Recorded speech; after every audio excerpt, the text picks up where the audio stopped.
He is Hun, wielder of the Black Star's dark power, a harbinger of doom, death incarnate, and the greatest necromancer to ever live, but they called him power-crazed. For his desire for power, he sought to destroy humanity, only to be slain by the world's 9 strongest heroes. They were known as the 9 Stars. But was that the real story? And why has Hun, who died 10 years ago, suddenly been reborn in someone else's body? Let's find out together. The world was thrown into chaos, not by shifting tectonic plates or erupting volcanoes, but by monsters. Now, the world is ruled by grotesque creatures. With nightmarish forms, they suddenly appeared all over the world, pushing humanity to the very brink of utter despair. Amidst the chaos, one young man stood defiantly. Even facing overwhelming demonic numbers, he remained perfectly calm. He even taunted them. Whoa, what a massive army. The source of these beasts is the Tower of Trials, a mysterious place that grants them their power. People call it the Demon Tower, or the Tower of God. The man stood there, staring ahead without a single trace of fear. To understand why, we must go back in time, to an old man who started it all. Climb to the top of the tower. Everything you have ever desired lies within it. Power, wealth, and fame. Climb to the top, and we will grant your every wish. You must overcome the trials we have prepared, but glory is never easily won. The massive tower was teeming with endless dangers, with a total of 999 floors. The entities ruling the tower are gods and demons, making it an incredibly treacherous place. Governments from across the globe tried to prevent people from approaching the tower, but for ambition and glory, they were willing to spill blood. Despite this, no one could stop the masses from entering the tower. True to their word, just as the gods and demons had declared, those who dared to obstruct others would be punished. It's been 5 years since the tower captured the world's attention. Back in the present, a savage grin spread across his face.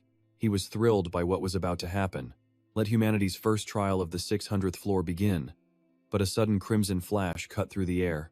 In the next instant, terrifying explosions erupted, plunging the entire area into a maelstrom of smoke and fire. Furious at the interference, he finally snapped and charged forward, shouting, "You dare stand in my way, 9 Stars?" A hooded woman, infuriated by his arrogant display, questioned him sharply. "What in the world do you think you're doing?" They were none other than the 9 Stars. Of the millions who entered the tower, 9 stood above all others. Using magic from the trials, their power was unmatched. The man beside her issued a grave warning. "Be careful, he's completely unstable right now." A demonic aura then exploded from the man's body. He raised his hand, ready to send his obstructors to an early grave. "How dare you? How dare you interfere with my noble cause? Don't think this will end with just your lives." His identity was then revealed. The star known as the Black Star, or the Star of Death. He wasn't a weapons master or a divine being. He was the man who had surpassed the 9 Stars and claimed the title of the strongest.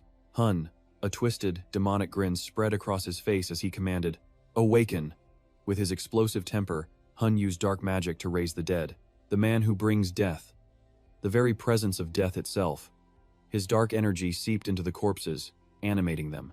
The greatest necromancer controlled the skeletons, uttering infuriating words. Perfect timing. I was growing tired of peace, anyway, and of humanity. Hun's shameless, twisted smile remained. "All I require is more power. I will turn you all into my summons and become the strongest." The heroes couldn't stand his vile actions and spoke out. "We knew it. He betrayed humanity and sided with the demons." At the accusation, Hun just roared with laughter. Betrayal? How absurd. The Holy Knight, Cain Bon, opened his sacred tome, unleashing the light of justice to face him. So be it. 9 Stars, defeat the traitor, Hun.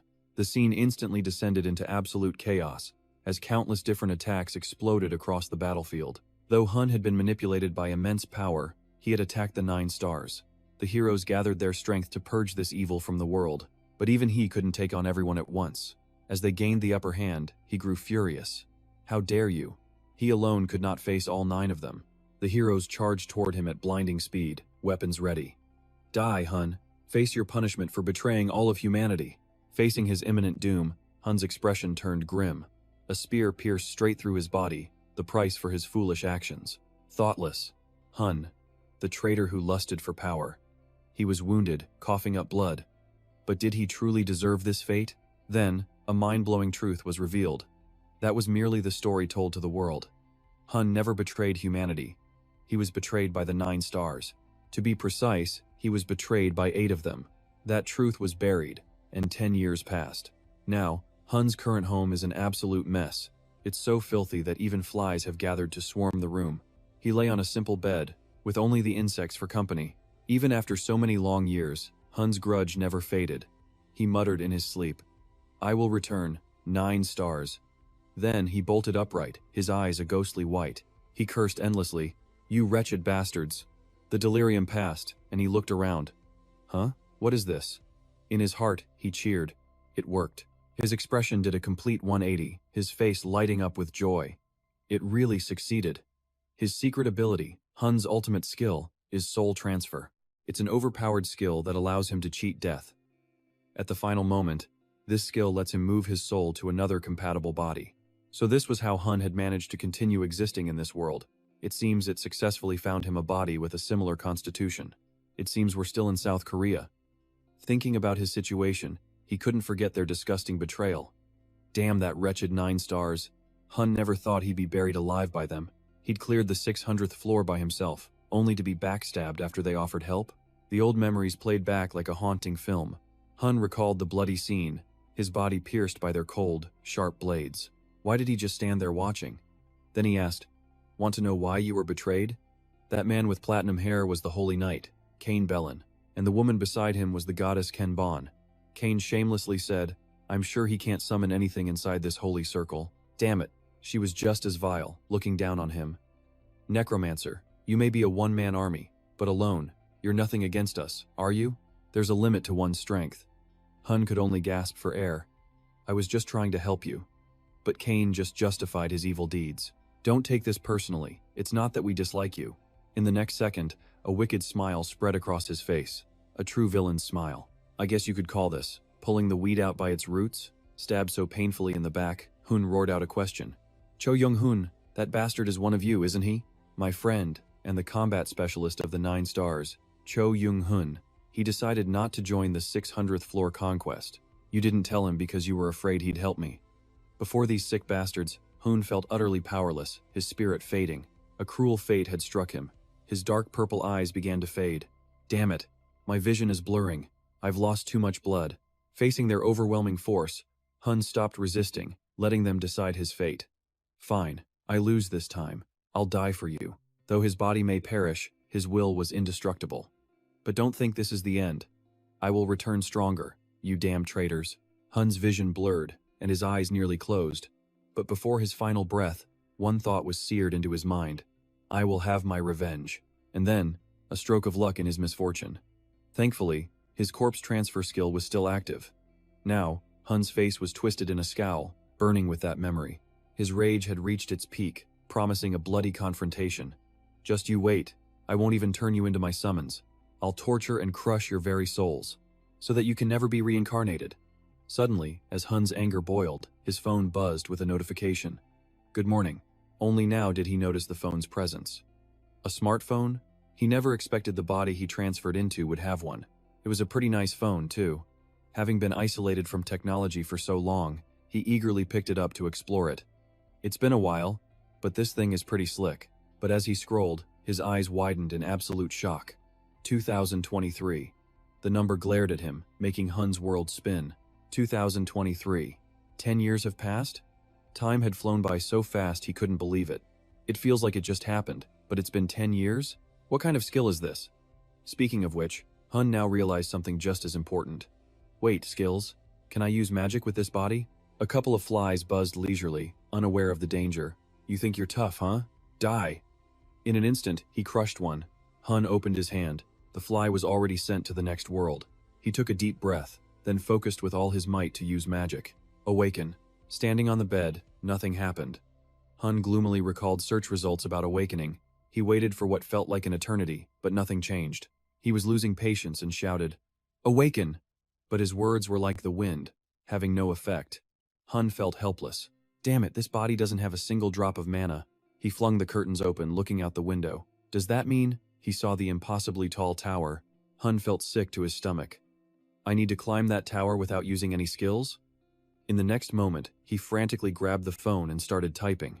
Wait, if 10 years have passed, did they succeed in reaching the top of the tower? After typing, Hun scrolled at lightning speed, searching for an article.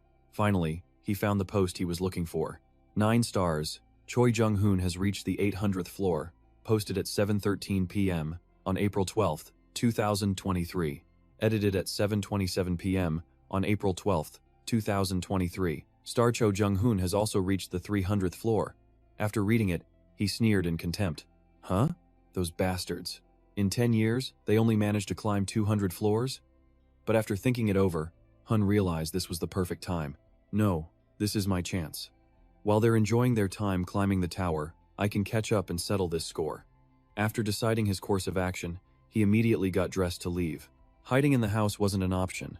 Hun decided to go out and get his body moving. Training outside the tower is useless. I have to go now. Even though this body was weak, thankfully his mind was still sharp. My body may be a newbie's, but I have the knowledge of the Necromancer Hun. I'll use my knowledge to get stronger quickly. His heart was filled with hatred. Just you wait, 9 stars. I will have my revenge. True to his word, Hun was now at the tower's entrance in Seoul. He wore a black jacket, blending into the ant-like crowd of people. Among them, one guy was excited. If I can reach the top, I'll live in luxury. Seeing how weak he looked, another person retorted. Think you can make it? You'll probably die on the first floor. Hoon looked up at the tower, a place filled with nothing but drama. The Tower of Trials, where everyone's hopes and stories began. Inside the tower, a long staircase led to a small room. In the center of that mysterious room, the lid of a coffin slowly creaked open, revealing a skeleton inside, a faint light glowing in its eye sockets. I have finally returned. Elsewhere, a forest was engulfed in flames and thick black smoke. In this desperate situation, someone's feet were seen running forward in a hurry. It was a soaked and frail-looking girl, running for her life while praying for her own survival. While a storm raged outside, in a cozy place, a young man casually flipped gold bars. Truly, a legendary tycoon. He then stacked a mountain of glittering gold in Hun's name. At that moment, on a desolate street, a lone white cat began to roam. I alone will make the world know my name. Elsewhere, a horned man stood, arms crossed, lost in thought. His expression was a placid mask, hiding his inner turmoil. At 1 p.m., the trial tower's entrance finally opened. The awaited moment arrived, and everyone surged forward. They gathered, a tide of bodies rushing ahead like moths to a flame. But Hun walked forward with utter calm. Now, let the revenge begin. His eyes gleamed, ready for the trials to come. The wooden doors swung open, revealing a blinding light within. 3 faint silhouettes could be seen stepping deep inside. Once their figures vanished, the doors slammed shut ominously. Inside, a glowing magic circle appeared, etched with strange symbols. And when Hun finally appeared, the system sent a message. Welcome, Tower Climber. His expression turned cold and resolute. He thought, it's been 15 years. A notification appeared. Welcome to the tutorial stage. The trial began, and he now faced a mysterious, straight path over a bottomless abyss. Seeing this pointless setup, Hun let out a weary sigh. Some tutorial this is. No place is harder than here. Staring down the endless path into the darkness, Hun already knew what his fate would be. A road full of traps that takes days to cross. They say that, besides the 10 main floors, this is the most ridiculous place of all. The objective appeared. Overcome all traps and reach the end. All damage taken will be healed upon reaching the goal or returning to the start. Good luck. Understanding his task, he prepared himself for what was next. First, I need to check this body's stats. Status window. All the information appeared. Name, Hun. Class and subclass, none. Constitution, mana type. Strength 1, HP 1. Agility, intelligence, and mana were all 1. His only special trait was gluttony. He felt discouraged at a glance. These stats are useless. But something felt off. So Hun reread 2 lines. Gluttony, mana type. He was completely baffled, not understanding why. Gluttony and mana type? He realized these traits seemed to appear out of nowhere. These aren't the stats I had before I died. Do souls have different aptitudes for traits? Hun wondered to himself. He laced his fingers and stretched satisfyingly. Cowards can turn back, but I'm going all in. I'll take everything I can from this tutorial. Hun crouched, then leaped into the air. Wasting no time, he burst forward, running as if his life depended on it. You have left the starting point. A magic arrow trap has been activated. A red light flashed ahead, signaling the start of his 80-second ordeal. But with his nimble and agile body, Hun dodged it easily. The moment the arrows are fired is the only instant they are visible. Seeing his old knowledge was still sharp, he smiled proudly, revealing his flawless white teeth. My knowledge is still perfectly intact, but that was just a warm-up.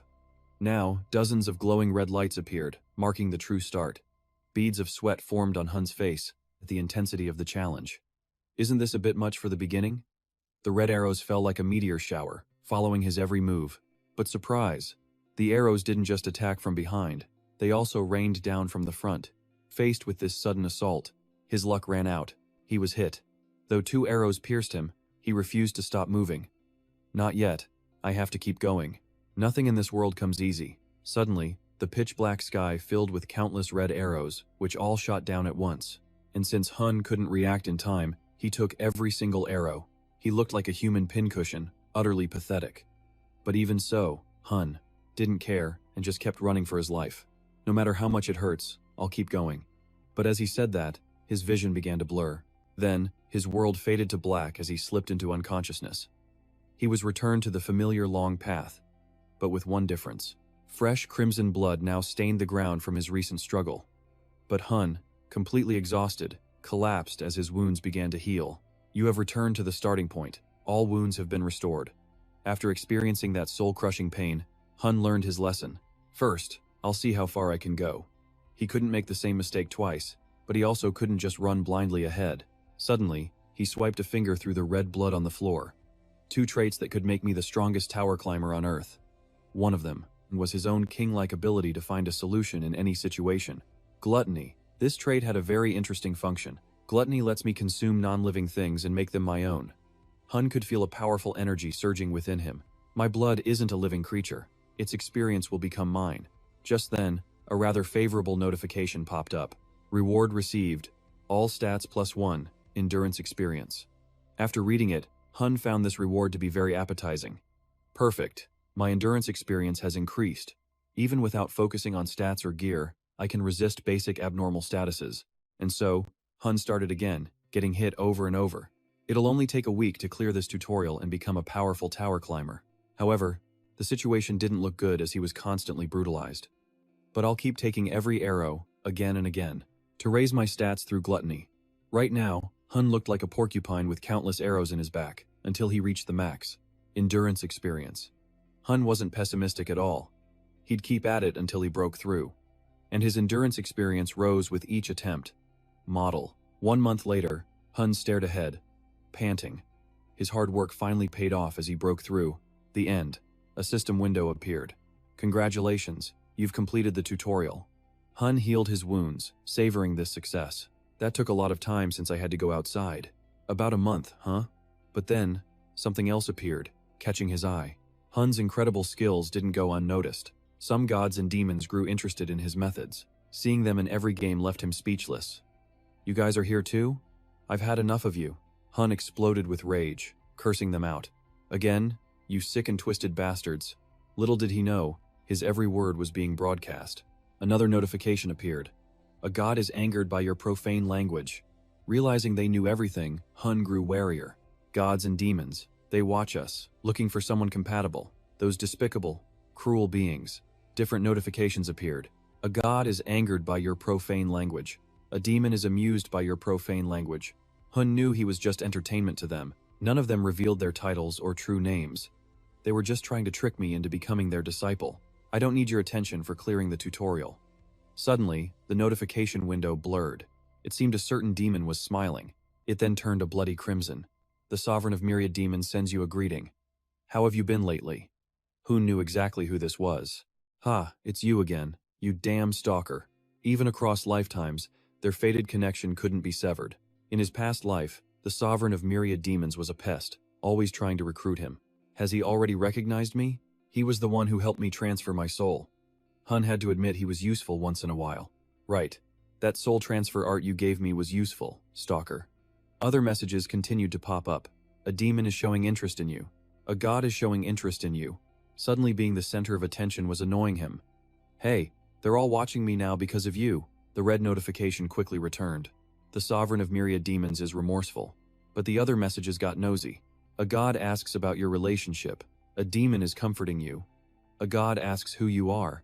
The furnace god wants a private word with you. The Monkey King has taken a liking to you. What the hell? The non-stop gossip was incredibly annoying. Will you all shut up? This is getting annoying. Hun finally shot back a blunt reply. Who do you think I'd possibly follow? If you want to watch silently, then shut up and watch. The red notification changed again. The sovereign of myriad demons is sulking. Hun smirked at that, bluntly telling him, if I chose to follow anyone, it definitely wouldn't be you. Don't get your hopes up. Distracted by them, he finally remembered the important part. Time to check the tutorial reward, I guess. He reached out, absorbing power from the pool of Siote. Then, the changes began to occur. Hun's body was upgraded to a superior form. You have acquired blood loss resistance. You have acquired pain resistance. You have acquired fainting resistance. You have acquired puncture resistance. You have acquired the tenacity ability. Things were going very smoothly and looked promising. This is great. Gathering mana is difficult now, but I have a mana-based constitution, so I can steadily increase my mana. But as always, a surprise notification appeared. Thanks to your growth progress, another trait has been unlocked. Hun stared at it intently. What the hell, what's happening? A new trait? But I already have gluttony. Looking closer, he saw a hidden slot in his traits list. The question mark trait. What? Suddenly, Hun had an epiphany. He understood everything. I see. The body's original owner already had this trait. The final unknown was revealed. Trait unlocked. Jack of all trades. He didn't quite understand the name. Jack of all trades? What's this?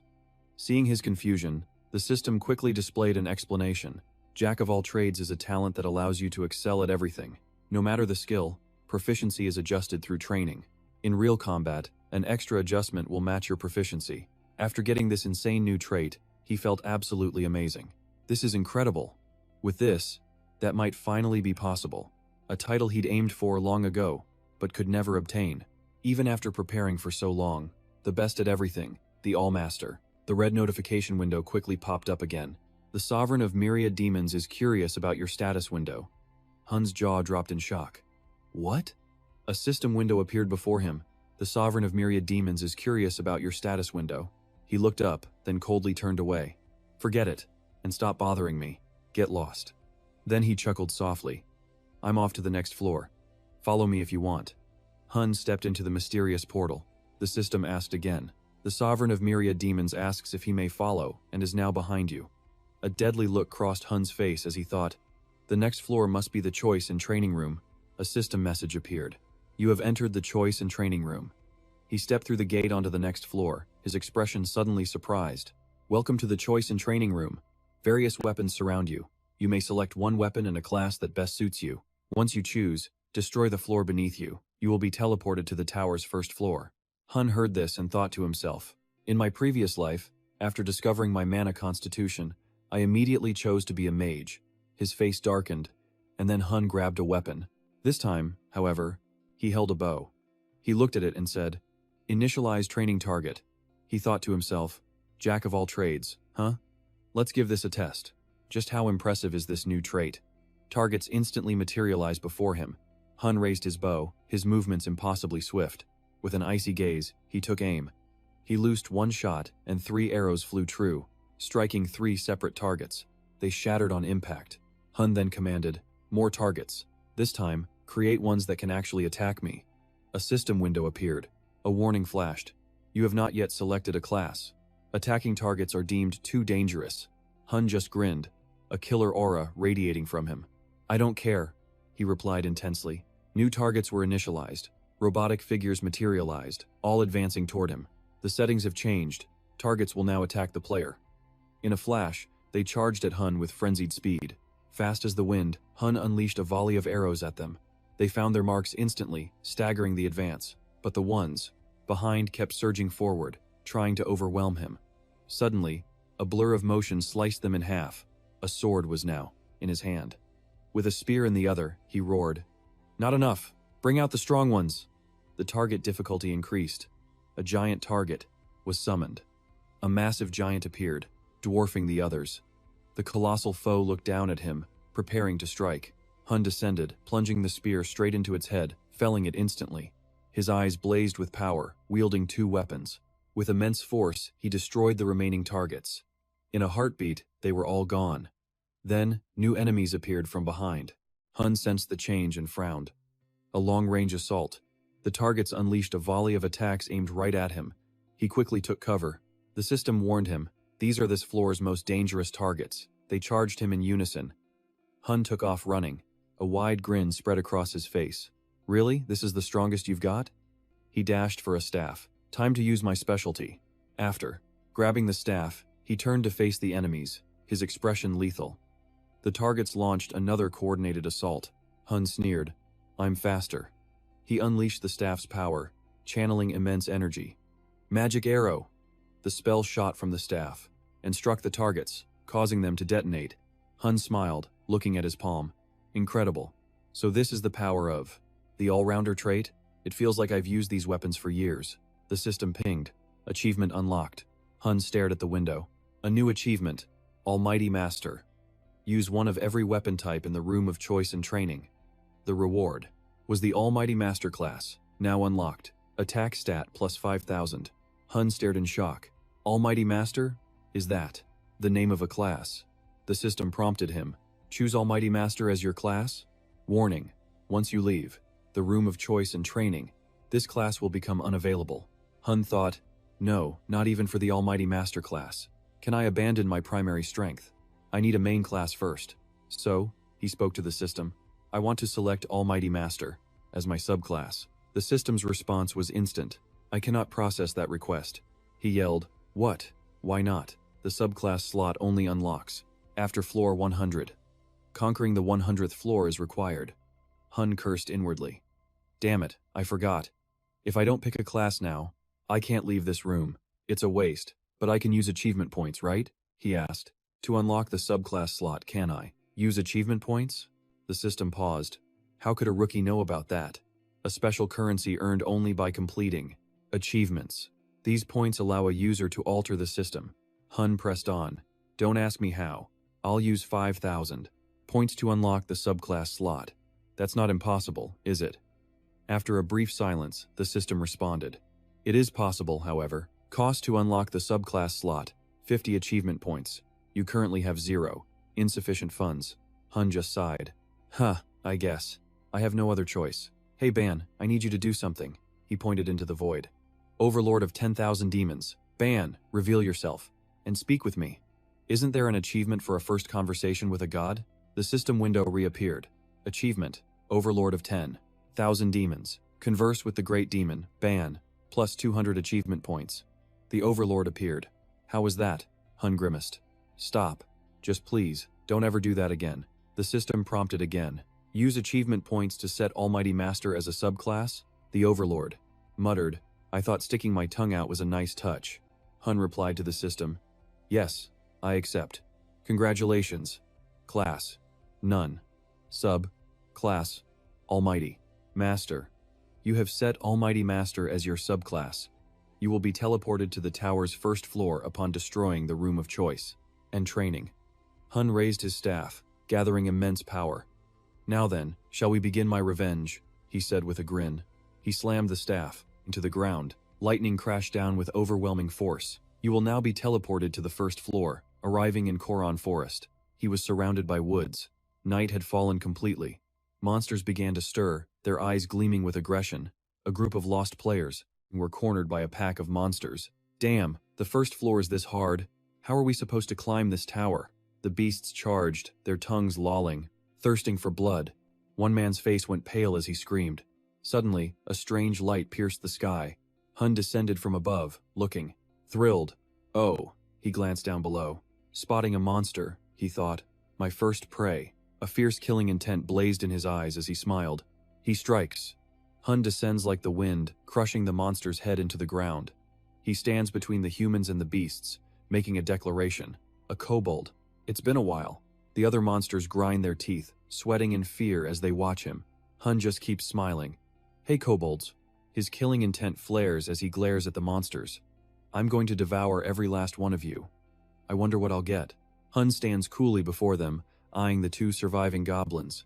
The dark-haired man behind him is stunned, thinking, incredible. He took out a goblin in a single blow. He glances at the staff in Hun's hand, thinking, I thought he was a mage, but he defeated it with a kick. The one with the bowl-cut hairstyle speaks up, snapping him out of it. I don't know who he is, but let's fight together. if we cooperate. Hearing this, Hun's killing intent surges. Don't use the word we. The man is baffled. Huh? If you touch my prey, you die. Understand? He turns, his piercing gaze cutting right through them. They tremble before him as the bowl-cut man yelps. Ah! The two scramble away in a panic, yelling, Yes, we're leaving right now. Hun watches them go, his aura menacing. The moment they leave, the two goblins roar in fury. He turns back, his pupils glowing, a villainous smirk on his face. What, you want revenge? The two goblins immediately charge forward. The first one goes down with a painful thud, splattering everywhere. The one behind it freezes. Hun looks up, his purple eyes glowing, and asks with a sly grin, What are you doing? Not going to attack? The final goblin's face twists in terror as it immediately turns to flee. Seeing it run, Hun raises his staff. Think you can escape, sweetie?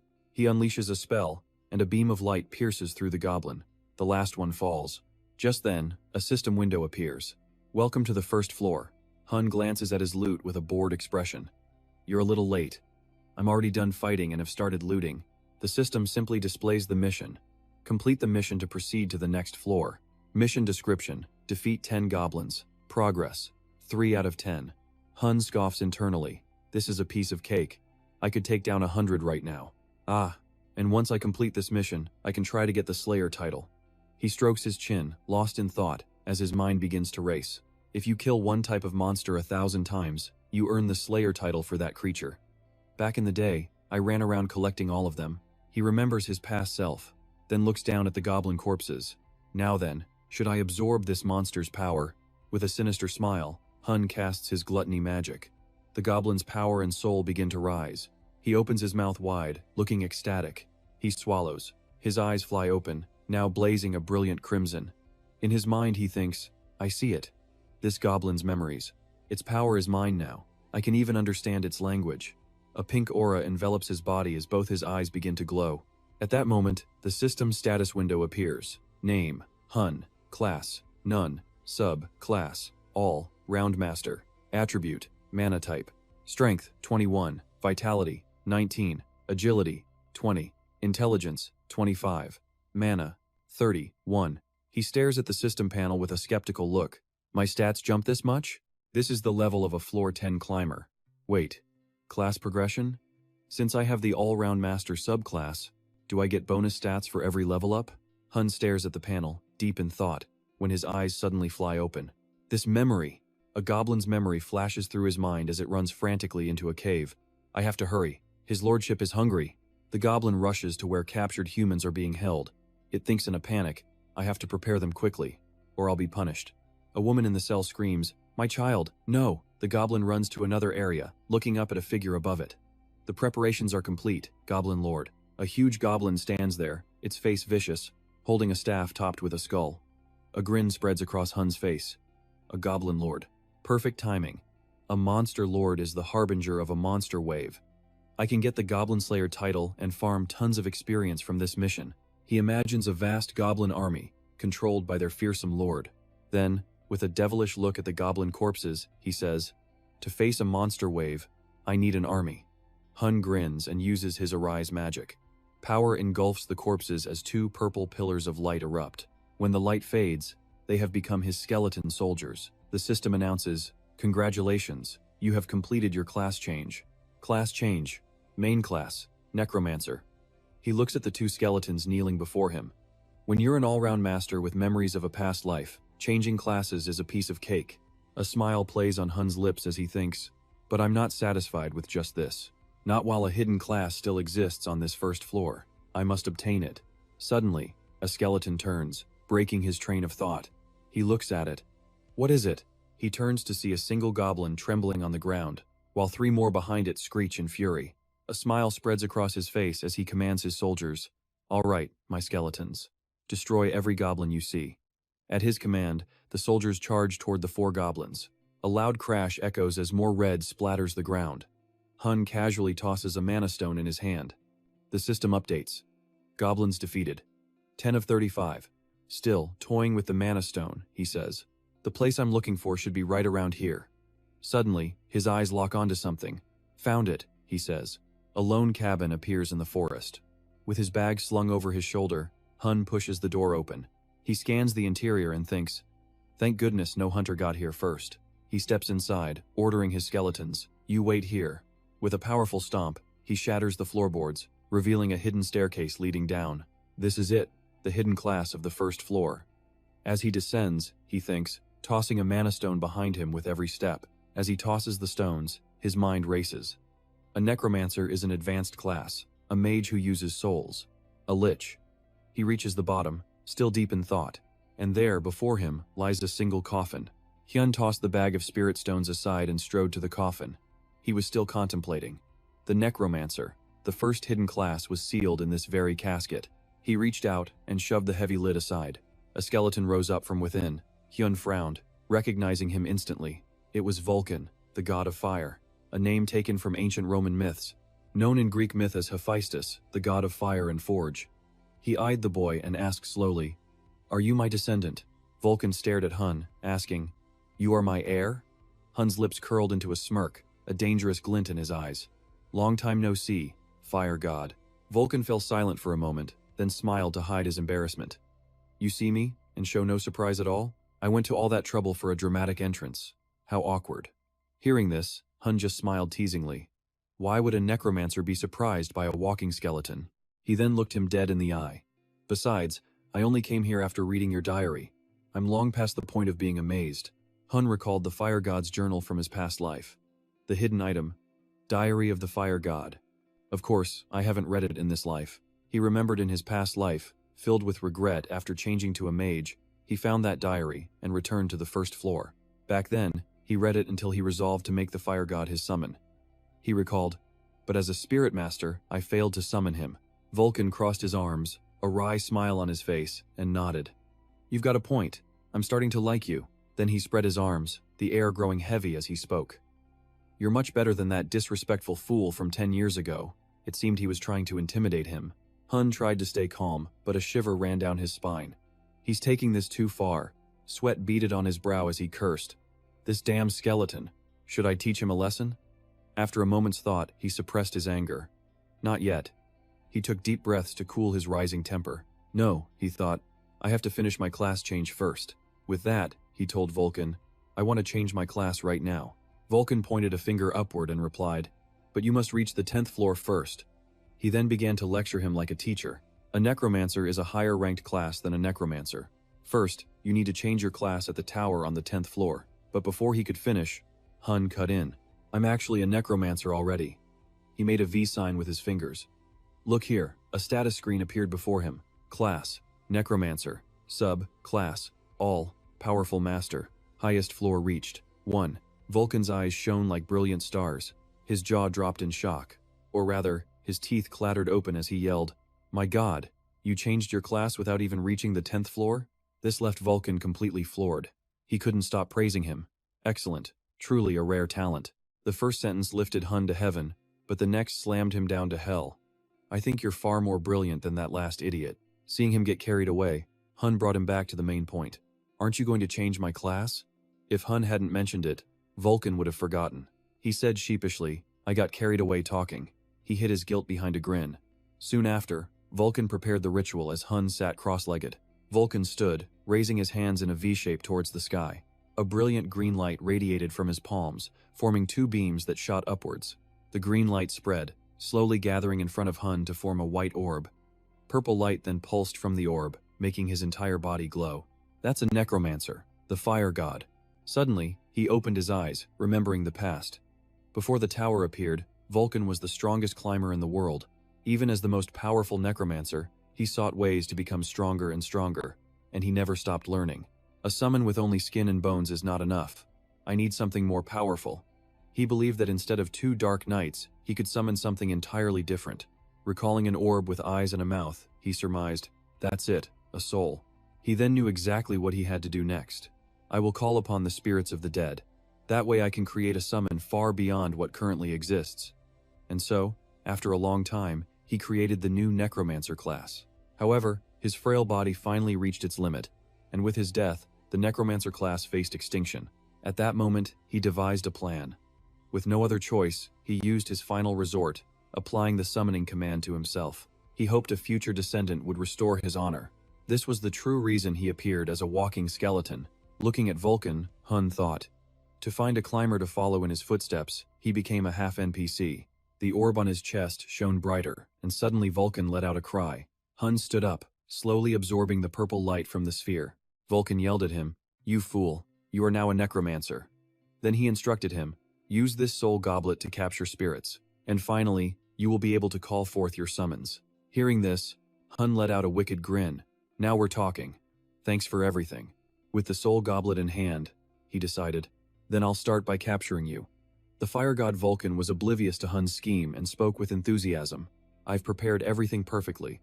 There will be no failure this time. Congratulations, my descendant. Now, climb the tower and make my name famous. Let's go." Hun suddenly cut him off. "Ah, about that." He then pointed directly at Vulcan, saying, "You should go do it yourself." The fire god replied in shock. "Huh?" He thought he must have misheard. A sense of betrayal made him want to explode. He cursed him, "You son of a bitch. You broke the promise written in the diary." Hun said calmly, "Pushing your work onto others is a bad habit. I'll help you break it." Utterly terrified, Vulcan tried to stall. "Wait, why have you suddenly become so devious? This can't be." Hun used the soul goblet, the purple orb. He grinned menacingly. "Soul storage." Vulcan was pulled toward the soul goblet. He screamed in horror. "How dare you?" He continued to shout. "Do you really think you can capture me?" Those were his last words before he shattered into pieces and was sucked inside. Seeing the result, Hun smiled, satisfied. "I did it." Purple stones fell to the ground. Vulcan, in his skeletal form, was now bare. He spoke with defiance, humiliating. "To be taught a lesson by my own heir. I'll see you later, you dog." With that, he charged the soul goblet, but nothing happened. He slumped to the ground. A glowing purple circle appeared, and he finally understood. This was instantaneous magic. A familiar male voice echoed. "Feeling comfortable?" Hun explained from the outside. "A magic wall, a low-level spell. I made a special prison just for you." Wukan pounded the magic wall, screaming, "You think this can hold me? I can shatter low-level magic like this." He gave a wicked smile and said, "I never said this was the only thing." He pointed to the purple demon crystals on the stairs and the blue ones on the pillars. "There are more demon crystals here, and I've activated them."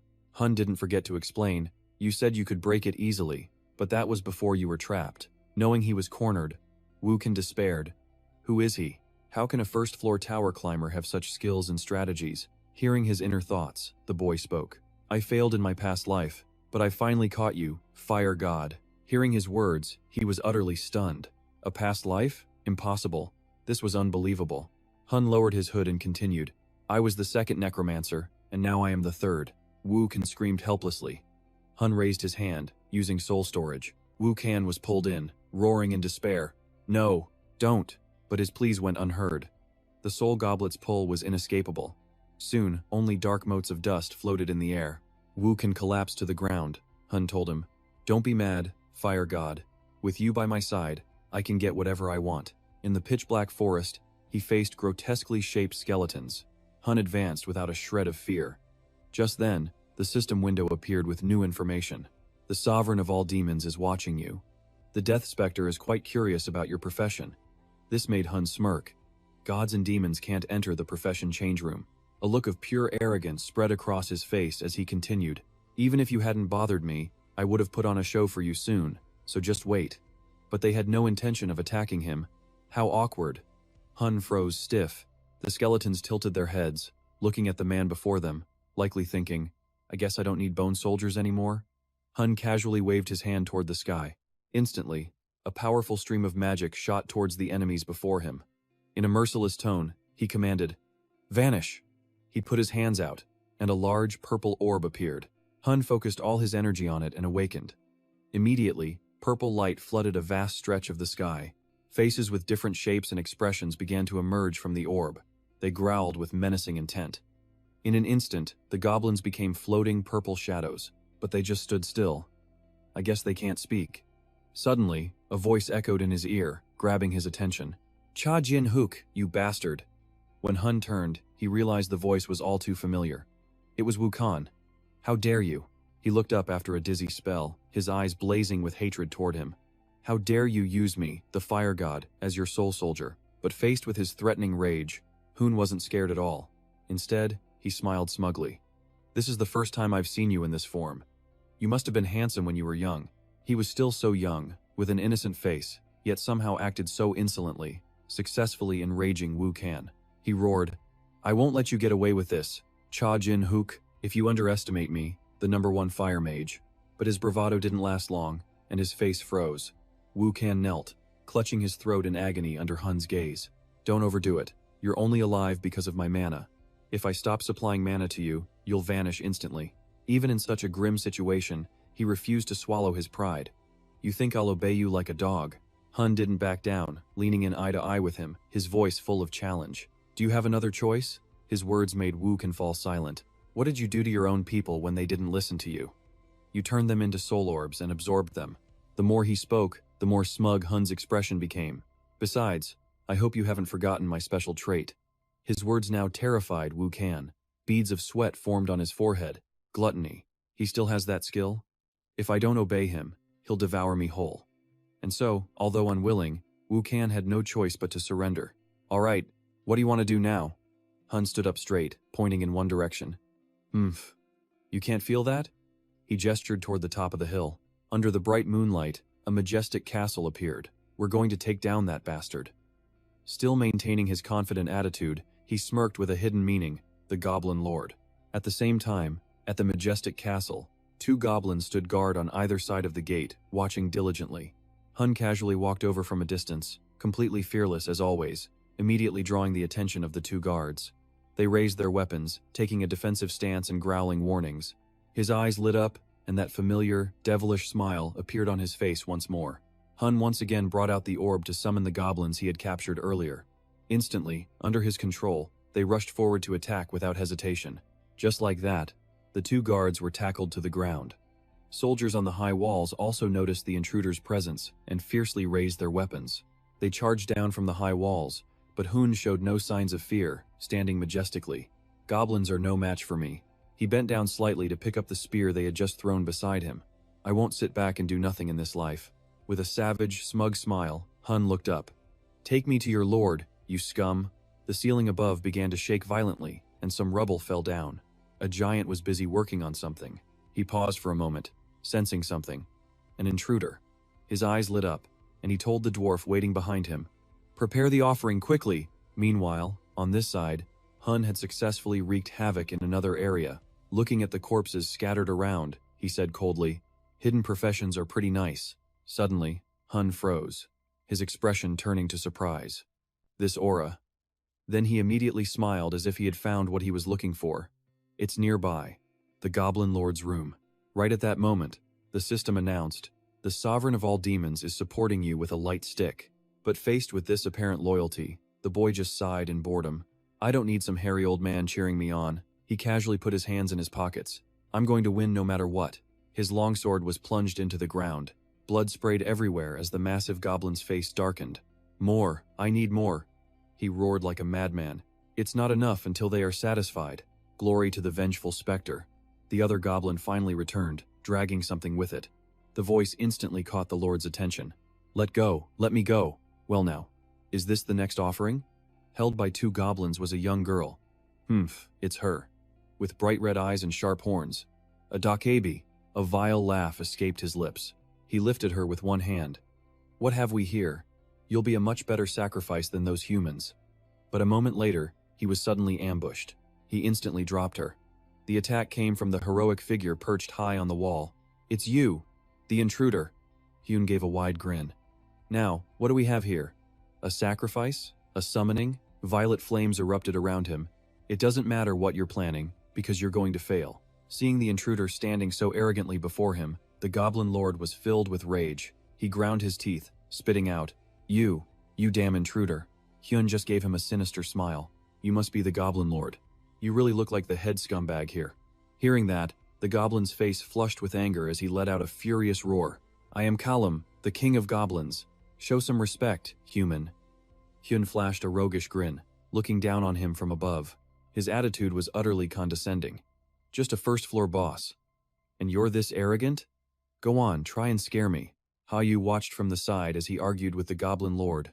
Kalum. She was completely confused, thinking, I don't understand what's happening, but the Goblin Lord is distracted by that human. This is my chance. With the Goblin Lord and his minions focused on Hyun, nobody was watching her. She knew she had to seize this fleeting opportunity to escape from this place. She bolted, running as fast as she could past the stunned goblins. An old goblin saw her escape and shouted, "You dare to run, offering." The Goblin Lord Kaloum turned to look at her. He began to channel his power. "Vengeful specter, grant me your strength." Hyun's face suddenly turned serious when he heard those words. He used his power to create two objects with sharp points, like giant fangs, and launched them straight towards Hyu. Seeing the attack closing in, she became even more panicked, running frantically. But her speed was too much, and she lost her footing, tripping and falling flat on the ground. As she saw the two sharp fangs flying towards her, she desperately tried to push herself up. She told herself, "No, I can't die in this place." When the two fangs were just inches away from her, Hyun leaped down from the floor above. With a single kick, he shattered the two sharp projectiles. The Goblin Lord stared in utter disbelief. His shocked voice rang out, "What? He just kicked them away?"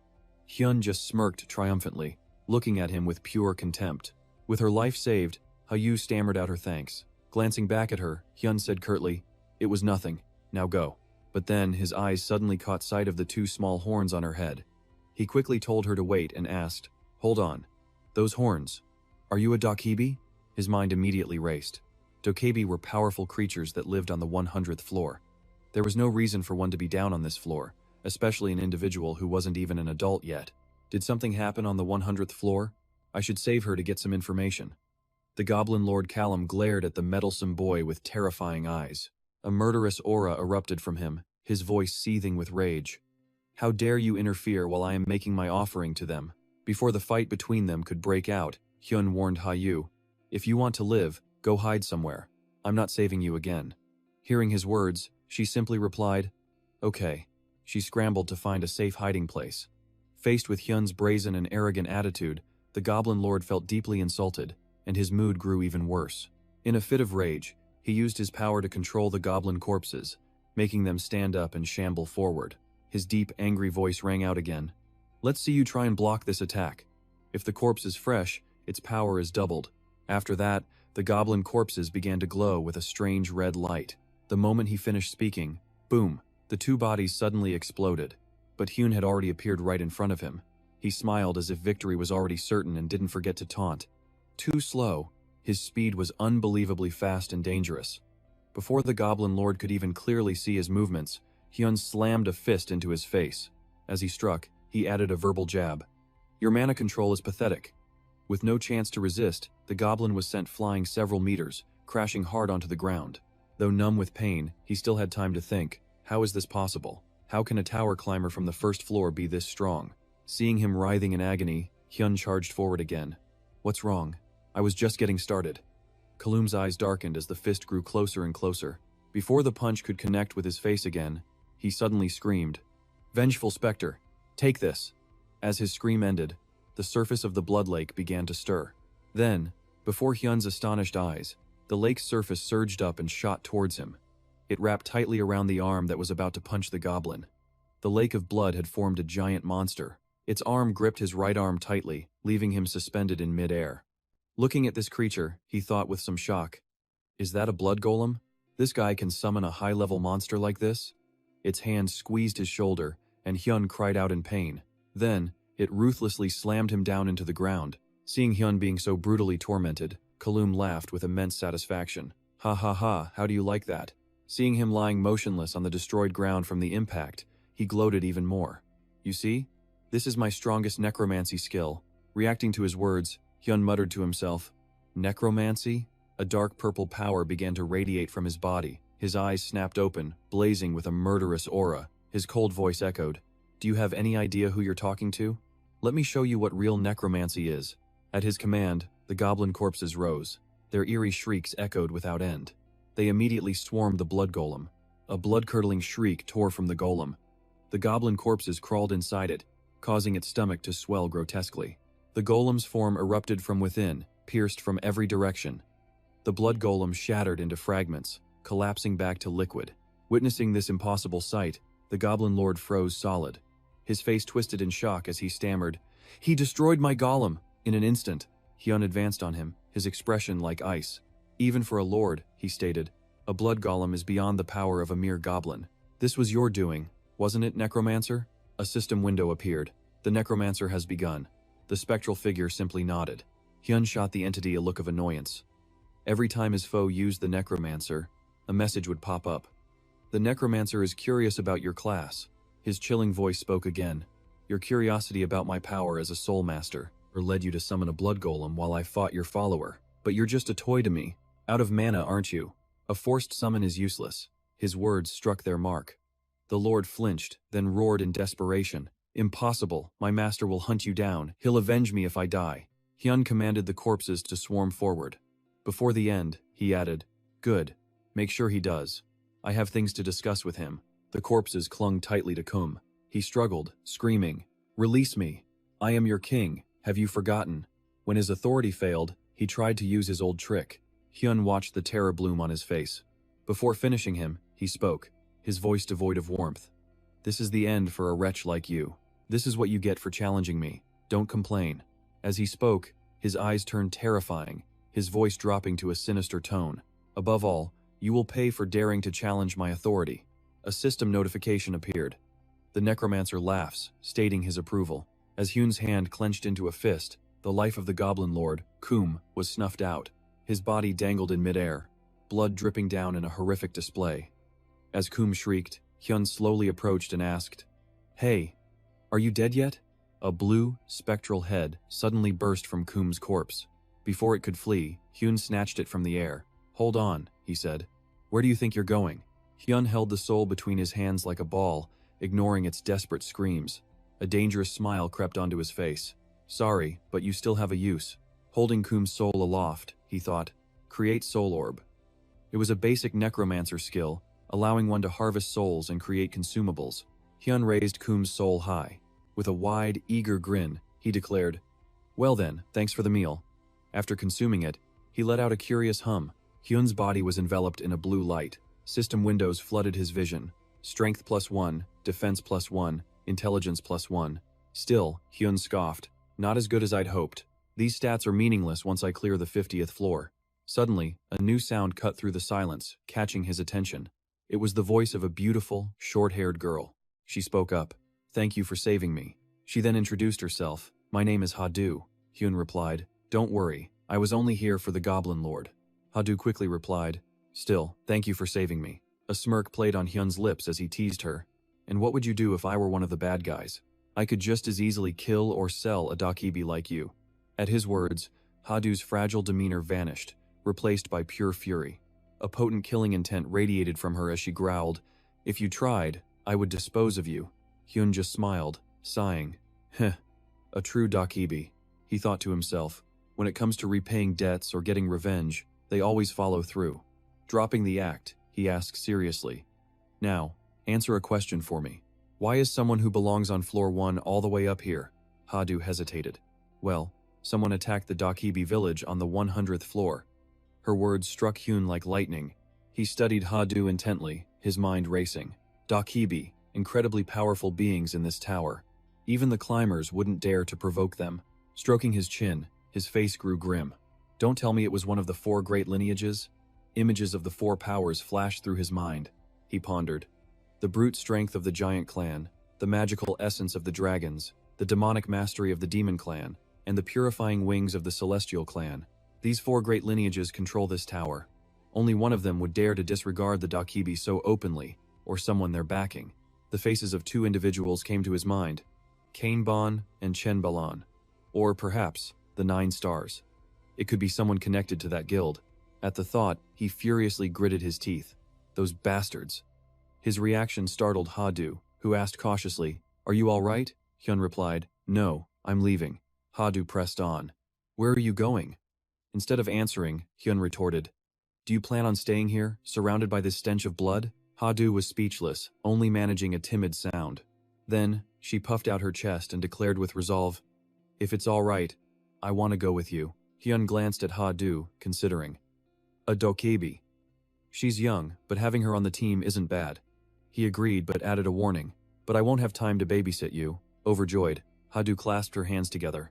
I can take care of myself. she promised. Hyun jabbed back.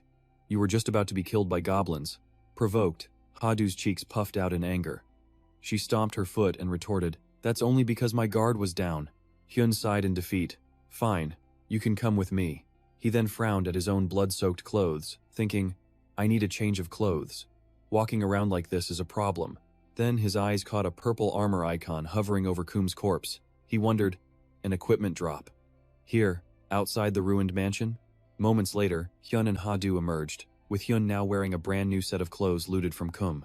Suddenly, a purple magic circle materialized before them, making Hadu's eyes go wide. A strange creature poked its head through, causing her to yelp and duck behind Hyun. A man with a thick mustache appeared, reporting sternly, It is done. The castle is clear of all goblins. Hyun smiled, satisfied. All right. Good work, Vulcan. Still hiding, Hadu asked. Who's that? The spirit looked shocked, pointing to himself. Who is this young lady? Don't tell me she can see me? Hadu replied honestly. Yes. Some Dakibi have a high affinity for spirits. Hyun glanced over at her, inwardly surprised. She was practically telling him she was a special individual. He stared at her small frame, wondering, should he use gluttony to absorb her power? No, not yet. It would be better to keep her and train her. Suddenly, a system window appeared. The quest, Monster Wave. Defeat the Monster Wave's Lord. Warning. Accepting will disable all safe zones on floor 1. Yes or no? Hun didn't panic. He just smirked with delight. Bingo! He cheered.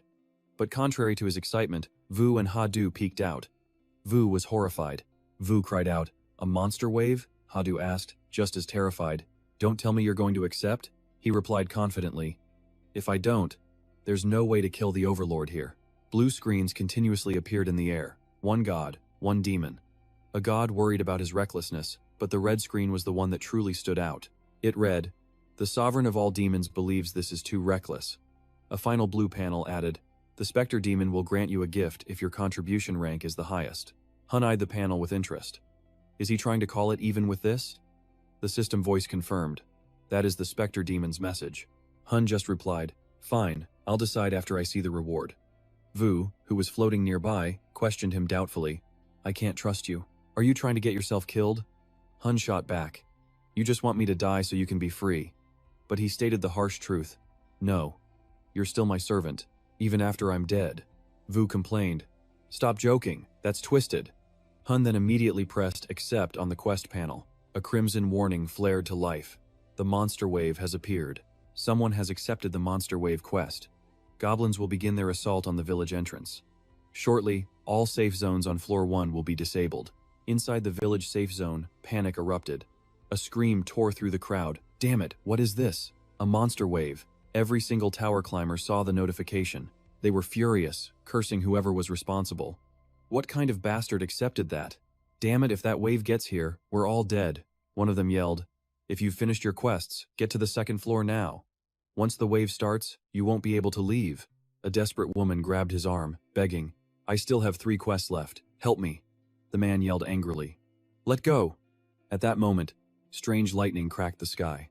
Those small bolts tore open a massive rift in the air.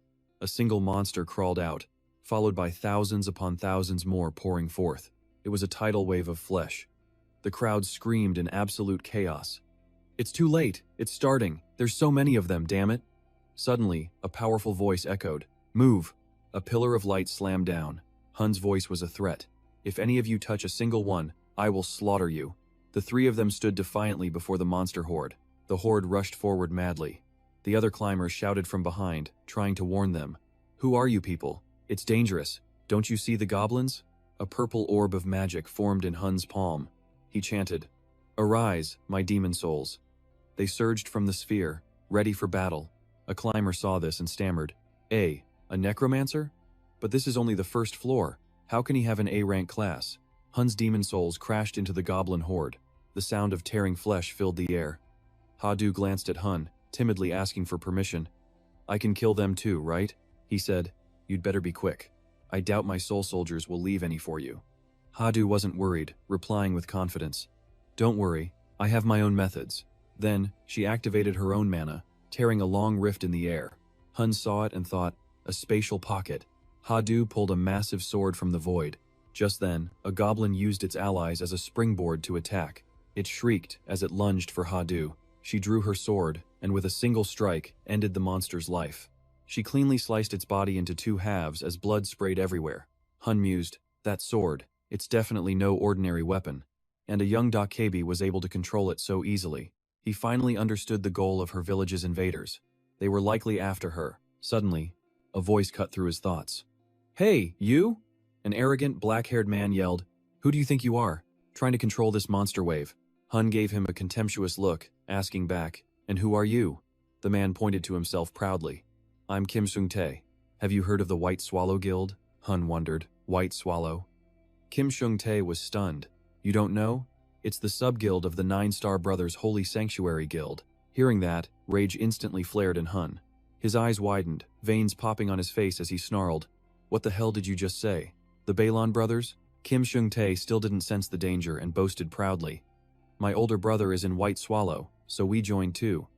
We've even reached the 10th floor. He didn't notice Hun's murderous aura and continued invitingly. I see you've got some pretty good skills. If you talk to my brother, I can let you. He was mid-sentence when one of Hun's soul soldiers appeared behind him. Hun bluntly refused. Sorry, but no thanks. The soul soldier's hand clamped down on Kim Sung-tae's neck. Then it lifted him high. Hun calmly took the sword from the man's hip. Perfect timing. I need some information about them. He pressed the blade to Kim Sung-tae's throat. He threatened, I'll see you after the wave ends. I have some questions for you. Kim Sung-tae's companions began to shout at Hun, Why are you getting in our way? When we're just fellow climbers? You're threatening people just because you're stronger? How could you? Hun replied with cold indifference. Why not? Isn't it obvious? He continued, You can't attack people, you can't kill people, you can't steal from people. Those are all the old rules. In the tower, strength is everything. Now get out of my way. The soul soldier then dragged Kim Sung-tae away before vanishing. Kim Sung-tae was dropped to the ground, clutching his throat and coughing. Hun spoke coldly. Listen carefully. You're lucky. I'm only sparing you for information. Instead of spewing nonsense and making me want to kill you, stay away from me. At that moment, Kim Sung-tae's two companions ran over, hesitantly calling, Sung-tae. They helped him up and asked, What are you going to do? You're not going to get revenge? Kim Sung-tae whispered a single word, Run. His friend in the orange hat asked in disbelief. What? Kim Sung-tae screamed in terror. I said run. We'll die if that bastard catches us again. On the other side of the field, goblins and soul soldiers fought fiercely. A monster suddenly shrieked, pointing up at the sky. High above, Hun and Vu were plummeting down towards them. Hun swung his blade. Wukong unleashed a sphere of magic. Two devastating blasts slammed the earth, sending monsters flying. Hun and Wukong landed right in the horde. Wukong muttered, Way too many. They stood back to back as Hun commanded, I'll take the front. You cover our six. The fire god Wukong teased, so bossy. Together, they raised their hands and chanted, Arise! A white skeleton with purple eye sockets climbed up, followed by countless more, grabbing at the monster's legs. A skeleton soldier bit a Kobo's neck, making it shriek in pain. An army of soul and skeleton soldiers now surrounded them. Hun reminded him, Make every kill a skeleton soldier. Wukong shot back. Goes without saying. Hun stomped his foot. Then, he launched forward with a grin. Let's play. A purple light flared as Hun sliced through monsters like they were paper. A blade slashed through a monster. It was Hadu's attack. But the horde just kept rushing her. Gasping, she thought, There are too many. Suddenly, a monster lunged from behind. Its claws dug deep into her back. A wave of pain hit Hadu, and she let out a piercing scream. Her eyes narrowed as she thought, This pain is nothing compared to watching my village burn to the ground. She remembered seeing her beloved home engulfed in flames, completely powerless to stop it. Compared to that agony, this wound was nothing. Snapping out of her trance, she struck back. Her movements were a blur. In an instant, she closed in on that monster. Suddenly, her legs gave out and she fell to her knees. Hadu laughed wearily. Heh, I've hit my limit. Seeing this, the monsters knew their chance had come. But then, a flash of light from behind sent the monsters flying. She was completely stunned, thinking, Whoa, that's impressive. He's just a climber from floor 1. How can one person be this strong? While Hadu stared, Hun fearlessly took on the horde, his eyes blazing with killing intent. Pushed past her limit, she gasped for air, using her sword just to prop herself up. Hadu spoke with urgency to herself. I have to follow him and climb the tower. It's the only way I can avenge my village. As she struggled up, a monster with a death wish charged from behind. Before it reached her, its head flew off. Hadu instinctively covered her head. Just then, Wukong approached, power crackling in his hands. His presence was overwhelming. "Are you all right, child?" She looked up. "Mister?" Her body trembled, but she gripped her sword tightly to stand. Hadu said defiantly, "I can do it myself." He watched her, thinking, this young woman is truly resilient. What could she have been through? Noticing his stare, she asked, "Why did you help me?" Wukong simply replied, "What?" As soon as she was on her feet, Hadu pressed on. "When I fled from floor 100, no one helped me. I was just happy if people didn't harm me." Suddenly, Hadu's eyes turned cold. "Are you helping me because you want something?" Hearing this, he just turned away and said, "I don't know." Faced with his vague answer, she could only stare blankly after him and say, "Right." That's when he finally got serious. A spirit warrior must always obey their master's command. That is all. Hearing this, she asked nervously, "So?" Wukong continued, "Hun. This was his order. He ordered me to make sure you don't die, and that you achieve your goal. Now, I'm off. If I slack off, he'll scold me for it." She sat in silence, watching his back grow distant, processing everything he had just said. Hadu gripped her sword, thinking, "Hun, in this entire tower, you're the only one who's helped me. I will definitely repay this debt." Then, she began to channel her power. An eerie, demonic mask materialized in her hand. Hadu raised the mask to her face. As she put it on, ice-cold eyes appeared. Her strength surged back as a sinister aura enveloped her. She had become a demon. Sensing the immense power, Wukong glanced back. That kid. Elsewhere, Hun saw her transformation and exclaimed in shock, "That's..." The monsters froze, staring up at the masked woman. Her murderous eyes glared down at them. Her shadowy form flickered across the ground. The monsters could only grit their teeth and roar. Suddenly, she was behind one of them. With a single sword, Hadu danced through the enemy ranks. In a flash, she had single-handedly wiped out the entire horde. Afterward, she stood still, savoring the atmosphere she'd created. Suddenly sensing something, Hadu glanced aside. She'd spotted her prey and shot forward like a bolt of lightning. Hun could only watch from the sidelines, stunned by her incredible power. His blood-stained sword in hand, he thought, "I knew it. The ones who attacked her village were after Hadu and that sword. I'd better keep this a secret. If she finds out her village was attacked because of her." As he was thinking, a system message appeared. 1 minute until the wave ends. Seeing this, the three of them, Hun, Hadu, and Wukong, leapt into battle. Then, a loud shout echoed out, "Hun, the monster wave gate is shrinking." Hearing that, he grinned wickedly. That must be the last one. He shoved a monster aside and hurled his sword. The blade pierced straight through the unlucky creature. As the monster died, a portal appeared. It swirled, absorbing everything from the battle before vanishing. When things returned to normal, the system announced, "Wave complete. Congratulations, you have successfully stopped the wave." He grinned brightly. "Of course." Wukong, sweating beside him, said, "You truly are a monster, my lord." Hadu's eyes were glazed over. "It's finally over." As she spoke, she began to collapse. But before she fell, a hand firmly gripped her shoulder. He held her steady. "Are you okay? That's not a skill you should use when you're exhausted." Hadu flushed, embarrassed. "Ah, thank you." Then, a system window appeared before them.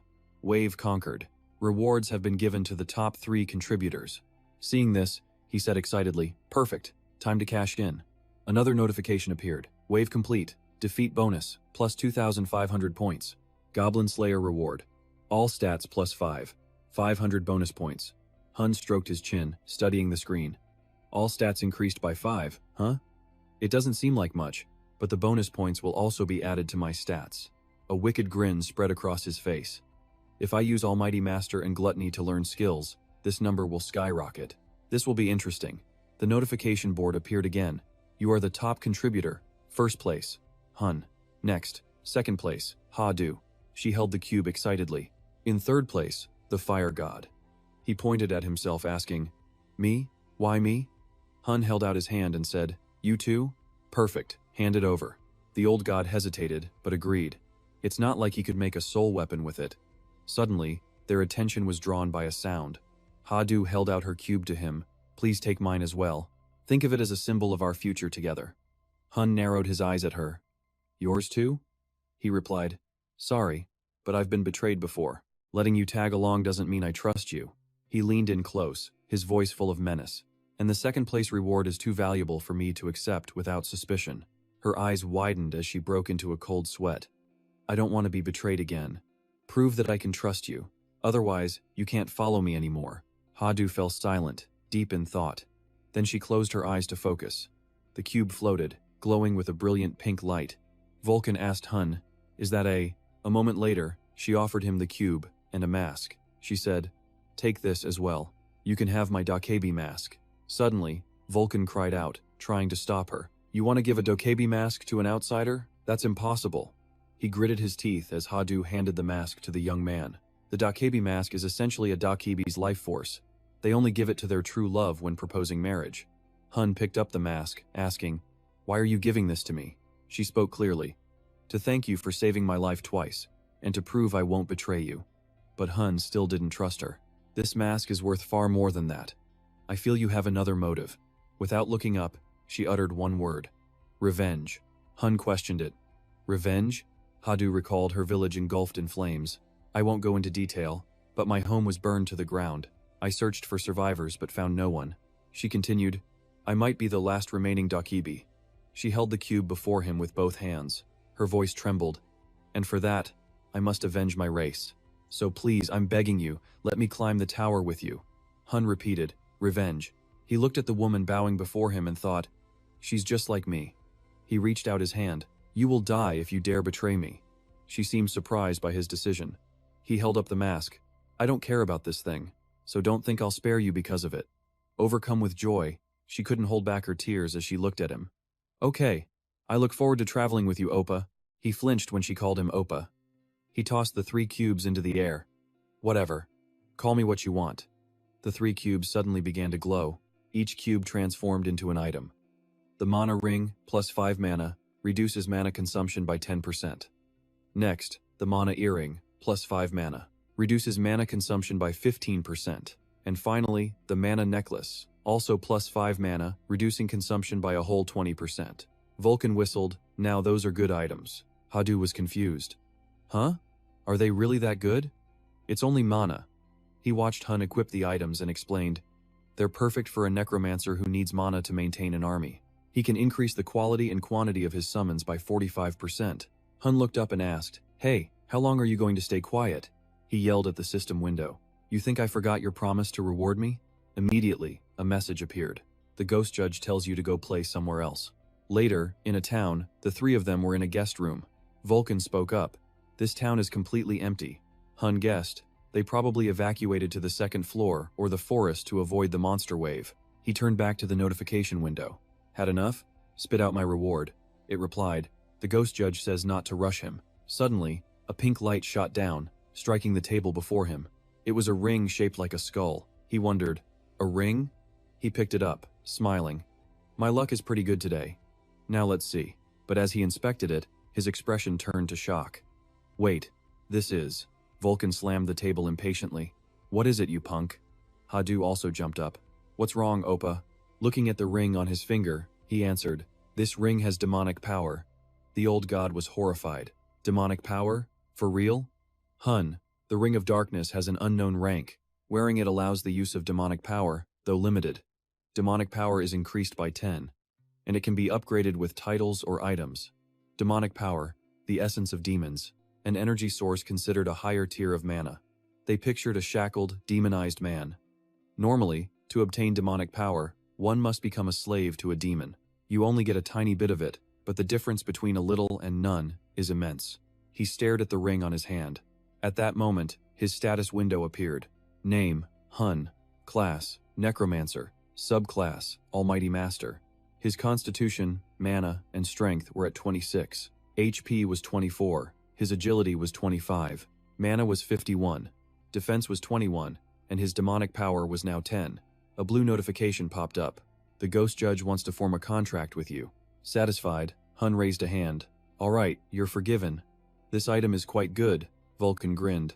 "It seems you're finally ready to climb the tower." Hadu cheered, "That's amazing, Appa." Lost in discussion, they missed another red notification appearing. The window trembled. "The Lord of 10,000 Ghosts is dying of jealousy." Messages began to flash. "The Lord of 10,000 Ghosts is angry.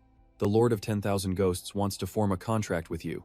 The Lord of 10,000 Ghosts is waving his hands. Hun just looked at the screen and said, "No reward, no deal. If you want a contract, bring me a gift." Vulcan asked, "Are you trying to play games with a demon? You must be insane." The messages continued. The Lord of 10,000 Ghosts is helpless.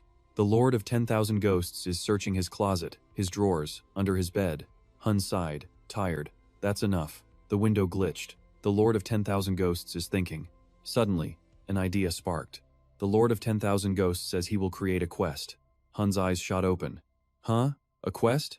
Are you serious? In a place with a classic aesthetic, Hun, Vulcan, and Hadu all turned to look in one direction. A dark purple light began to emanate from Vulcan. The system window announced, "The Lord of 10,000 Ghosts says he will create a quest." The old god whipped his head around, a thrilled expression on his face. A quest from a demon. Awesome. At the same time, Hun spoke up. "I'm surprised too."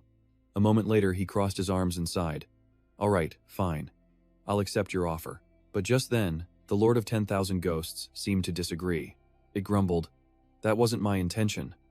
Hun heard it but closed his eyes, ignoring it. "Whatever, if you don't like it, forget it." The Lord of 10,000 Ghosts grew sad and quickly shook his head. It's too late to change the decision now. As it spoke, a shocking notification filled the system window. The quest of Bone. The Lord of 10,000 Ghosts, Bone, has given you a quest. Requirement: become famous throughout the tower before reaching the 100th floor. The penalty for failure is death. Begin training as a follower of Bone. Your reward? Bone will grant any formula you desire. The contract price is a simple handshake. Hun froze completely stiff at the offer. He thought, any formula I want. With a demon's formula, nothing is impossible. But glancing at the penalty for failure, the terms were dangerously harsh. If I fail, I'll become his apostle, but with great risk comes great reward. He thought, even so, I can't let this chance slip away. This could be Hun's one shot to ascend. He reached out his hand, a smug grin on his face. All right, Bon, I accept your quest. He touched the system panel. It wasn't a real handshake, but the symbolic act was enough. The system chimed, the overlord of myriad demons smiles as he shakes your hand. Whispers filled the room as a door creaked open. Ha-Du's worried voice cut through the silence. What are you doing? Are you going to the second floor? Hun wasn't that foolish. He immediately denied it. No. That bastard Kim Sung-tae. We're going to catch him and squeeze him for information. He shoved his hands in his pockets, his tone absolute. That's why I, the fire god, need you to capture him. Hearing his name, Vulcan instantly appeared. His voice was filled with doubt. Huh? You know where he is? An image materialized, showing Kim Sung-tae in a dark forest through a magic lens. Hun answered the unspoken question. I had a spirit tail him. He may be far, but I'm sure he's still on the first floor. That's how he was visible through the spirit's lens. Vulcan was stunned, his expression a mix of awe and admiration. That's incredible. You have to teach me that trick. I'm off. With that, he vanished, leaving only a flicker of purple flame. Hun then turned silently to Ha-Du. Why don't we have a little chat? She seemed startled by the sudden request but agreed. Yes. He then held up the demon mask. This mask. I want you to tell me everything about it. They began a slow walk through the forest as Ha-Du explained the mask's origins. He listened in thoughtful silence as she spoke. Finally, she concluded. In short, this mask allows the user to wield the power of a dokebi. He lifted the mystical mask, asking casually, though he knew the answer. Aren't a dokebi's powers seduction and the supernatural? She quickly affirmed, that's right, but everyone uses those powers differently. Ha-Du gave him a sincere, gentle smile. For me, I can use supernatural strength and also clairvoyance to see the future. He repeated the word back to her. His tone was slightly dismissive. Clairvoyance? Unlucky. If you could actually use that power, it would have been helpful in battle. Hearing his words, Ha-Du wasn't offended.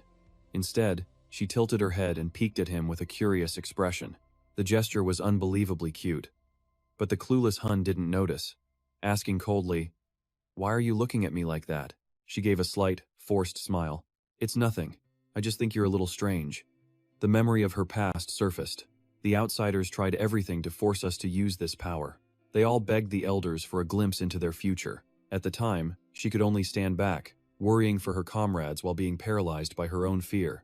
She explained to Hun that most of them feared the future and did everything they could to escape their own destiny. Hun just scoffed at the story.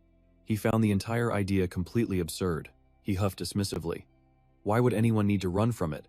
If something is in your way, you just have to smash it. Her sweet voice calmly replied, "It's a good thing then. I think my ability will be a perfect match for you." He stared at her back, utterly confused. What the hell is she talking about? Hadu turned around, smiling brightly as she patiently explained, "My ability is battlefield clairvoyance, a power made specifically for combat. See? It's useful, right?" The moment she finished, Hun lunged forward and pulled her into a hug, shocking her speechless. "Where am I? Who am I?" he exclaimed suddenly. "Perfect!" Hadu's face flushed crimson, her mouth wide open in disbelief. This was all happening too fast. He grinned triumphantly, his face alight with pure joy as he praised her from the depths of his soul. "I'm so glad it's you. No, you're the absolute best." He held her close, but his thoughts were far from romantic. He schemed, sword star, bow star, great thief, spear god. When it's time to fight the 9 stars, my chances of winning will be much higher. Pushing that aside, Hadu felt like she was about to melt in his arms. Her body went limp as she was lost in the moment. Blushing furiously, she let out a small, flustered sound. On this romantic winter night, he held her close and thanked her profusely. But the moment was shattered by a system notification popping up. "The overlord of myriad demons has taken a picture. The 9-tailed fox has licked its lips." He instantly released her as they stared at each other in awkward silence. Hun broke the silence first. He glared at the sky, yelling at the system, "Bon, you damn stalker, get the hell out of here." The overlord of myriad demons got the message and vanished. Once it was gone, Hun shyly scratched his head and stammered an apology. "I'm sorry, I was just..." Before he could finish his sentence, Hadu quickly interjected, "No, I'm glad I could be of help." Hun raised the mask in his hand, his gaze firm. "In any case, I will put this mask to good use. I'll help you get your revenge." Hadu's eyes shone with a new fire. "Thank you again. I hope luck will be on our side." Meanwhile, at another location, a hand clamped over Kim Sung-tae's mouth, shoving him into a corner as his eyes widened in sheer terror. The attacker's voice echoed, Now, don't struggle." For what felt like an eternity, Kim Sung-jin revealed everything he knew. By the time the full moon hung high in the sky, his story was over. Terrified, he tried to flee. "So, I'll be going now." Seeing his use was over, Hoon dismissed him. "All right, get lost." Vulcan glared at his pathetic, retreating back, clearly unsatisfied. "You're just letting him go?" Hoon simply replied, "I'm going to crush his guild anyway. But what about the Holy Nation's other guilds? Countless smaller ones work with them. Between floors 10 and 200, there are countless minor guilds." As they left, Hoon said grimly, "If we want to wipe them all out..." Vulcan finished his thought. "It's going to take forever." Just then, Hoon proposed a new theory. "However, what if this works in our favor?" Confused, Hyul asked, "Are you talking about Bond's quest?" Hoon patiently replied, "Yes, if we can. Destroy Bond's brothers' guilds. We'll get our chance to complete the quest." As he spoke, a triumphant smirk spread across his face. "So, shall we proceed to floor 2? In the safe zone on the 2nd floor, Vulcan asked casually, "Are you telling me those people stopped the monster wave?" Hoon confirmed, "Yep. And there were only 2 of them." Vulcan looked shocked. "What?" "I heard there were 3 people. They stood watching the scene unfold." Hyul said, "Look over there." Hoon calmly replied, "Oh, here they come." The group across from them broke into a cold sweat, their faces paling as they stammered, What?" Before them stood the man in that haunting mask. His heroic stance was absolutely overwhelming. Their leader immediately barraged him with questions. "You? Are you the one who stopped the monster wave? Do you have a guild? Just tell us your name." At those words, Hoon paused. He suddenly remembered his quest, to become famous throughout the tower before reaching the 100th floor. However, he knew he couldn't reveal his real name, Hoon, just yet. He answered the man's question in a cold, clear voice. "My name is Demon Mask." Vulcan's head snapped around at the name. A young man from the crowd pushed forward, yelling, "Huh? What did you say?" This hothead was already rushing forward. "Hey, hold on. You need to explain yourself." Another man held him back. "Wait. If a hooded guy like that is being so cautious about his identity, he's obviously overthinking it. What if he's a criminal who came to the Tower of Trials to hide? I've heard a lot of people come here to escape their past." Seeing them whispering, Hoon thought to himself, "Hiding your face is common in the tower. They're only interested because of the news about the wave and this mask." Realizing things were getting boring, Hoon decided it was time to leave. He turned to Vulcan. "Let's go. The fire god has plenty of work to do." He agreed instantly. "Understood." The moment he spoke, a blinding light erupted where they stood. Seeing them about to vanish, the men called out, "Stop! Wait!" But in a flash, they had already teleported away, leaving the other group standing there completely stunned. He's gone. Meanwhile, the three of them had warped to a forest, ready to face their next trial. As expected, a notification panel appeared before them. A welcome message and a new quest popped up. Welcome to the second floor. Complete the following quest to advance. Defeat goblins. Defeat goblin warriors. After grasping the new mission, Hoon thought it was a piece of cake. It didn't seem challenging at all. A task this easy was beneath him, and he couldn't be bothered to lift a finger, so he pawned it off on Vulcan. Therefore, Fire God, you handle this. Are you serious? Vulcan began sweating bullets, suddenly tense. Don't tell me you want me to capture them alive for you. Cleverly, Hoon sent him off to handle his own private business. If you can, grab Hyul's share too. I need to test my demonic energy. If you want to see, you'd better hurry back. Feeling like a glorified errand boy, Vulcan reluctantly accepted the mission. You damn punk. You better not use up all that demonic energy before I return. Hyul felt uneasy watching Hoon's unconventional methods. Is it really okay to handle the quest this way? He replied calmly. If you don't like it, feel free to do it yourself. I'm not forcing you. Left alone in the dark forest, Hoon clenched his fist, entering a state of deep concentration. Faced with a new challenge, he was thrilled. This is interesting. To think I can use demonic energy like this. Wasting no time, Hoon summoned a torrent of dark magic, eager to test its true power. One of the four great demonic essences materialized before him. In an instant, an aura of dark, flame-like energy appeared. Staring at this incredible power, Hoon froze for a moment. So, this is demonic energy. As he stood mesmerized by the power, Hyul suddenly screamed, "Look out! There's a goblin in those bushes!" And there it was, a grotesque creature, drooling with hunger. With a ferocious shriek, it charged straight for Hoon like a starved beast. Far from scared, Hoon saw this as the perfect opportunity. Perfect. Why don't I test this out on you? A test subject had delivered itself right to him. He immediately directed the flow of dark magic. Demonic contact. But somehow, the goblin dodged the attack with impossible agility. Hyul stood there completely stunned. It dodged. Yet Hoon remained calm, for this was a very peculiar type of attack. No, this attack doesn't need to make direct contact. And just as he said, the goblin's shoulder suddenly ripped open, leaving the creature confused about what happened. In the blink of an eye, its entire left arm was obliterated, much to its own shock. Hyul was just as confused. What just happened? Hoon calmly explained. Demonic energy is a corrupting force. Those unworthy of it simply cannot withstand its power. The goblin was eliminated in an instant, though not cleanly, as fragments of it remained. This is what happens even if it just grazes them. But that was only the beginning. Now came the main event, the most important part. In Hoon's hands, two different auras swirled, ready to be merged. If I infuse this demonic energy into a soul weapon, a much stronger one should form. Without hesitation, he put his theory into practice. The two energies violently collided. It formed a bolt of black lightning. But things didn't go as Hoon expected. Damn it, the soul disintegrated. I guess it couldn't handle the demonic energy either. He decided to make an adjustment and try to form a new soul weapon. I need to lower the demonic energy's density from a 10 down to a 1. The next moment, a new soul weapon was born from that perfect combination. Perfect, it's complete. After watching Hoon struggle for a moment, Hyul spoke. You did it. That looked pretty difficult. But wanting to look cool, he just shrugged. I was actually surprised by how easy it was. Such was Hoon's divine level of understanding. Besides demons, no one can wield pure magic. No one even knows how to use it. Suddenly, a voice spoke from behind him. Made from magic? Vulan had returned with a swarm of goblins. Amazing. A perfect fusion. A soul soldier imbued with magic. Call it a magic soul soldier. Hun considered the name. A magic soul soldier? Not bad. Vulan leaned in to inspect it. It's perfect. So, will you become my student? But the more he thought about it, the more tedious it seemed. So, I have to infuse every captured soul with magic? That's too difficult mid-battle. His mind was still filled with so many questions. Wait a minute, do I have to summon them myself? At that thought, Hun suddenly bowed his head, acknowledging Vulan's skill. Fire God, you're far more adept at summoning than I am. Your battlefield placement is also incredible. Vulan puffed his chest out at the compliment.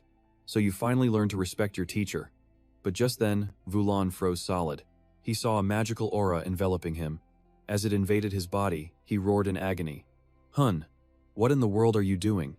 With a crazed look, he asked an insane question. If I infuse your soul with magic, will your summons also become magic soul soldiers? Oh, and since your soul is stronger than a goblin's, I'll use every bit of my magic. Unable to resist, Vulan could only glare with pure rage. The next moment, the magic intensified, engulfing Vulan completely. He could only scream out one name. Hun! Hadu worried he might go too far and kill Vulan, but Osbian calmed her. Don't worry. The first spirit master won't die from this. Holy crap. After being thoroughly humiliated, Vulan seethed with rage. If I get through this, I will grind your bones and have you for breakfast. But Hun had never backed down from a fight. By all means, try. If you're strong enough to challenge me, I'd welcome it. At the center was a massive vortex of black and purple energy. A brilliant white light glowed from within. After the process, the masterpiece was complete. A truly perfect soul soldier.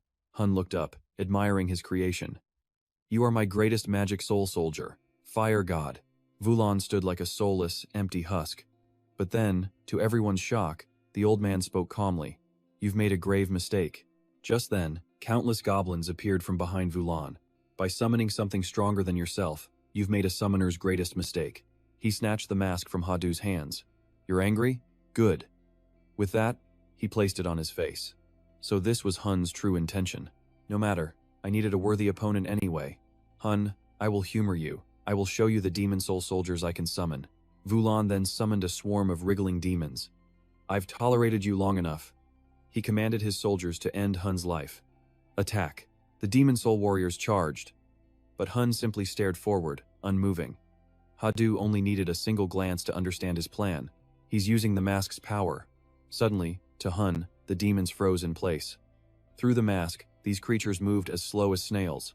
These demon soul soldiers are so sluggish. Looking at Vulan, Hun saw he was moving even slower than a turtle. No. Are they slow? Or am I just fast? So this is how Hadu perceives the world. With this power, he already had the upper hand. A second later, he shot forward like a flash of lightning. To him, Vulan was still in slow motion. Vulan saw him coming at light speed, his face contorted in panic. He raised his fist, ready to strike. I may look like this now, but they once called me the god of death. In a flash, Hun's fist connected perfectly with Vulan's face. The devastating impact was powerful enough to shake the heavens. Vulan staggered, then collapsed to the ground. Hun removed the mask, a satisfied smirk on his face. Calm down and obey me, soul soldier. Vulan was defeated in an instant. He crashed down, sending debris flying. Hadu cried out, Old man. After the beatdown, Hun casually remarked, Don't worry, his soul won't break from a simple punch. Hearing that, Vulan shot back. That's for normal people. A punch like that still hurts like hell, you know. Hadu, who had been observing quietly, was curious. Hun, was that the power of the mask? This fight seemed much easier for you. It felt like everything slowed down around me. I felt like the greatest martial artist alive. Hadu hesitated, then began to reveal a mind-blowing truth. I believe that's only a fraction of the mask's true power, which means you're finally able to wield it. The mask was already incredible. Hun was stunned. Only a fraction of its power? His curiosity piqued. He pressed her for answers. If that's just a fraction, what is the mask's real purpose? Seeing his intense interest, Hadu began to explain. I told you it grants battlefield clairvoyance, didn't I? It doesn't just make enemies seem slower, it allows you to predict their future movements. Hun grabbed her shoulders, his eyes wide with disbelief. Impossible, how could I possibly do something like that? She gave him a frustratingly simple answer. If you're asking me how, I just do it. Hun was left completely speechless. She just does it? Looking at Hadu, he remembered she was no ordinary person. Right. She was a prodigy, a genius, even among the other Zokabeth. Teaching him would be nearly impossible. Suddenly, Hadu broke his train of thought. Do you feel dizzy at all? He wondered aloud.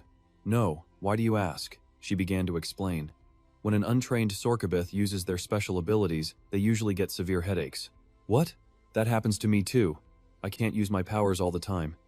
Hadu's next words then landed with critical damage. I was worried you couldn't activate the mask's skill. Hearing this, Hun shot back. You just love to twist the knife, don't you? Realizing her verbal misstep, Hadu laughed nervously to cover. Ah, that's not what I meant. I'm sure you won't be using that mask anytime soon. Suddenly, his mood shifted as he fell deep into thought. I couldn't.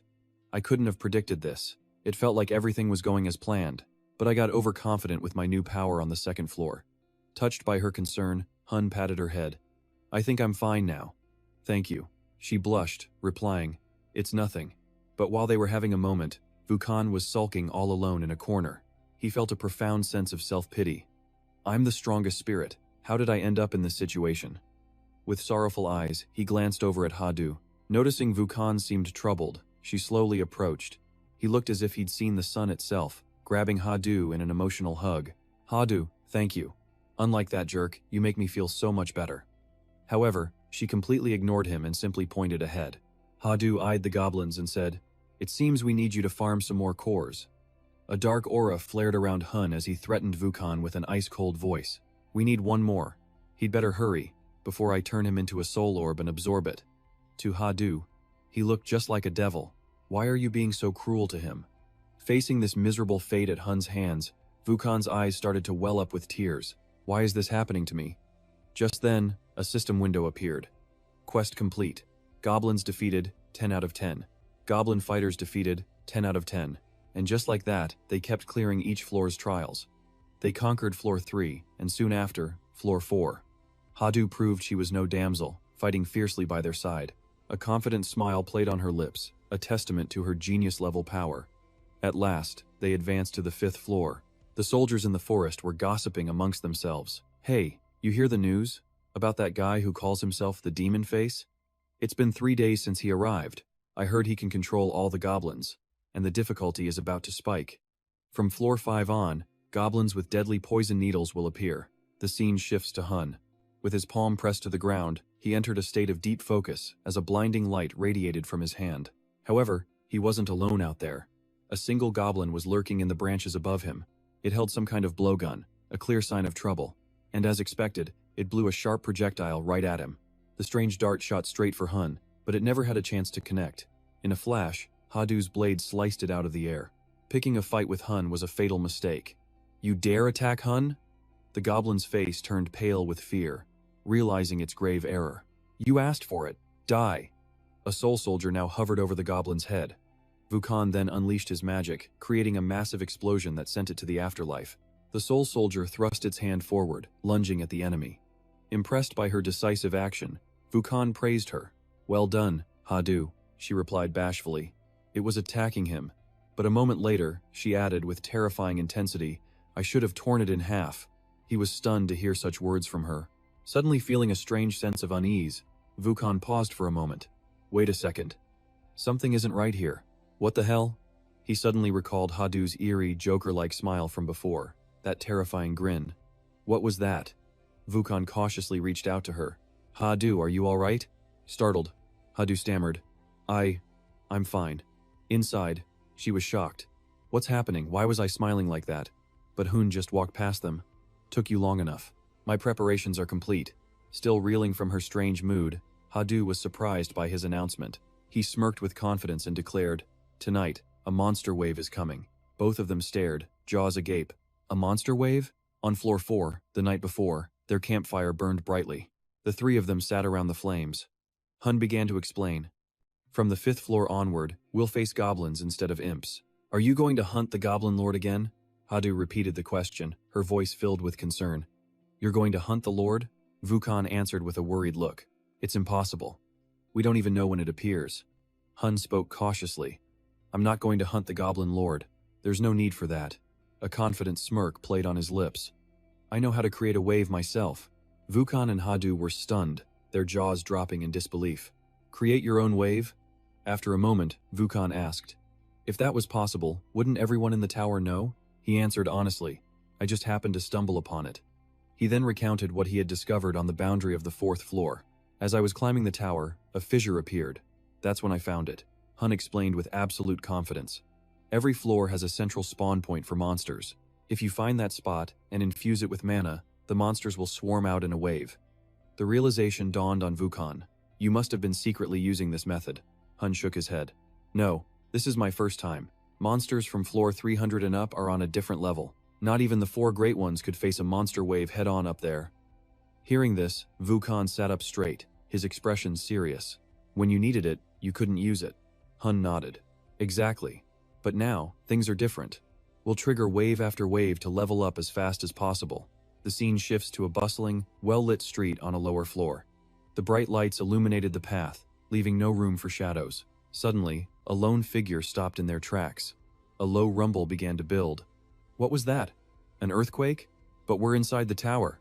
A man with blonde hair spotted something strange and yelled, "Look, over there!" In front of them, a massive wave of energy was erupting. A monster wave. On the first floor, from the swirling energy, hordes of goblins began to pour out. It's a goblin swarm. They charged forward like ravenous beasts. The adventurers immediately turned and fled in terror. No way. A real monster wave? But this is the starter village. We got no warning. The goblins charged, spitting out strange poison needles. People scattered in chaos, dodging as they fled. Some were hit instantly. Look out! One of the needles struck a man in the back. The blonde-haired man rushed over, panicked. Are you okay? Get up! The man struggled to reply. I can't move. The blonde man's eyes widened in horror. It's goblin paralysis poison. He'll be trapped like that for a while. Seeing the goblins closing in, he cried out, "Damn it! They're right on top of us. Is this the end?" Tears streamed down his face as he screamed in despair. I haven't even reached the 10th floor. To die in a place like this. But just then, a hand wearing a skull ring pulsed with a strange energy. That power erupted violently. A calm voice then cut through the chaos. Get the poisoned man to safety. The man looked up, stunned. Who are you? The mysterious figure's face was revealed. Demon Face. A man with a demonic visage and 2 short horns. His eyes held a strange, piercing glint. Seeing Demon Face appear, everyone felt a wave of relief. Demon Face is here. He's an expert. We're saved. But this was actually Hun in disguise. Yeah, I saved you all. Now praise me. Demon Face casually raised a hand and flicked his wrist. A dark wave of power erupted, blasting the goblins away in an instant. Their wretched screams echoed through the air. Rise and fight, my demon soul soldiers. The summoned spirits appeared and ripped the goblins to shreds. Just then, Vu Kan appeared out of nowhere. He roared, "You bastard! I was the one who made them. Why are you taking all the credit?" Hun looked like he wanted to punch the guy's lights out. Just shut up and make more soldiers. As they argued, a massive explosion erupted right in front of them. Looking closer, they saw the soul soldiers writhing in magical flames. The soul soldiers, they're burning? Behind the blue flames, a pair of sharp eyes appeared. This time, it was a goblin priest, a higher class monster. Vu's jaw dropped. It's attacking our soul soldiers. Hun, as Demon Face, shot back, I'm not blind. If we don't take it out, we can't farm points. From a high rooftop, a lone figure watched, calmly observing the brutal chaos unfolding below. Then, the girl leaped down, rushing forward at blinding speed. It was Hadu, closing the distance in an instant. A look of pure excitement crossed her face. She landed and slashed, cutting down monsters with ease. Nearby, Vu Kan clenched his fists. A dark aura flared around him as he glanced aside. The person beside him was gone. Power erupted from his mouth, revealing sharp teeth. It was his ultimate skill, gluttony. A flame that could even burn souls. It was a godsend to get this skill from a goblin. I'll put this to good use, he thought mid-fight. Unleashing his ultimate, he swung his arm wide. Power exploded, filling the entire area. The goblins were sent flying. Soul fire. He glanced at Hadu, impressed.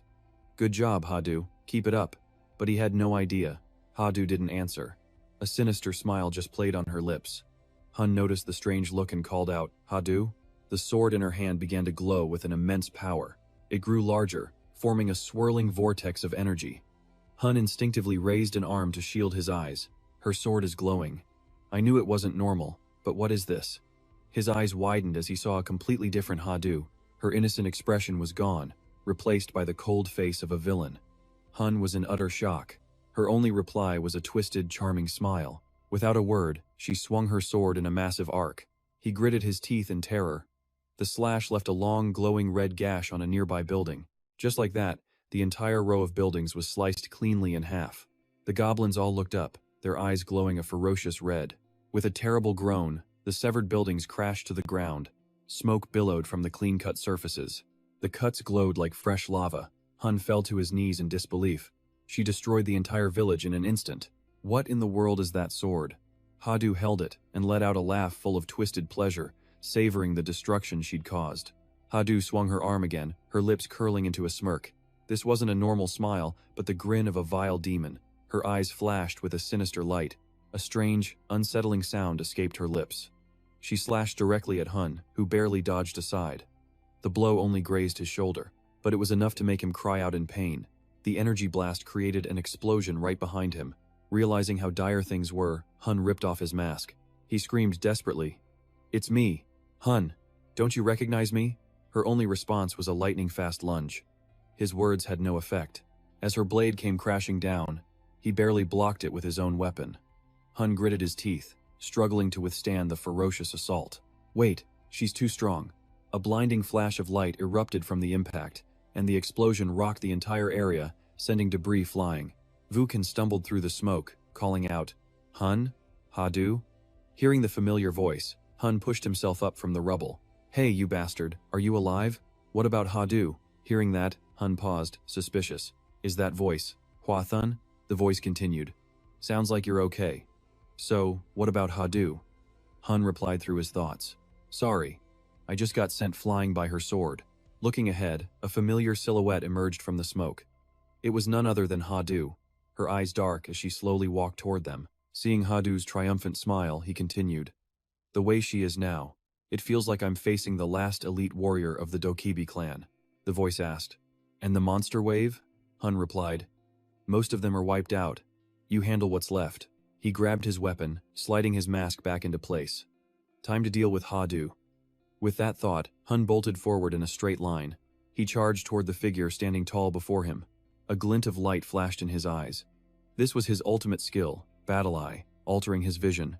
Everything blurred, focusing only on the human target and the sword Hadu held in his hand. His instincts, honed over 599 floors, were screaming, "That sword is dangerous. It'll tear me apart." Raising his weapon, he remembered, "In the tower, there are no friends or foes. So much for forever. Your unlucky fate ends now. Sorry." Hun charged forward, all hesitation gone. But as the blade neared her face, Hadu flashed a taunting smile. That smile broke his focus once again. Hun struggled to regain his composure. "Damn it, why am I hesitating?" She caught his blade barehanded, effortlessly. This sight stunned Hun completely. In his heart, he already knew what was happening. "Don't tell me." One of Hadu's eyes had completely transformed, her smile mocking him. Was this Hadu's ring? Before he could react, Hadu swung her arm. The blow sent him flying, her laughter echoing around them. Hun slammed into the ground but quickly regained his footing. Something was being summoned from his hand. It was an awakening, a terrifying power that made even Hadu gasp in shock. Hands, or rather, skeletal hands, erupted from the ground. A massive horde, leaving her utterly horrified. Fearsome skeletons rose up, swarming forward, some crawling, others with jaws agape. Behind them, Hun's awakening had begun. After the goblin wave, he declared, his eyes filled with resolve. "Rise, my fossilized goblin warriors. Stop Hadu." At his command, the fossilized warriors surged, grabbing at Hadu's ankles. The scene was unbelievably grotesque. Suddenly, her crimson eyes flashed open. With a single swing, she sent them flying. Hun could only watch in terror. I couldn't even see her blade. Is she using the battle eye? Facing this new Hadu, he was out of ideas. She's too strong. How can I win?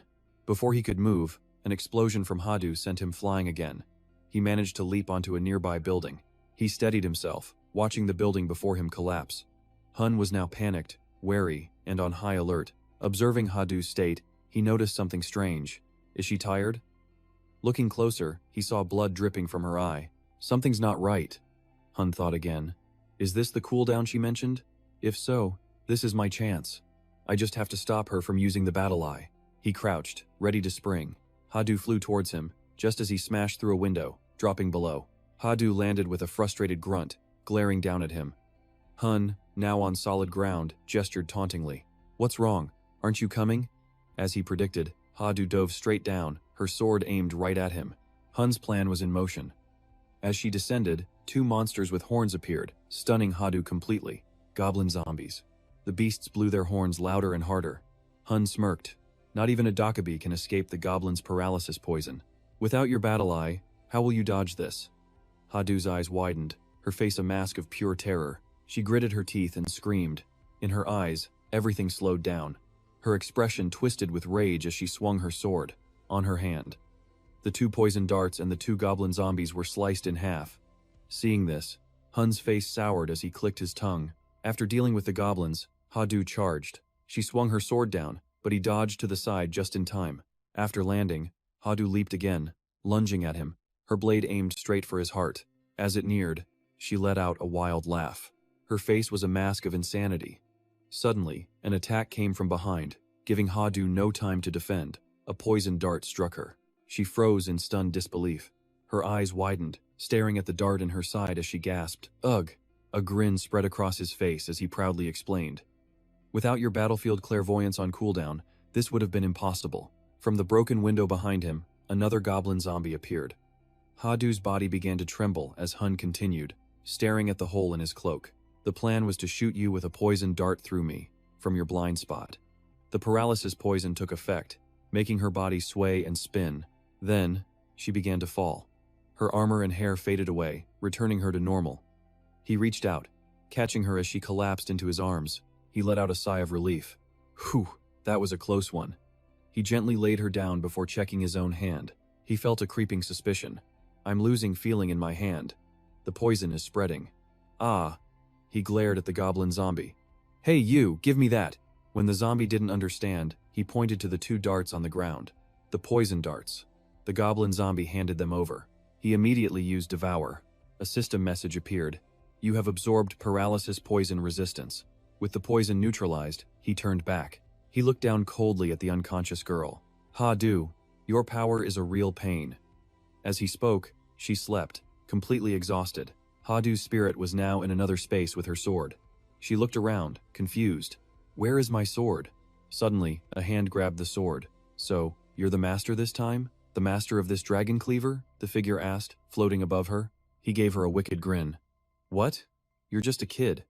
She stared back in confusion. "Who are you?" "A Dakabi," he answered, half right, half wrong.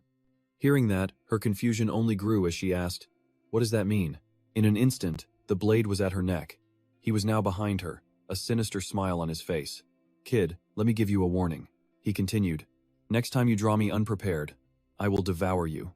Hearing his words, she snapped awake in the real world.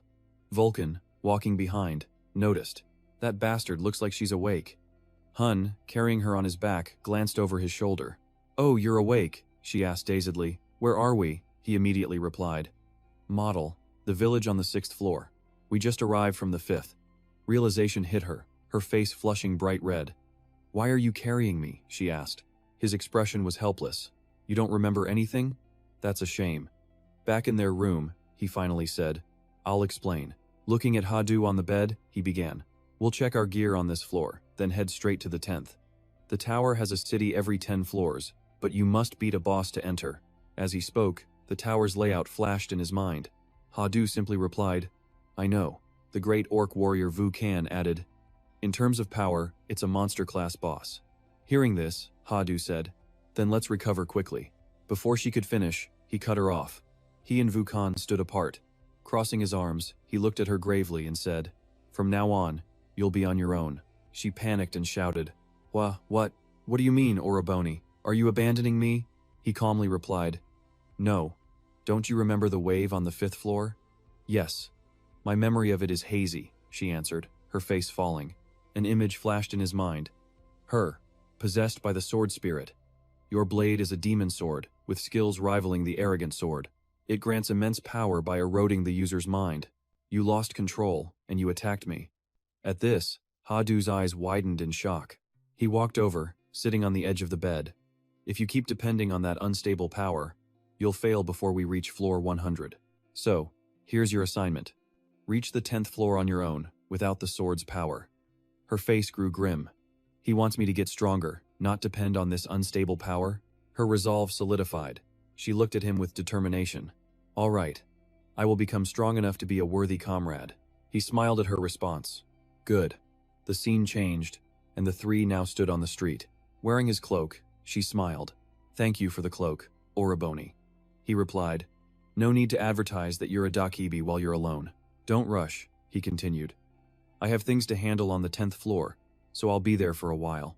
Vu Kan sighed beside them. "It's a shame." Her gaze was determined. "I'll catch up to you soon." He looked at her softly, thinking, "All right, I'll wait." no matter how long it takes. With that, they parted ways to begin their new journeys. A few days later, on the 9th floor, the ground was littered with the corpses of orcs. A terrified orc cried out. He knelt before it, unimpressed. All that size, and you're no different than a goblin. Now, get lost, he said. Behind his mask, his eyes flared like headlights as he dashed forward, landing a concussive kick to the orc's head. The orc was sent flying, crashing with a loud thud. Vukan slowly floated down beside him.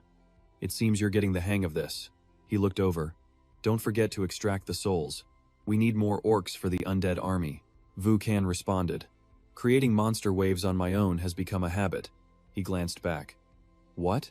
Are you complaining? No, I'm actually enjoying this, Vukan replied. Then his face grew disappointed. Still, I can't believe how cold you're being. You haven't mentioned Hadu a single time. At this, his face hardened. What are you talking about?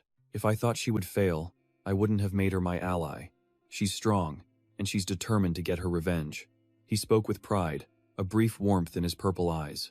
His expression instantly shifted as he pointed to the system screen. Now focus on bringing me more orcs. Creating monster waves yourself isn't enough. I still need more.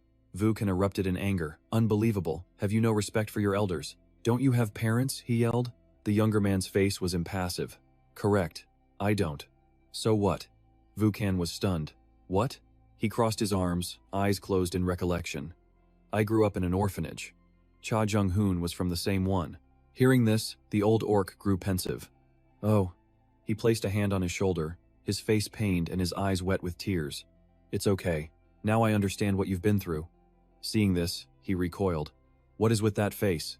They started bickering again. Even if you are a total jerk, this is just my usual behavior. Come here and let me give you a hug. Get lost. I hate being pitied. A system notification appeared. Achievement. Orc massacre completed. 2 figures were then teleported to the 10th floor's trial chamber. A system message appeared. Welcome to the 10th floor. You must defeat the boss monster to enter the central area of the 10th floor. Failure will result in a forced return to the 9th floor. Walking around, Vukan spotted something. Huh? What is this? I've never seen something like this before. He followed his gaze. It looks like a record of the fastest completion times. Vukan asked doubtfully. All of them are around 1 minute. He smirked teasingly. It seems your name isn't up there. Vukan grew angry and shouted. Neither is yours.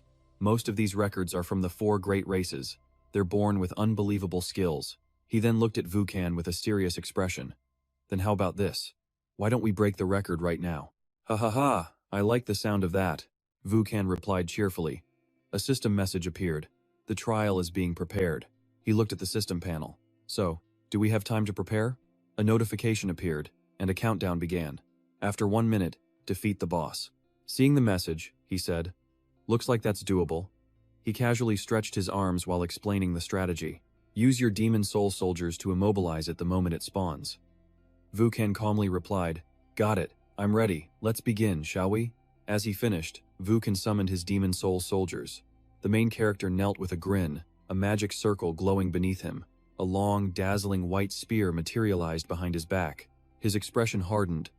Then a grin spread across his face as he thought, I'll show you the power of an all-powerful master. Elemental enchantment. At his command, raw elements swirled around the spear. He began stacking enchantments one after another. Piercing, sharpening, unbreakable, and death. A wicked grin crossed his face as he thought. And for good measure, I'll add this. Demonic power enchantment. The spear turned a sinister shade of black and purple, enveloped in demonic magic. Everything was now ready to end this boss. A system window appeared. The trial will begin shortly. The countdown started. 3, 2, 1. A look of pure excitement crossed his face.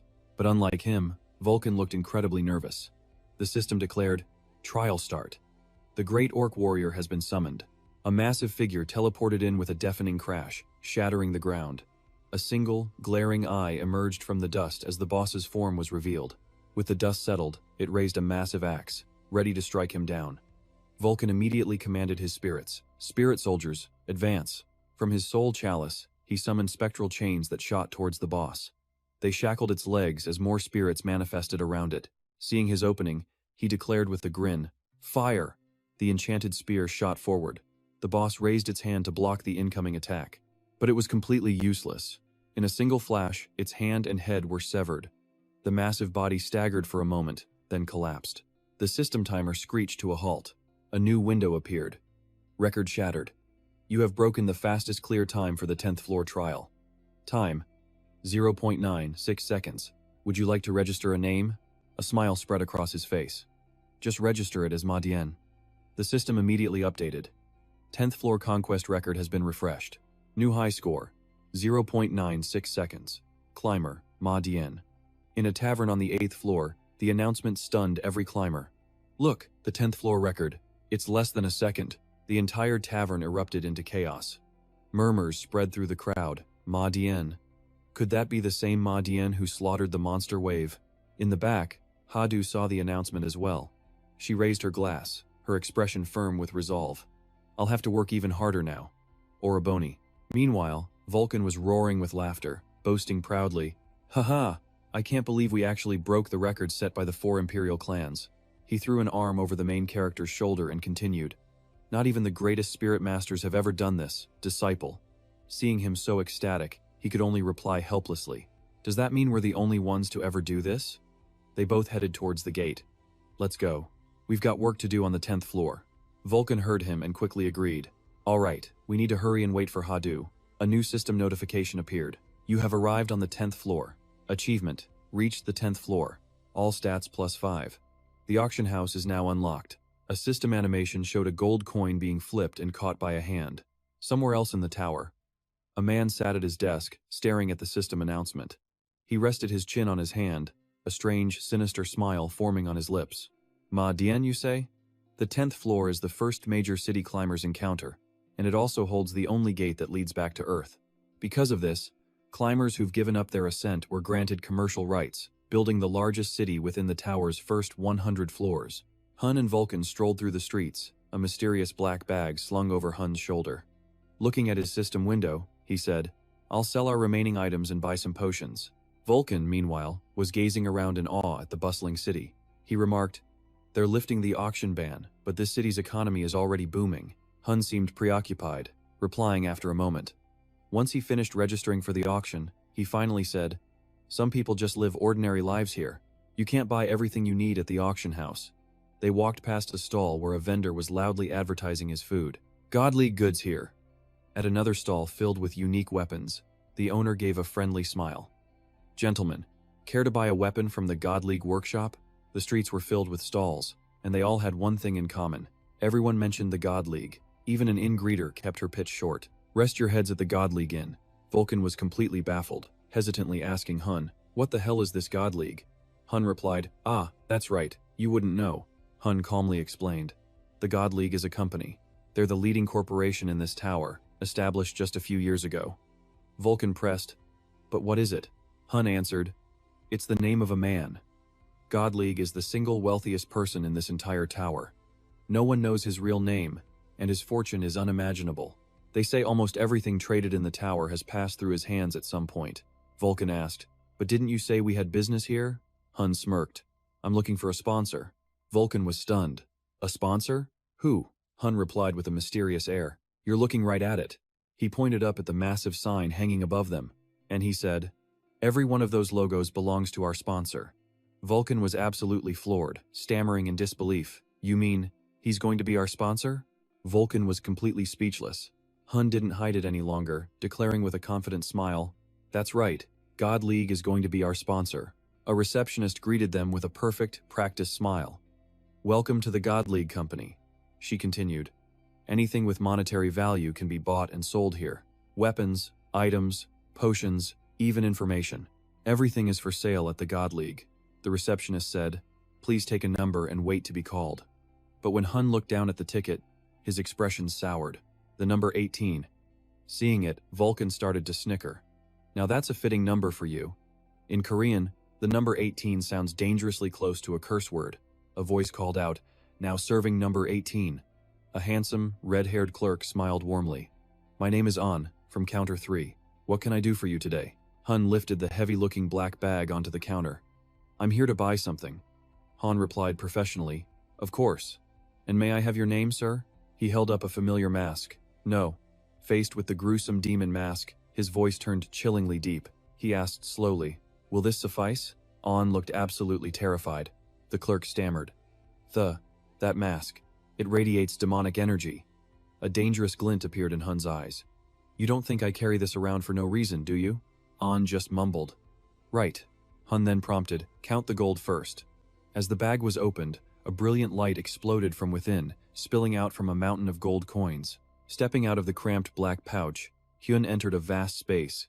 He had a total of 3,000 gold coins, all earned from the waves. Han broke out in a sweat, asking what he wanted to buy. After a pause, Hyun declared, "With all this gold, I want a meeting with God League." An panicked as if he'd heard something earth-shattering. "With Sir God League?" he stammered. In his mind, An thought, "Is this guy insane? Is it true he's a thug from outside the tower?" Hyun replied nonchalantly, "Is there a problem? You said everything here can be bought and sold." Han answered awkwardly, "Well, about that." He struggled for words. "I'm truly sorry, but this transaction is impossible." Hyun questioned, "And why's that?" An bowed his head. "Two reasons. First, Sir God League is extremely busy." Hyun cut in. "Second?" Han replied slowly. "This may be a bit rude," he continued bluntly, "but the amount you're offering is too little.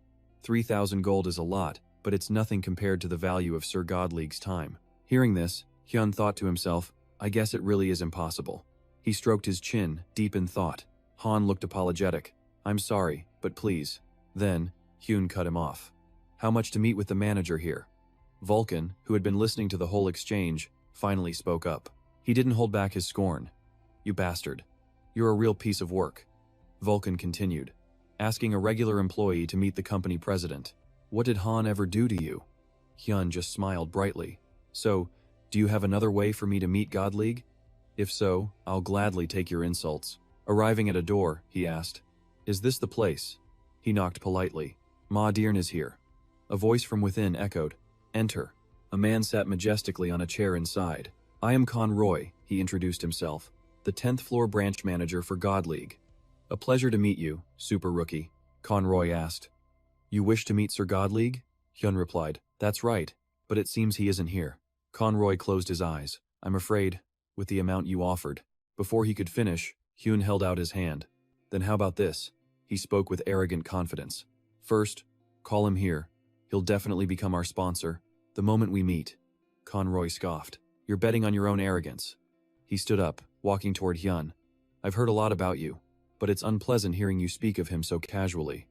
Meanwhile, Hyun's hands were clasped behind his back, his fingertips silently weaving a thin thread of power. Once done, he coolly slid his hands into his pockets. Suddenly, two massive purple hands appeared behind him, their black nails wrapped in violet threads. Conroy spoke, "With my characteristic, Majin, I control anyone caught in my strings.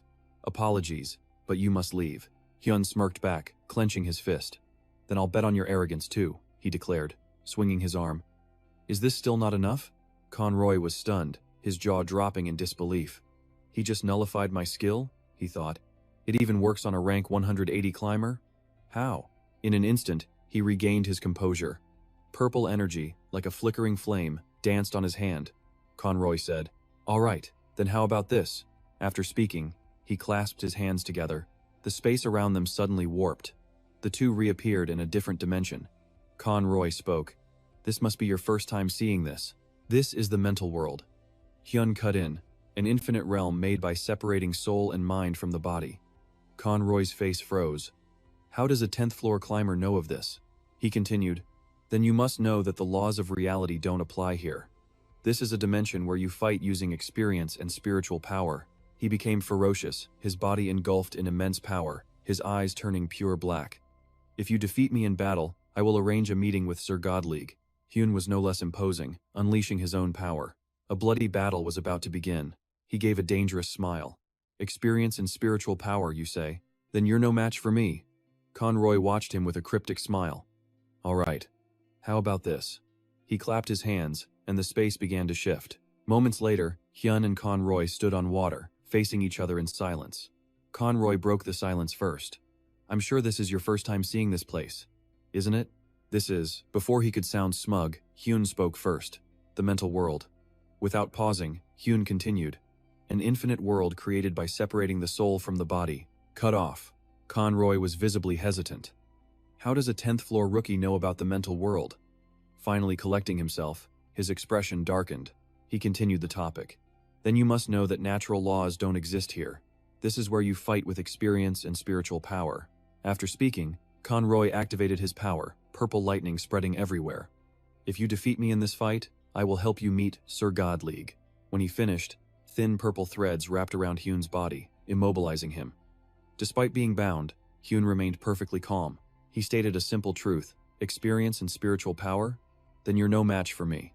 Seeing Hyun's complete lack of fear, Conroy asked again, his tone serious. You still don't get it, do you? You're characteristic. As Hyun spoke, he jerked his arm sharply, snapping the threads and breaking free. Hyun landed lightly, taking a battle stance. It's useless against me. Watching Hyun grin brightly at him, Conroy began to question his entire existence. How does a 10th floor rookie know my characteristic? Conroy backed away, horrified as Hyun appeared before him. His mental strength is at least at the 100th floor level. No, it's over the 200th floor. Though terrified inside, Conroy maintained a confident facade. All right, I admit you are my equal. As he spoke, the water churned violently. This turn of events made Hyun panic slightly. From below, a figure slowly began to rise. From one puppet, 3, then 4 more began to surface. The appearance of these puppets sent Hyun into a panic, unable to believe his eyes. In moments, Hyun was swarmed by a legion of puppets. Behind them, the puppeteer silently raised his hands, commanding his army. As he fell silent, a strange purple light flared from the puppeteer's forehead. He stood among his legion, a sinister smile twisting his lips. In the spirit realm, experience is power. These puppets are born from my experience. At his command, the puppets began to advance. To surpass floor 100, I made them grow stronger with my mana. The puppet horde slowly closed in. As Hun cautiously scanned the area, his opponent gloated.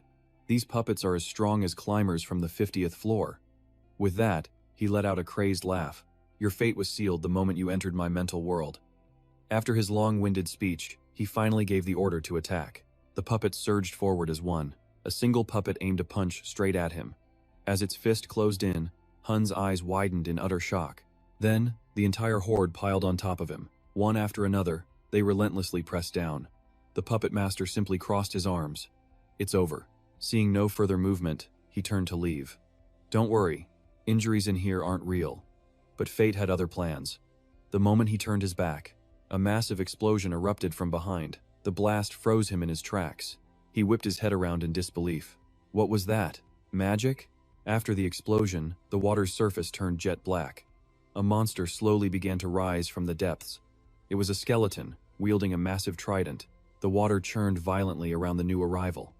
The puppet master was terrified by this creature's presence. A necromancer?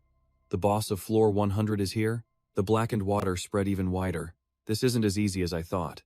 His puppets began sinking into the abyss. He watched in a blind panic. My puppets! Hun, who was thought to be crushed, slowly rose from the water. In his jet-black cloak, he radiated absolute confidence, even inside this mental realm. So, it seems raising the dead takes a bit of time. The water roiled violently as the puppet master backed away in terror. The sight made Hun scoff. An army of puppets? His gaze was as sharp as daggers. You've clearly never witnessed a true army. This is your chance to see one. This is a real army. From the dark water, a fully armed legion of skeletons emerged. With his own undead forces, Hun feared no one. He then declared, Your fate was sealed the moment you entered this mental world. The sight of the legion forced the puppet master to retreat. Those pathetic puppets are the very reason for your defeat. As he identified the creatures in the army, despair washed over him. A lich, a Dullahan. I don't even recognize the others. Don't tell me they're all bosses from floor 100 and up? The thought alone plunged him into despair. Just who is this guy? His thoughts turned into a desperate shout at Hun. Who are you? But his question went unanswered as the undead army charged forward. He could only watch in terror as countless weapons were aimed at his face. A blood-curdling scream echoed. Then he was back in reality, gasping for air. Slumped on the floor, the puppet master was still in utter shock. How am I back? I never closed the mental world. Kneeling, he gritted his teeth in defeat. Impossible. He can control my mental world? Hun slowly walked toward him and commanded, Stop your whining and get up. He looked down, his face a mask of menace. Have you already forgotten the wager we made? Seeing the man's dazed expression, Hun repeated his demand. You will help me meet Glick. He then handed him a letter. Staring at the letter, he was completely bewildered. Just this letter? Yes, give it to Glick. Despite Hun's confidence, the man still hesitated. I know I lost, but if he doesn't respond to this, my hands are tied. Faced with this reluctance, Hun declared with absolute certainty. Don't worry, he will definitely respond. With that assurance, the man bowed respectfully. I'll contact you when I receive a reply. His goal achieved, Hun simply turned and left. The two men behind them bowed deeply. Travel safely, sir. On an empty street, Vukan asked. The sun is setting. Should we go rest for the night? Hun heard this and laughed. What are you talking about? We're heading to our next destination. These words left Vukan utterly confused. Huh? We have somewhere else to be? Hun just turned and gave him a cryptic smile. Wouldn't just sitting around waiting for Glick be boring? He then made a suggestion to kill some time. Why don't we fulfill our duties as guild members? Meanwhile, at the White Goose Guild headquarters, a girl in the first floor lobby spoke up out of boredom. Hey, what floor have you reached? The girl beside her answered quickly. Floor 57. At her answer, the first girl sighed. You said you'd buy new gear after hitting this month's goal. In response to the complaint, she replied calmly, Let's finish eating, then we'll keep climbing. Her words made the blonde girl sit bolt upright. But I don't get why we have to sit here. Her frustration grew. What kind of moron would barge into the main gate of a Holy Nation guild? Just then, the door burst open. The two women instantly straightened up. Welcome to White Goose. How can I help you? Hun simply repeated the question. What do I need? He looked up, scratching his head with a goofy grin. Climbing the tower is tough. I want to join a guild. With no one around, the two vented their frustrations. What kind of damn fool would smash their way into the main gate of a guild allied with the Holy Nation? No sooner had she spoken than Hun burst through the door. Seeing him, they snapped back into their professional roles. Welcome to White Goose. What brings you here today? Hun looked down, pondering the question himself. Why am I here? A moment later, he looked up with a sheepish grin. Conquering the tower is just so difficult. So, I was hoping to join a guild. Hearing that, the two women breathed a collective sigh of relief. Oh, he just wants to join. You really gave us a scare. But then they both paused. Wait a minute. As they looked at Hun's innocent smile, a devious plan began to form. If we're the ones to recruit a new member for the guild, then the person who refers him will gain a huge amount of influence. At that thought, they stepped forward with bright smiles. Ah, please come in. Do you have a sponsor? Did someone direct you to us? Bombarded with questions, Hun answered awkwardly. No, not yet. I just came here because this guild looked pretty large. His answer made the two women share a sly grin. Perfect. He's a clueless rookie who doesn't know a thing. Finally, one of them regained her professional composure. She asked him seriously, Would you be able to demonstrate some of your skills for us? Hun paused to consider the question. My skills, you ask? An idea came to him. Could I borrow a coin? The request was strange, but the woman complied. A coin? Will this one do? Taking the coin, Hun held it up with a mysterious smile. All right, with this coin. Then, with almost no effort, he bent it completely in half. The two women couldn't believe their eyes. No way. He did that with his bare hands? That's incredible.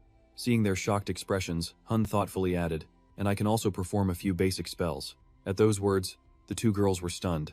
Spells? Hun simply held out his hand, summoning a ring of fire as he confirmed, Yes, magic. I can perform a basic spell, like this. Seeing the tiny flame, the two women calmed down. Well, you certainly have many hidden talents. After a moment, the girls turned away to whisper, This is incredible. His current skills aren't what's important, not if we can. Get him on our side. He could even become a symbol for us. As she spoke, the blonde shot him an evaluating glance. Besides, he's actually quite handsome. Hearing this, shocked the dark-haired girl. What? Is he your type? But the two women weren't the only ones. With a plan. Hun had his own agenda. If I can just buy a little more time. Just then, the girl stopped talking, staring at the door in terror. What was that? What is that sound? A man burst through the door in a panic. Hey, something terrible has happened, he announced. A demon spirit is on a rampage. It's out there right now, destroying the village. He wasn't finished. Everyone who has cleared the 50th floor or higher has been summoned. Get out there and help, now. At this, the blonde girl groaned. At such a critical moment. Though reluctant, the two women had to leave. Before vanishing, she called out, Wait right there for us. We'll handle this quickly and be right back. And with that, they disappeared, leaving Hun, I alone in the room. Finally, by himself, Hun drew the curtains. Now then, he summoned his familiar mask, wondering if he should once again become the demon mask. The answer came instantly as he put it on. Outside, the citizens were scattering in complete chaos. Get away from the shopping district. Hurry, it's dangerous. Items are destroyed the moment they get near it. Two figures at the scene backed away cautiously. They stared at the person before them. Our attacks have no effect on it. And there, Vucha stood before them, looking fearsome. I resent you all. The two girls stood there, judging him. He's certainly a strange one. Feeling their stares, Vucha gritted his teeth in humiliation. Yeah, I know. I haven't had to act like this in a decade. At the thought, Vucha's hatred deepened. That bastard Hun. He's the one who made the first spirit master suffer this shame. I will never forgive you. Meanwhile, Hun launched a vicious kick into a soldier's stomach. The force of the blow sent the man flying backward. He slammed hard into the wall, shattering the stone. Hun stared at the unconscious man. It's not here, so I wonder where they're keeping it. The loud commotion attracted attention. Someone threw the door open to complain. It's too damn loud. What in the world is going on in there? But the scene made him freeze, shocked into silence. He stammered at the masked man. Who are you? How did you get in here? Before he could say more, Hun's hand was at his throat. He dragged the man inside as he walked in. The contents of the room made him pause in admiration. Oh, so many books in here. Could it be here? Thinking, Hun turned to the captive to interrogate him. I'm looking for something. Your guild is affiliated with the Holy Kingdom, correct? He then continued with his demands. I want a list of the other guilds and their exact locations. The goal was obviously to find and destroy them, but even under threat, the soldier was still defiant. You think you'll be safe after making enemies of the 9 stars? Hun was completely unfazed by the threat. Thank you for your concern, but are you really in a position to worry about others? As he spoke, Hun tightened his grip. The soldier's face quickly began to turn purple. If you don't give me the information now, you might just lose your life here. At last, the soldier's trembling hand pointed in a certain direction. His voice, now, also began to tremble. Over there, on the desk, getting what he needed, Hun said softly, Thank you for not wasting my time. Then he tossed the man's body to the ground and slowly walked to the desk. He placed a hand on the papers, and as he read, a murderous aura filled his eyes. Reading each name, Hun grew enraged. The P, siblings. So these are their lackeys. After reading, he summoned a flame to burn the paper. Just you wait, Ken and Carmen. Every last one of you will kneel at my feet.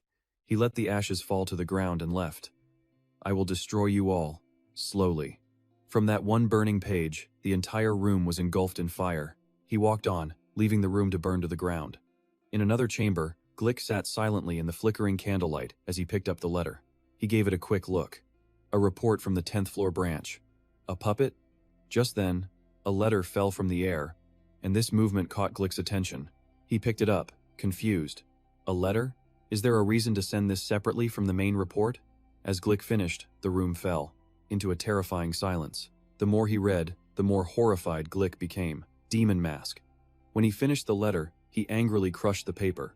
How could you possibly know about this? Investigators were questioning witnesses. Near the scene of the massive fire, people were still being rescued. This is breaking news. We suspect arson, but we don't know the culprit. All witnesses at the scene have perished. At the White Swan Guild, Guildmaster Holly was gathering information. That reserve rookie is highly suspicious. He asked, what did he look like? And what was he wearing? The two female witnesses tried to recall. He was a male with a slender build, the blonde said, a handsome man with a high nose bridge, but the woman with black hair disagreed. An ugly man with a large nose. The two stared at each other, confused, and said in unison, What? The blonde girl startled as she tried to remember his face. Wait, my memory is jumbled. Something is being hidden. Impossible, they realized in shock. Was it illusion magic?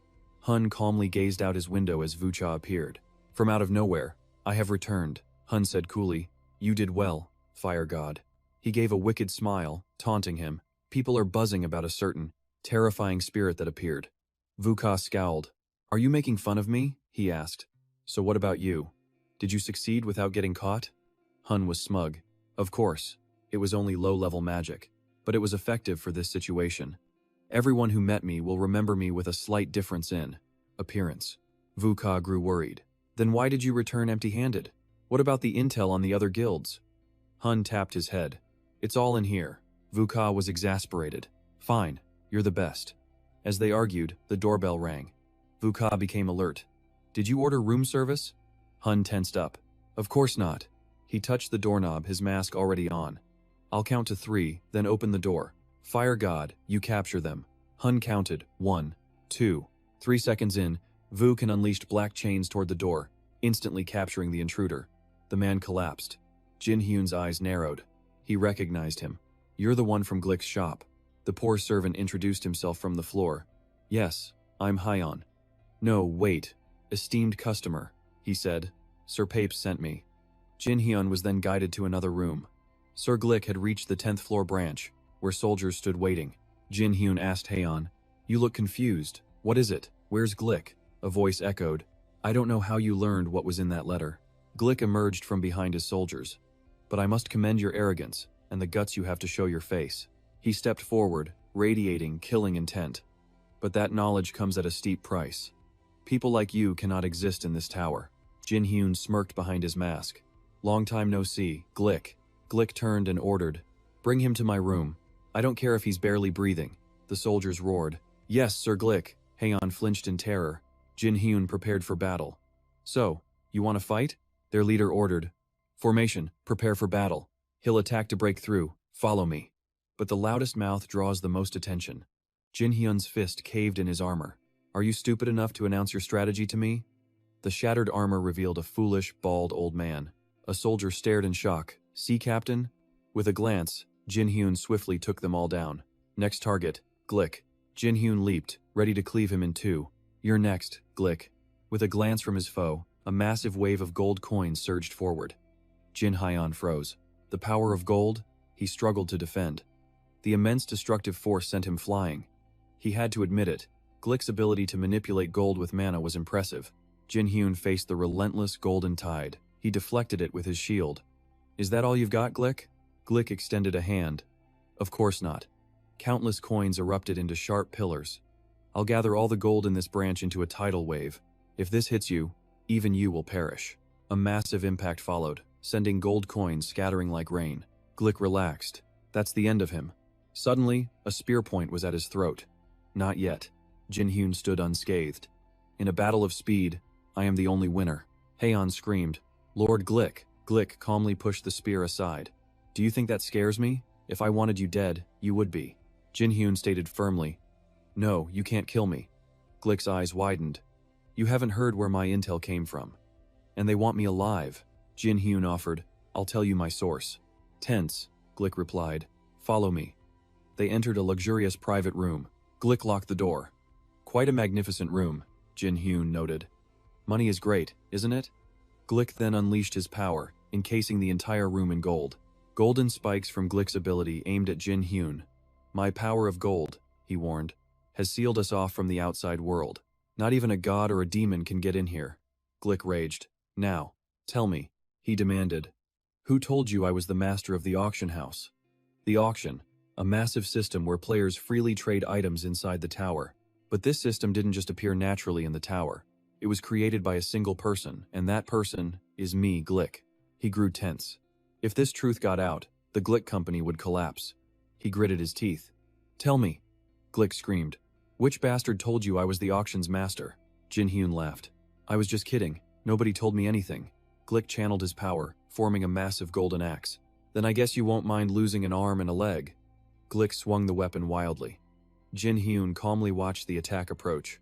Vu can stop the massive axe with a single hand. Glick's eyes flew open in shock. Staring at the figure, he realized in horror, a soul weapon? Glick couldn't believe it. Only a necromancer could command a soul weapon. Don't tell me. Jin Hyun removed his mask. Finally figured it out? That detestable smile. It's time to pay your debts, creditor William. Glick was stunned. You're alive? Hun, from the 600th floor raid. The 9 stars betrayal. Ban's gift. Glick processed everything. Resurrection? Vukan was surprised. Oh, so their history runs that deep. Glick finally spoke. I still can't believe you're really Hun. His opponent didn't deny it. Of course you can't. I was shocked at first, too. Glick asked. So, what is your objective? He stated his demand plainly. I need to use some of the Glick company's resources. We can arrange this through a sponsorship contract between us. Glick observed. You speak as if the Glick company is your own. Jin Hyun's reply was simple. In essence, isn't it? This is a story about the past. He continued. For someone with no talent for business, who do you think sold you all those items from the tower's upper floors? Jin Hyun declared. I was a key contributor to Glick's foundation, and I am also the Glick company's largest shareholder. Glick mused. This arrogance. It's like I'm talking to Hun in the flesh. Jin Hyun just shrugged. That's because you are. Glick smiled, ready to negotiate. Even if you are Hun, if you want a contract, you have to offer something in return. Jin Hyun was prepared. After all, who taught Glick business? How about information? He offered. All the intel I've ever gathered, compiled and decoded. Glick tossed a few gold coins, his eyes gleaming with cunning. Very well, I'll price it after I've heard it, Jin Hyun began. If the 9 stars tried to kill me, that means a mastermind was pulling the strings. Those bastards all have massive egos, so they'd never cooperate. The only power strong enough to command them would be one of the tower's 4 kings. Glick shouted in shock. Wait, you're talking about the 4 kings? Jin Hyun guided his thoughts. Just think about it. They want to protect their race's supremacy over all others. If another species climbs to the tower's higher floors, their own power and influence would plummet. That leads to a problem. It gives them 2 choices. Either climb to the tower's peak themselves, or eliminate anyone who could climb higher than they can. Glick had surmised the deal. Those who joined the plan would be made the rulers of a floor. What? Jin Hyun confirmed. Exactly. Glick couldn't believe it was so simple. But is that all you figured out? You were a victim, after all. Jin Hyun then pressed. The Oni village on floor 100. Remember? His expression said it all. Glick replied, I know the only survivor. Jin Hyun revealed. Her name is Hazu, a young Oni. Glick was stunned. A young Oni? As they spoke elsewhere, a demon's head went flying. What a move! The small girl, half the demon's size, had taken its head. Hazu panted. Still, not enough. She recalled her failure, fueling her will to win. A system window appeared. You have exceeded the time limit for the 10th floor trial. Raid failed. You will be teleported to the 9th floor safe zone. Hazu gripped her sword, resolute, to see Oroboni again. I must get stronger. The sword spirit floated nearby, taunting her. Why the long face? All you have to do is use me. It sneered. You want to see him that badly, right? With my power, that orc warrior would be a piece of cake. Hazu stood firm. No. My brother wouldn't use the dragon-slaying sword's power. She remembered her reason. I made a promise to Oroboni. Hazu raised her sword. I'll get stronger myself, so be quiet unless you're helping. Back with Jin Hyun, he continued. Strange, isn't it? In that huge battle, the Oni clan sent just 1 child and a sword. Glick realized, you mean the real targets were the child and the sword? Jin Hyun confirmed, precisely. To kill 1 Oni girl, they wiped out an entire race. In other words, Jin Hyun said, they're choosing their targets with care. Glick was speechless. Impossible. This could shake the very foundations of the tower. But if he was right, everything made a terrifying amount of sense. Jin Hyun stood, startling Glick. And to answer your question, my goal is revenge. He declared, I will destroy every last one of them, leaving none alive. Not the 9 stars, nor supporters of the 4 great clans, Jin Hyun added, and the ones from the clans who slaughtered your family. Glick was thrown back to his childhood, standing frozen in the pouring rain. A small boy, watching his family lie cold and still on the ground. The room's golden walls seemed to crumble. Glick remained still, but his heart was a battlefield. A notification popped up. The Lord of 10,000 Demons asks what you discussed. The 9-tailed fox asks if you're into men? Jin Hyun whispered through gritted teeth. Don't ruin the atmosphere, you absolute morons. Glick decided. Fine, I'll buy your information. Seeing the deal was set, Jin Hyun praised. An excellent choice. Glick's golden eyes gleamed with resolve, but Glick added a condition. Prove you're really him, right now. Jin Hyun rolled his eyes with a sigh. Have a little faith, will you? Must you do this? Glick wouldn't yield. I'm a merchant. Trust is a commodity. He stated, I can't make a deal based on faith alone. Jin Hyun was out of options. He had to agree. This is a pain. He glanced over. Do you have a way to verify me? A handshake will work, right? A notification appeared. The Lord of 10,000 Demons roared. Who verifies identity with a handshake? Boss says to shake 3 times, then he'll think about it. Infuriated, Jin Hyun held out his hand. Fine, 3 shakes. The message appeared before Glick. The Lord of 10,000 Demons says he is the one you are thinking of. Stop doubting. I stake my honor on it. With that guarantee, Glick sighed in relief. A smile curved his lips. Then I suppose I can't refuse. Glick extended his hand to Jin Hyun. I will trust you. It's good to see you again. Demon face. Jin Hyun reached out his own hand in return. They stood face to face. One day, we'll surely use our real names, Glick said, their hands gripping tightly. Oh wait, no. They shook hands in friendship. Jin Hyun spoke first. Then I'll state my request. Glick replied magnanimously. Of course. Anything money can buy, I can acquire for you. Jin Hyun's expression turned sinister. His shirt blew up, revealing toned abs. I need every usable weapon in this tower, and lots of ammo. Hearing this insane request, Glick frowned. You're a necromancer. What for? He asked. Are you starting a war on the 10th floor? Jin Hyun just grinned. Ever heard of an all-rounder master? As he spoke, he opened his status window. The information appeared. Name, Jin Hyun. Class, Necromancer. Sub, Class, All-Rounder Master. Glick couldn't believe his eyes. An all-rounder master? That's an actual class? Jin Hyun boasted smugly. Just like the name says, it boosts all my stats.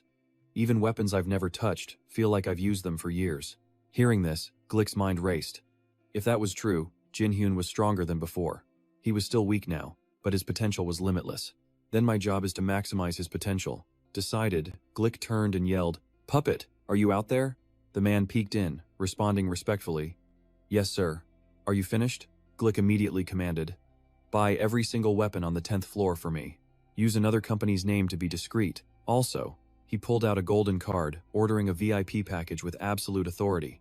After some time, the two stood waiting like statues. The puppet finally returned. My apologies for the wait. I've bought every item you requested. In his hands was a single coat.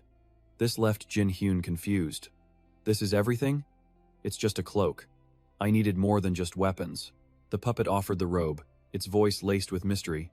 Not at all. Everything you need is already stored within. A confused Jin Hyun asked Glick. Stored? He smirked. This robe is the outlaw's garment. It is linked to a subdimension.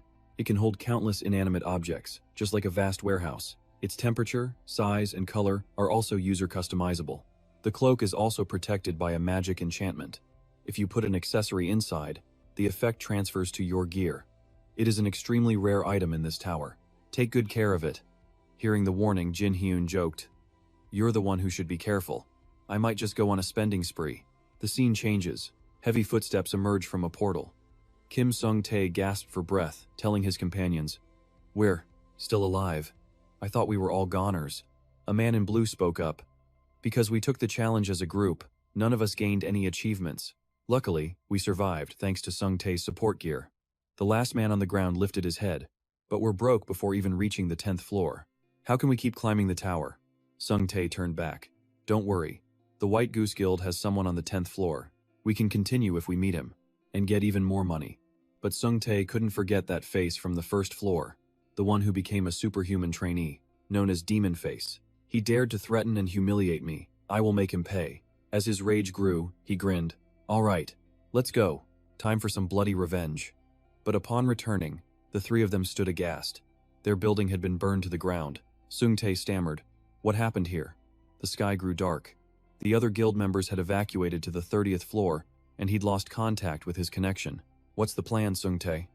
The man in blue looked at him. We have no skills and no money. The one in orange added. We can't reach the 30th floor like this.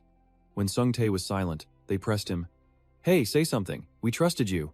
Kim Sung-tae. Their constant nagging only frustrated him more. Without his famous guild, he was absolutely nothing. Hey, Kim Sung-tae. I asked what your plan is. He was filled with resentment but couldn't speak his mind, only cursing them under his breath. Shut up, you useless bastards. Without me, you trash wouldn't have passed the 10th floor. Should I just ditch these fools? Suddenly, his eyes darted aside. A soft cry from a small white fox caught their attention. One of them asked, What is that? A fox? The little fox struggled forward, trembling. As it approached Kim Sung-tae, he waved it away. If you're hungry, we have no food. Get lost. The small fox stubbornly licked his shoe. He sneered without pity. Disgusting. Scram, you idiot. With that, Sung-tae stood up. He kicked the fox hard, sending it flying with a whimper. The The small creature slammed into the ground, crying out in pain. But Sung Tae wasn't done. He spat out venomous words. You came at the perfect time. I needed something to vent on. He advanced again, brutally stomping on the fox.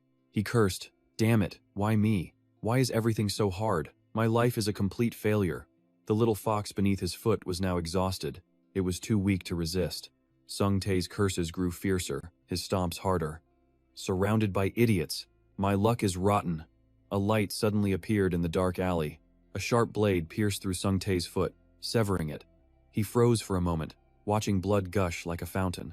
From the alley, a figure emerged, radiating killing intent. Why don't you stop? Kick it again, and that wound won't heal. The pain finally hit Sung Tae as he screamed, My leg, who are you? The fox lay unconscious. The figure replied disdainfully, Me? Are you talking to me? I'm about to become the master of the fox you were crushing. And that person was none other than Jin Hun. On the street, a floating Vukan asked, Where to now? Jin Hun calmly walked on. We still have one final destination. We're going to the Class Change Tower to obtain spiritual power. Vukan asked, confused. Why? Aren't you already a spirit master? From under his mask, Jin Hun shot him a sharp glance. But my class change is like a bug. It's like a mage with past life memories who hasn't yet mastered all his mana. He stroked his chin thoughtfully. I see. I hadn't considered that. Jin Hun moved on. First, let's rest using the guild's money. Suddenly, Vukan's status window appeared. The nine-tailed fox has sensed something. At the same time, Jin Hun's status window updated. The Lord of all Ghosts directs your gaze that way. Jin Hun glanced toward a narrow alley. He mentally asked, What are you doing, nine-tailed fox? The status window frantically updated. The nine-tailed fox requests your assistance. It says its child is in danger. This led to the earlier scene. The flash of light was Jin Hun's sword. That beast, Sung Tae's filthy foot, was severed as if it were pork. Kim Sung Tae froze, his brain unable to process what had just happened. He stared blankly at the blood spraying like a fountain. From the shadows, Jin Hun's voice dripped with killing intent. Why don't you stop that? If you continue, it'll just take longer for the wound to heal. The pain finally registered, and Sung Tae screamed like a stuck pig. He cursed, Damn it, my leg. Who are you? On the ground, the little fox lay weakly. Jin Hun sneered. Me? Are you talking to me? I'm the one who will become the master of the fox you're trampling. Jin Hun looked at the small fox, thinking, I can't believe I'm seeing the child of the nine-tailed fox. A legendary creature in a place like this. And another quest, too. The status window then displayed a mission. Please save that child. Disciple of the neutral god and the nine-tailed fox. After rescuing it, take good care of it. Reward. Fox's item, increased affinity with the nine-tailed fox. First reward given upon successful rescue. Second item granted once the subject has recovered. Jin Hun saw the quest and thought, what an unexpected gift. Sung Tae stared in shock at the man who cut off his foot. He would never forget that mask. That mask. The demon face? How pathetic that Jin Hun couldn't even remember. He wondered aloud, have we met before? Humiliated, Kim Sung Tae's face twisted in a snarl. Is this how you dare provoke me? Seize him. At his command, two henchmen ambushed from behind. Jin Hun's ice-cold gaze flickered toward the two grunts. Then, he vanished right before their very eyes. The man in blue stared in shock. The freckled man gritted his teeth. Where did he go? In a flash, before all three of them, Jin Hun landed softly, the little fox in his arms. He turned, his voice as grim as the king of hell. You stepped on it, not knowing its worth? Those may be the last words you ever speak. Kim Sung Tae leaned on his sword, trembling with rage. Arrogantly, he sneered. And why should we know anything about it? I'll just cut. Jin Hun wasn't in a hurry. Opening his status window, he asked the nine-tailed fox, What should I do with these wretches? As expected, the system replied, The nine-tailed fox says to kill them.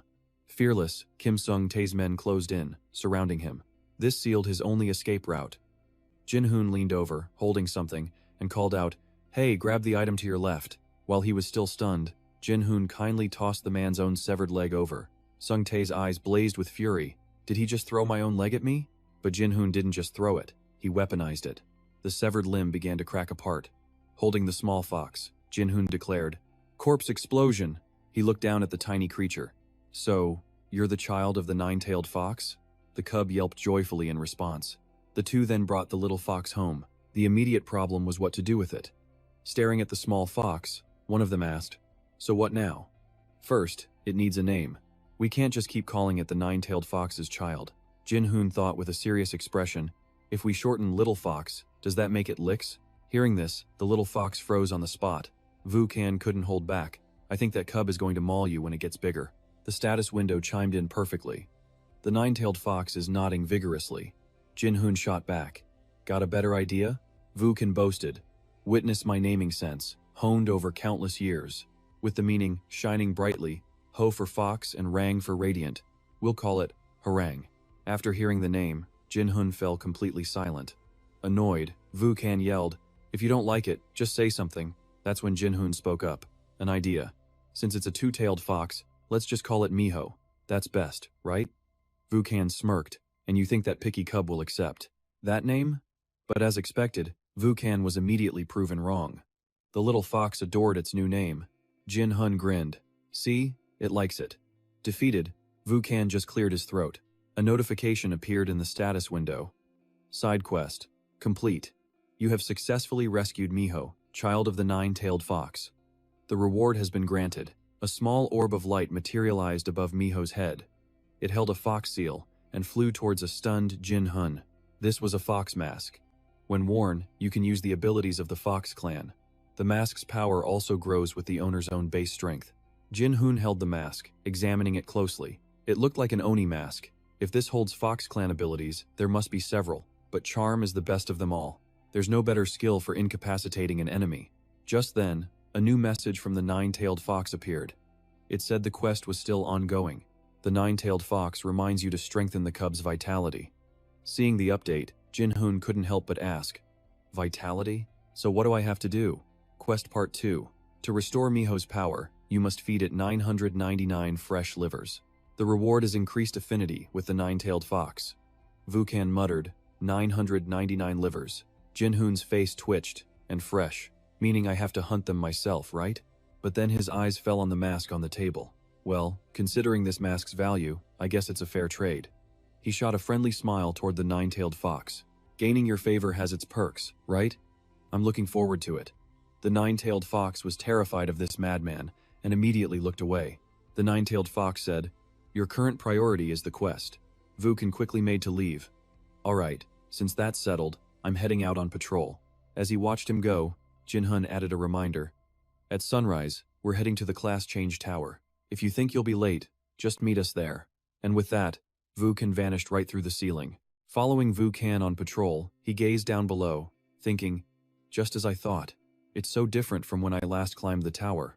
Suddenly, a dangerous aura stunned him. Vu-kan hurriedly tracked it to its source. This feeling. Impossible. On a deserted street below, a figure radiated that same dangerous aura. It was a dragon. Those horns and that immense mana were unmistakable. It was a dragon. The being exhaled, his lips moving. I want to kill all dragons. Vu-kan saw it, his pupils shrinking in absolute disbelief. Kill all dragons? The dragon race was notoriously narcissistic, a trait they considered love for their kin. They were the proudest of the 4 divine clans. That's why the saying goes, no one leaves a dragon's lair alive. Damn it, are the dragons already on the 10th floor? Henchik sighed, his eyes full of hatred. I want to kill them all. Vu-kan couldn't believe his ears. Kill all dragons?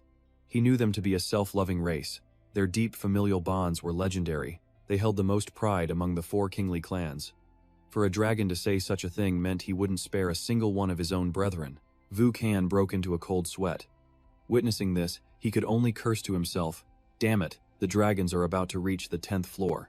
Henchik's presence had caused a stir among the people. They had no idea what he was doing. That dragon guy is there again. He's been there for days, just muttering nonsense. From above, Vu-kan listened in on the gossip. He was surprised. For days? Then why haven't the other dragons made a move? But why? Just then, Henchik seemed to sense his presence. His eyes scanned the area. In that instant, Vu-kan flinched, startled by the sudden attention. Never mind. Did he sense my mana? Henchik crossed his arms, looking up with a sneer. Oh, it's you. The useless ghost who just lurks around acting strangely. Vu-kan's eyes flashed with rage. What? Useless ghost? Radiating, killing intent, he approached the dragon, warning, you clearly have no idea who you're talking to. In that case, I have a pretty good idea of your strength. Young dragon. Those last 2 words struck a nerve. Henchik ground his teeth, speechless with rage. But he quickly recovered, his voice laced with menace. You dare call me a dragon? Do you have a death wish?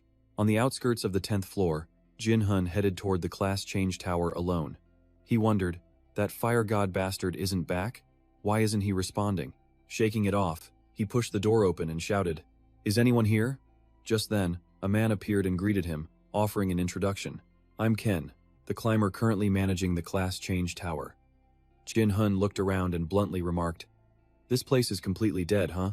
Ken happily explained that awakeners with mana over 10 were a rarity. The area was practically empty. Hun cut straight to the point. Can I use the summoner's room? Ken replied cheerfully, Of course, sir. But for verification, he produced a massive crystal orb. Please channel all of your mana into this crystal. Hun glanced at the orb to confirm. So, I just pour my mana into it? That's right. Just transfer it slowly. Ken guided. Hun placed his hand on the orb, and a torrent of power surged into the crystal. Ken gritted his teeth, struggling to handle the pressure. Impossible. How can a climber from the first floor possess this much mana? The crystal orb began to crack under the strain. It suddenly shattered from Hun's incredible power, blasting Ken backwards. He struggled up, stammering. The orb. It's broken. Hun's show of force was enough. He coldly asked from a position of power, Where's the Necromancer's room? Meanwhile, Vukan and Henrik were locked in a fierce, undecided battle. Henrik landed a blow, sending him flying. Vukan felt his disadvantage, sweating. This isn't good. Without Hun, both my mana and my soul are limited. Henrik let out a triumphant laugh, taunting. How long will you hide in the shadows? Come out and fight me properly. Amid the tension, a bystander added fuel to the fire. Hey, look at his horns. There's no doubt about it, he's a dragon. Hearing this, Henrik's blood boiled. A killing aura erupted as he roared. Shut your mouth. Who are you calling a dragon? The gossips fled in terror, yelling, Run! Vukan was confused. The man was clearly a dragon, yet he raged at the word, as if his soul and body were completely separate. But could that even be possible? A thought struck him, and he remembered Hun. A bold theory formed. Could it be? The thought excited Vukan immensely. Filled with a researcher's thrill, his excitement surged. He confidently drew his weapon, preparing himself for battle. Henrik watched, confused. A weapon made from a soul? Vukan taunted. Let's see what's really hiding inside that body of yours. He immediately unleashed a necrotic ray at Henrik, but he nimbly dodged the attack. He let out a condescending laugh. So you're not just a useless ghost after all. Vukan seethed, a dark aura flaring. Spirit power. A magic that consumes souls. A power even that bastard can't use. I am Vukan, the strongest necromancer. You will regret starting this fight. But Henrik simply ignored the threat. He even smirked. This isn't a blind date. What's with the self-introduction? After their exchange, he finally drew his sword, getting serious. Shifting to offense, he brought his sword down with immense power. He spoke coldly. I am Henrik, the Dragon Slayer. Remember it. That's the name of the man who will send you to your grave. Vukan blocked with all his might, stunned. A Dragon Slayer? He was shocked and afraid. That title is only given to those who've successfully conquered a dragon. Damn it, why would such a powerful soul enter a dragon's body?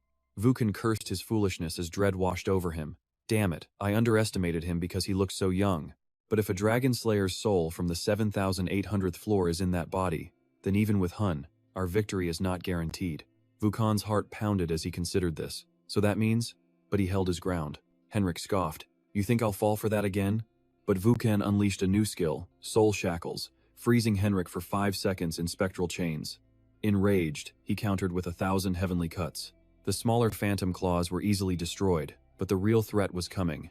Then, a colossal claw appeared, blocking out the light. As the shadow fell on him, Henrik's face turned pale with horror.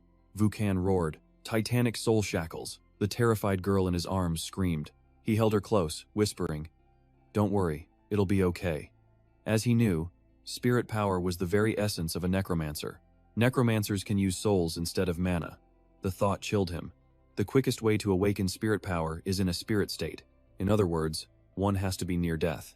He watched Hun, whose eyes were vacant, about to pass out. Kneeling, he made a bold guess. It seems he's already entered the spirit realm, a world like a vast ocean. A voice echoed from nowhere, commanding, A body. Give us a vessel. Vukan spun around, on guard. It's starting. From a swirling green vortex, countless souls poured out. They shrieked. A healthy body, so I can live again. They fought frantically among themselves. That one's mine. Stay back. Go to the afterlife, old man. Vukan watched the horrifying scene. He abandoned Hun and ran for his life. Luckily, he was agile enough to escape the grasp of the ravenous souls. Vukan finally breathed a sigh of relief. That was close. I've used up all the soul and mana Hun gave me. A cunning idea began to form. He'll be immobile for a while, won't he? This is my chance. He urged himself to move quickly. Vukan seized the moment. He cast a magic formation to trap Henrik. But Henrik fought back desperately, shattering the trap. He panted, exhausted from the effort. You said your name was Vukan, right? He looked up and laughed. Fine. Next time, I'll tear you to pieces myself. Henrik raised his sword high. With fierce determination, he said, I swear it. At the class change tower, Ken was leading Hun. The huge space made Hun exclaim, there are so many rooms. Ken simply replied, the path of magic is nearly endless. Outwardly friendly, he was secretly sizing up his new acquaintance. Who is this guy? A climber from the first floor, yet even I, from the 35th floor, can't match him. Hun was doing the same to Ken. They were two of a kind. Hun judged him with slight contempt. His name's Ken, right? He's a decent mage, but a useful guide for now. At last, they reached the room. Ken opened the door and announced, this is the Necromancer's chamber. It was a vast and well-equipped room. Hun surveyed the room, a satisfied smirk on his face. Potions, corpses, and books. This was a necromancer's dream. Ken called eagerly from the door. If you need anything, just say the word. Hun replied coldly without a glance. Understood. He then turned to Miho. Shall we begin? The girl hopped down excitedly, ready to start. But Vukan appeared from nowhere, startling her so badly she almost face-planted. Hun's face darkened as he snapped. Where did you come from? Vukan scratched his head, making up an excuse. Don't worry. I just overdid my morning workout. He quickly changed the subject. Looks like you're about to start. Hun removed his mask, admitting, yes, if I'm to use spirit power like you. He waved a hand. Spirit soldiers, begin.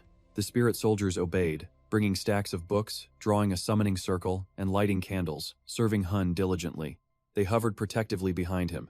Miho just stared, completely lost. Seeing her confusion, Vukan picked her up with a chuckle. Well now, we should probably stand back a bit, Miho. Sitting in the summoning circle, Hun gave a grave order. This might be my last command, so listen carefully, Vukan. He turned to look at the old man, his voice both a command and a plea. Protect my physical body until I awaken. Vukan just grinned, offering a sharp warning. Be careful. If you die, I'll claim your body. The moment he spoke, a spirit materialized. It watched Hun for an instant, then shot straight through his chest. Vukan's words were harsh, but his heart was true. Seeing the attack, he was overcome with worry and raised his weapon. Spirit soldiers, Hun's body is in danger. Protect your master from death. The spirit soldiers moved instantly, restraining the soul. It struggled helplessly, screaming, Let me go, you bastards. From outside the circle, Vukan unleashed a powerful necromantic ray. Ken heard the commotion and poked his head in. Sir, what was that noise? The chaotic battle scene made him clutch his head in absolute terror. What is this? This is complete and utter chaos. Vukan, mid-fight, saw Ken as potential help. What? You're the manager here? Help me now. Ignoring the fight, Miho hid in a corner, trembling as she covered her ears. The small girl peeked with one eye to check on the situation. The spirit smirked, having found its opponent's weakness. Over here, you foolish bastard. Ken tried his best to warn them. Over there, it's aiming for his back.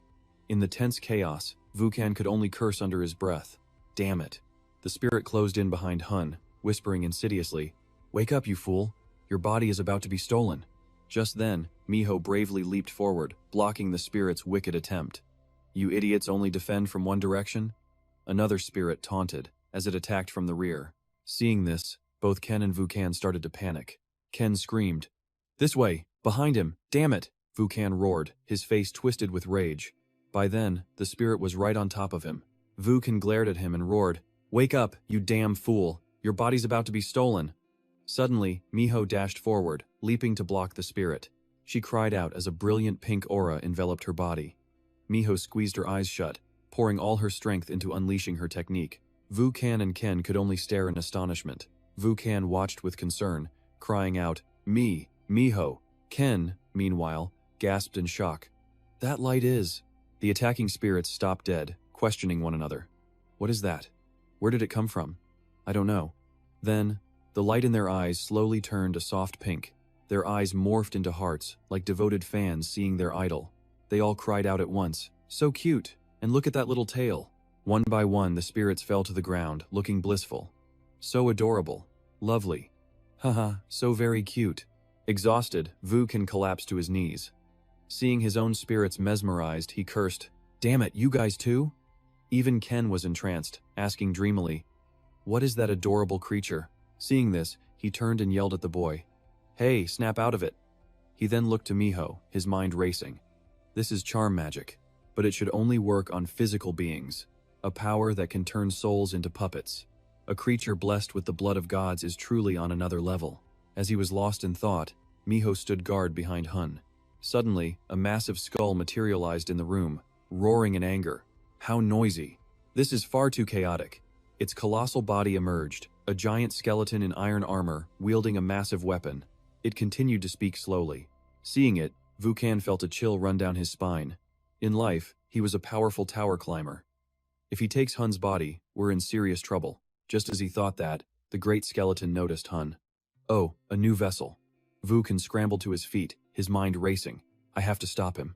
But after a few steps, he collapsed, crying out in pain. Urk! Vukan tried to stand, but his legs had no strength. He grit his teeth. This charm magic, it's draining my power. He looked to Miho and screamed, "Miho, stop him, now!" The giant skeleton reached for her, sneering. "Step aside. I have no interest in you, you furry thing." The moment he finished speaking, she charged. He snatched his hand back in alarm. What? Miho had once again used her charm magic to control him. The skeleton stared in surprise. This aura, a spirit beast. Miho had a dazed expression as she formed a tiny floating heart. Vukan's eyes went wide. Did she use up all her power? The charm has reached its limit. Realizing this, he screamed, "Miho!" The armored giant raised its sword, looming over her. "You think a lowly thing like this can frighten me?" Miho squeezed her eyes shut in terror, tears welling at their corners. Suddenly, a hand rose up, gathering spirit energy at its fingertip. A beam of light shot out, striking the skeleton's sword arm. Vukan could only stare in amazement. "Miho, thank you." Hearing his voice, Miho peeked with one eye. Seeing it was him, her face lit up with joy. His entire body was now enveloped in spirit energy. Hun glared at the beast with pure fury. "Now, you die, you wretched demon." Seeing its arm fall away, the skeleton roared in agony. "My spiritual body!" His body became the eye of a spiritual vortex as the soul-summoning vessel within him opened. He looked at the demon. "A mongrel like you will make a fine ingredient for my elixirs." The charmed spirits on the ground were also sucked into the vortex. Hearing Hun's words, the skeleton raised its arm and bellowed, "How dare you!" Seeing its defiance, Hun raised his hands, focusing spirit energy into his fingertips. His gaze turned to ice as he spoke. 10-finger spirit pill. The spiritual blast annihilated his spirit form, forcing a second logout before it tore through the tower wall, creating a violent explosion. Vuka watched, his face lighting up with excitement, focusing spiritual energy into a fingertip and firing. Simple, yet so powerful. He then stood, gazing outside. Hearing the old man, he removed his mask, asking with a cheerful face, Not too bad, right?" Ken was already fast asleep, exhausted against the wall. The puppet cried out in disbelief. "Good heavens!" He scanned the messy room, papers swirling in the wind, then stepped inside. "What on earth did you people do in this tower?" He turned to the puppet and replied, It's a long story. What brings you here?" "I have a delivery for you," he said proudly, as his puppet brought forth an item. "One of your requests. Something even a dimensional bag can't hold." The briefcase was opened. He presented powerful, graded poisons, the thermostone pulsing with fire, and the cryostone holding the power of water. From behind, Vuka remarked, "You found these faster than I expected." He looked at the merchant, asking, "But aren't these stones for dungeons past floor 100? The man was visibly startled by the question. He replied cheerfully, "That's right." Stepping back, he proudly announced, "This is my last delivery as the 10th floor's branch manager. I'm returning to my life as a tower climber." Seeing his resolve, he had to ask, "Why?" Expecting the question, he smiled with determination. "Because I need to become much stronger. As a merchant, I'm aiming for the absolute top. Both Ghost Mask and Guild believe your presence will drastically change this tower." After explaining, he placed a hand over his heart. His expression grew even more determined. "And when that change comes, The greatest merchant must be a part of it. One who also climbed 100 floors on his own. He smiled. That's some serious resolve. But he thought, he's just like Goldlick was. He recalled that memory of Goldlick. Taking the case from the puppet, he said, if you prove you have the right skills, I'll let you in on Goldlick's and my plan. The merchant bowed, beaming with joy. I would be honored. Thank you, sir. His puppet was already seated on the carriage. He and Vuche watched the carriage disappear into the distance. Vuche was the first to speak. Well, he's gone now. He strolled back inside, replying, then I suppose it's time to fill my stomach. He plopped down, a wicked grin spreading across his face as he stared at the case. Vuka's face filled with horror. You don't mean... you're going to eat them? His grin widened, becoming truly demonic. Of course. What else would I do with them? He picked up the cryostone and explained calmly. My absorption skill lets me make the power of anything I consume my own. He raised the cryostone to his open mouth, still speaking. Aren't you curious what power this will grant me? Just then, Ken finally woke up. He shot up, screaming in a panic. It's dangerous. Vuka walked over to him. So, you're finally awake. Still dazed, Ken could only ask, huh? He looked at Vuka, pleading, where is he, and the fox? Vuka quickly reassured him. Don't worry, they're both safe. But then he suddenly remembered something. Ah, actually, maybe not so safe. This only confused Ken even more. Huh? What do you mean by that? Just then, a scream of agony cut through the air, drawing their attention. They saw him, his face twisted in pain. He was on his knees, forcing down the thermostone. He screamed in pure agony. Nearby, Miho trembled in fear. Her paws covered her head as a system window appeared. The nine-tailed fox is deeply concerned for her offspring. His screams made her shut her eyes tight in terror. The system added, she does not wish for others to see her descendants' fear. But through the pain, his eyes burned with determination. He roared one word, devour. Instantly, his body erupted in a vortex of flames and spiritual energy. He clutched his chest, panting heavily, his mouth scorched by the flames. A system window appeared. Ice and fire absorption has reached max level. He held a vial of poison, seeing the system message. His face soured. Looks like I can't absorb the rest. Damn it. Why must I put myself through this? Vuka lamented, looking at the mountain of orc corpses. Hearing him, the main character replied, what do you mean, torture? This is all necessary work. Vucha stopped complaining and asked, you actually drank all that poison? He turned and explained. I told you before. Just like the Black Crystal's combat methods, I have to prepare for any emergency. As he spoke to Vuka, a system notification appeared. All toxins have been purged. Fire resistance has greatly increased. Ice resistance has greatly increased. He remembered his own death, especially poison. One of the Black Crystals is a master of it. If I'd recognized his methods, I wouldn't have been defeated so badly. Just then, a spirit flew to Vuka and announced, it is finished. Vuka acknowledged it. They've arrived. He then confirmed with the spirit, is that all of the nearby orcs? The spirit simply nodded. He looked at Miho with a smile. You've waited long enough, haven't you? Time to eat. Miho happily leaped off his shoulders. Vuka watched him dote on the cub and turned to ask, shouldn't she be learning to fight like a true Ninetails descendant? He replied, in human years, she's just a baby.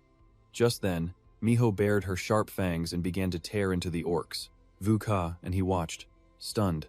Maybe she doesn't need lessons. A system window then appeared. Second trial quest. Feeding on raw livers. 127 of 999. Miho trotted back to him, looking satisfied. Later, back in the city, Vuka said, I'd love to cause chaos like you do, but we shouldn't attract attention in a large city. He heard this and asked, were you planning to pick a fight in the middle of the night? Shocked by the question, the old man replied, huh? You want to know? Hun's eyes turned cold as he pressed on. Can't you feel your demonic energy awakening? Who was it? A demon? Or the Dragon Clan? I've met them, he replied. Hun's calm expression shattered into disbelief. Vukan's face darkened as he continued. I fought a member of the Dragon Clan. He was fierce. Luckily, I used my spiritual power to halt his swift movements. Finishing his story, he glanced at Hun and froze. Demonic energy erupted from Hun's entire body as he declared, the Dragon Clan is here. His eyes blazed with agitation. Alarmed, Vukan quickly tried to restrain him. Hun, calm down. Don't unleash your aura in the street. Suddenly, Hun coughed up a mouthful of blood. Wiping his mouth, he gasped, ugh! The after effects of swallowing that ice fire remain. It's making it hard to control. Vu Can was speechless. "I told you to calm down." He then added, "It wasn't just any member of the Dragon Clan, but someone else." Hearing this, Hun asked suspiciously, "Not the Dragon Clan, but someone else?" After a brief explanation, the old man concluded, "So, that's the whole story." After listening, Hun muttered thoughtfully, "A dragon slayer named Henrik?" Vu Can confirmed, "That's right." Hun's expression twisted into one of pure shock. "That's impossible. His soul and body are separate?" Behind the mask, his shock was obvious as he spoke again. Vu Can immediately answered him, "That's right. I didn't believe it myself at first, but I saw him with my own eyes." Hun listened with grim focus. When he finished, Hun had calmed down and replied, "Is that so? If it's the dragon slayer Henrik, then I've heard of him." He began to explain. He started hunting dragons right after becoming a tower climber. He relentlessly slaughtered every dragon he could find, eventually becoming a monster known only as the Dragon Slayer. He glanced at Vu Can and continued, "I heard he died between the 700th and 800th floors." The old man replied, "Based on that, it must have been a trap set by the Dragon Royal family." Hearing this, a grin spread across Hun's face. "All right, I have to meet this Henrik." The moment he spoke, he coughed up more blood. Seeing this, Vu Can panicked again. "Hey, you absorbed way too much. That devouring trait of yours is a complete cheat. I should call it a curse for the user. That toxic heatstone and froststone, you need to heal the internal damage they caused immediately," he said, watching the toxic energies swirl within Hun's body. Wiping away the blood, Hun turned and asked him a question.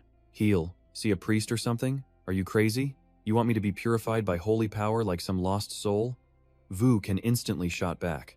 "Then what's your plan? If this continues, you'll just keep vomiting blood and won't recover."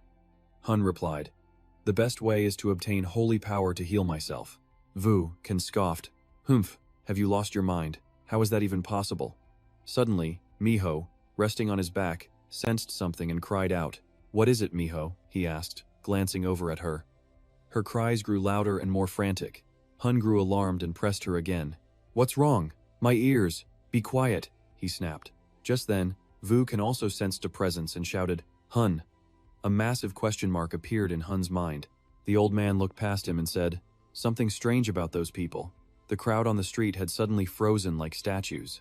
Hearing that, Hun asked, "Huh? The humans? They didn't react to Miho's screams?" Vu Can immediately replied, "I don't know what's happening either, but it looks like they're walking unconsciously." Suddenly, a halo of light appeared above them. Both whipped their heads around in shock. A woman emerged from the crowd. As she approached, she said, "A pleasure to finally meet you, Demon Mask." She finished with a gentle smile. Hun stared in shock, his mind screaming, "A celestial." As he replied, he began drawing a sword from his cloak's dimension. "Ha, a pleasure? I don't think so," he continued. Suddenly, a hand shot out, clamping down on the hilt of his emerging sword. She now stood directly before him and continued, "Don't do something you'll regret." Hun was stunned, his mind reeling in panic. "So fast! Since when?" Seeing his reaction, she simply smiled and said, "Let's try again, Demon Mask. It's truly nice to meet you." Hun's hand began to tremble uncontrollably. He thought, "Damn it, she's too strong. I can't move."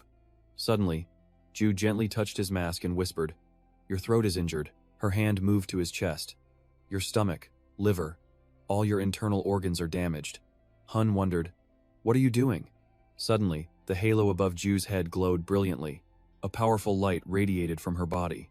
Hun stared, wondering, "What is this?" He hastily backed away as the spirit beast at his feet growled fiercely. Vu Can, floating behind him, urgently asked, "Damn it, are you all right?" Hun touched his own chest. He thought in astonishment, "It's completely healed." This was the power of the Celestial Clan. Ju stepped forward kindly. "Now you see that I have no intention of fighting you, correct?" She then gently introduced herself. "I am Ju, from the Wingless Celestial Clan." That evening in the old town, a loud bell rang out, waking everyone. People began to stir, slowly opening their eyes. A man opened his eyes, looking around in a daze. "Huh?" A white-haired young man stared at the crowd, utterly confused. "What was I doing? What time is it?" At the Gitch Hotel, a waitress holding a stick muttered, "Huh?" She scratched her head. "Why was I just standing here?" A short-haired maid rushed over. "That's right. My head feels fuzzy too. Are we just overworked?" Meanwhile, Hun watched them silently from behind a door. Stepping into the small room, he shut the door and asked Ju, What did you do? Ju answered calmly, I only altered their memories slightly to protect them. It would be troublesome if they knew a celestial from floor M was here. Hun thought, a bold, yet calculated move. Not bad. He then pointed blankly at his own head and asked, memory alteration, huh? Can't you use it on me, or does it have a delayed effect? Ju looked down at the spirit beast at his feet and replied, don't worry, I can't affect the powerful demon mask, or this adorable little familiar here. Her eyes were enchanting as she continued, of course, that also applies to the spirit painter by your side. Vukan ground his teeth, so she could see me all along. Hun asked, then why did you seek me out? Ju answered without hesitation, the man in the bizarre mask has his intentions. Defying heaven. That entity's power may weaken, but they will ultimately succeed. I came to you because of a prophecy from my tribe, the Wingless. Hun pressed on. A god's descent? Ju bowed her head. Something similar. Hun thought to himself, this masked one also intends to defy heaven, just like me. With that thought, he asked aloud, what does Wingless mean? I've never heard that name before. Ju quickly began to remove her outer garments. The cloak slid to the floor. Hun's eyes widened in shock. You. On Ju's back was a pair of severed wings. She began her sorrowful tale. The society of the celestial tribe is descending into madness. Blinded by greed, they exiled any of their kin who did not share their thoughts, branding them criminals. When a celestial commits a crime and is exiled, they are stripped of their wings, once the symbol of our tribe. It's more accurate to say I used to belong to them. Suddenly, she clenched her fist, declaring with resolve, the Wingless are a gathering of celestials like me, all of us exiled from Utopia, the celestial city. She calmed herself and continued, according to the prophecy, you intend to defy heaven and overthrow the Sahuang clan's rule. The Wingless wish to aid you in this endeavor. Hun closed his eyes and sighed. He glanced over at Vukan. What should I do? Vukan gritted his teeth and replied, what do you mean? It doesn't seem like she's lying, so just accept. Hearing this, Hun asked, how will the Wingless be of use to me?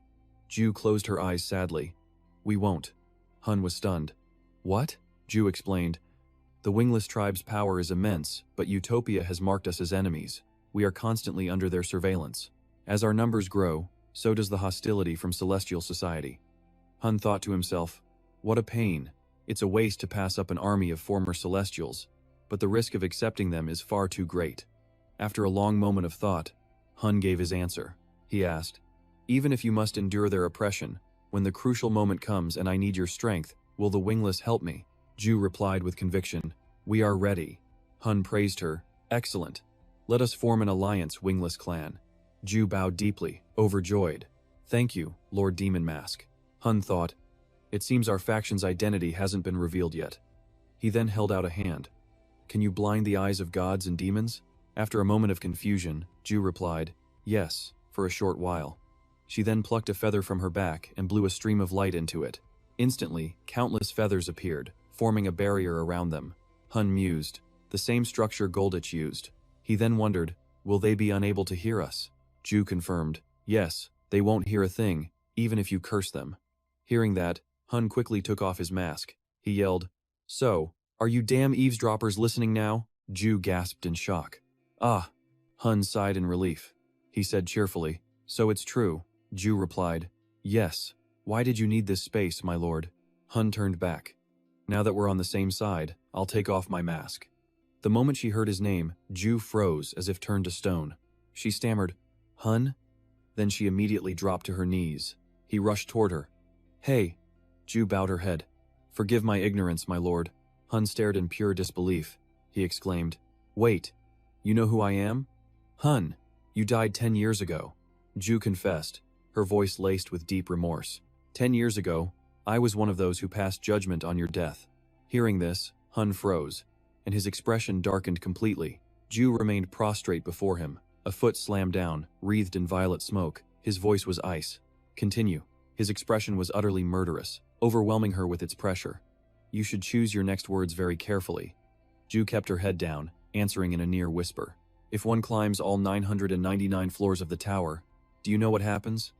With the same glacial expression, Hun continued, I'll end up just like them, like the demons and gods who rule this tower.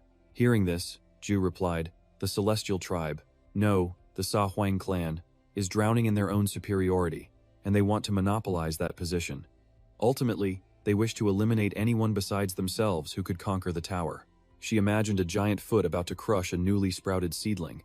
Hearing this, he asked, shocked, "Culling them all? What do you mean?" Facing his bewildered expression, she asked softly, "Didn't you know?" A black mist swirled at his face level. He parted his lips. "It was only a guess. And now, I'm certain of it. Especially with the mastermind right here in front of me." She remained kneeling before him. Hun kept his hands in his pockets, shrouded in an eerie mist, a menacing sight.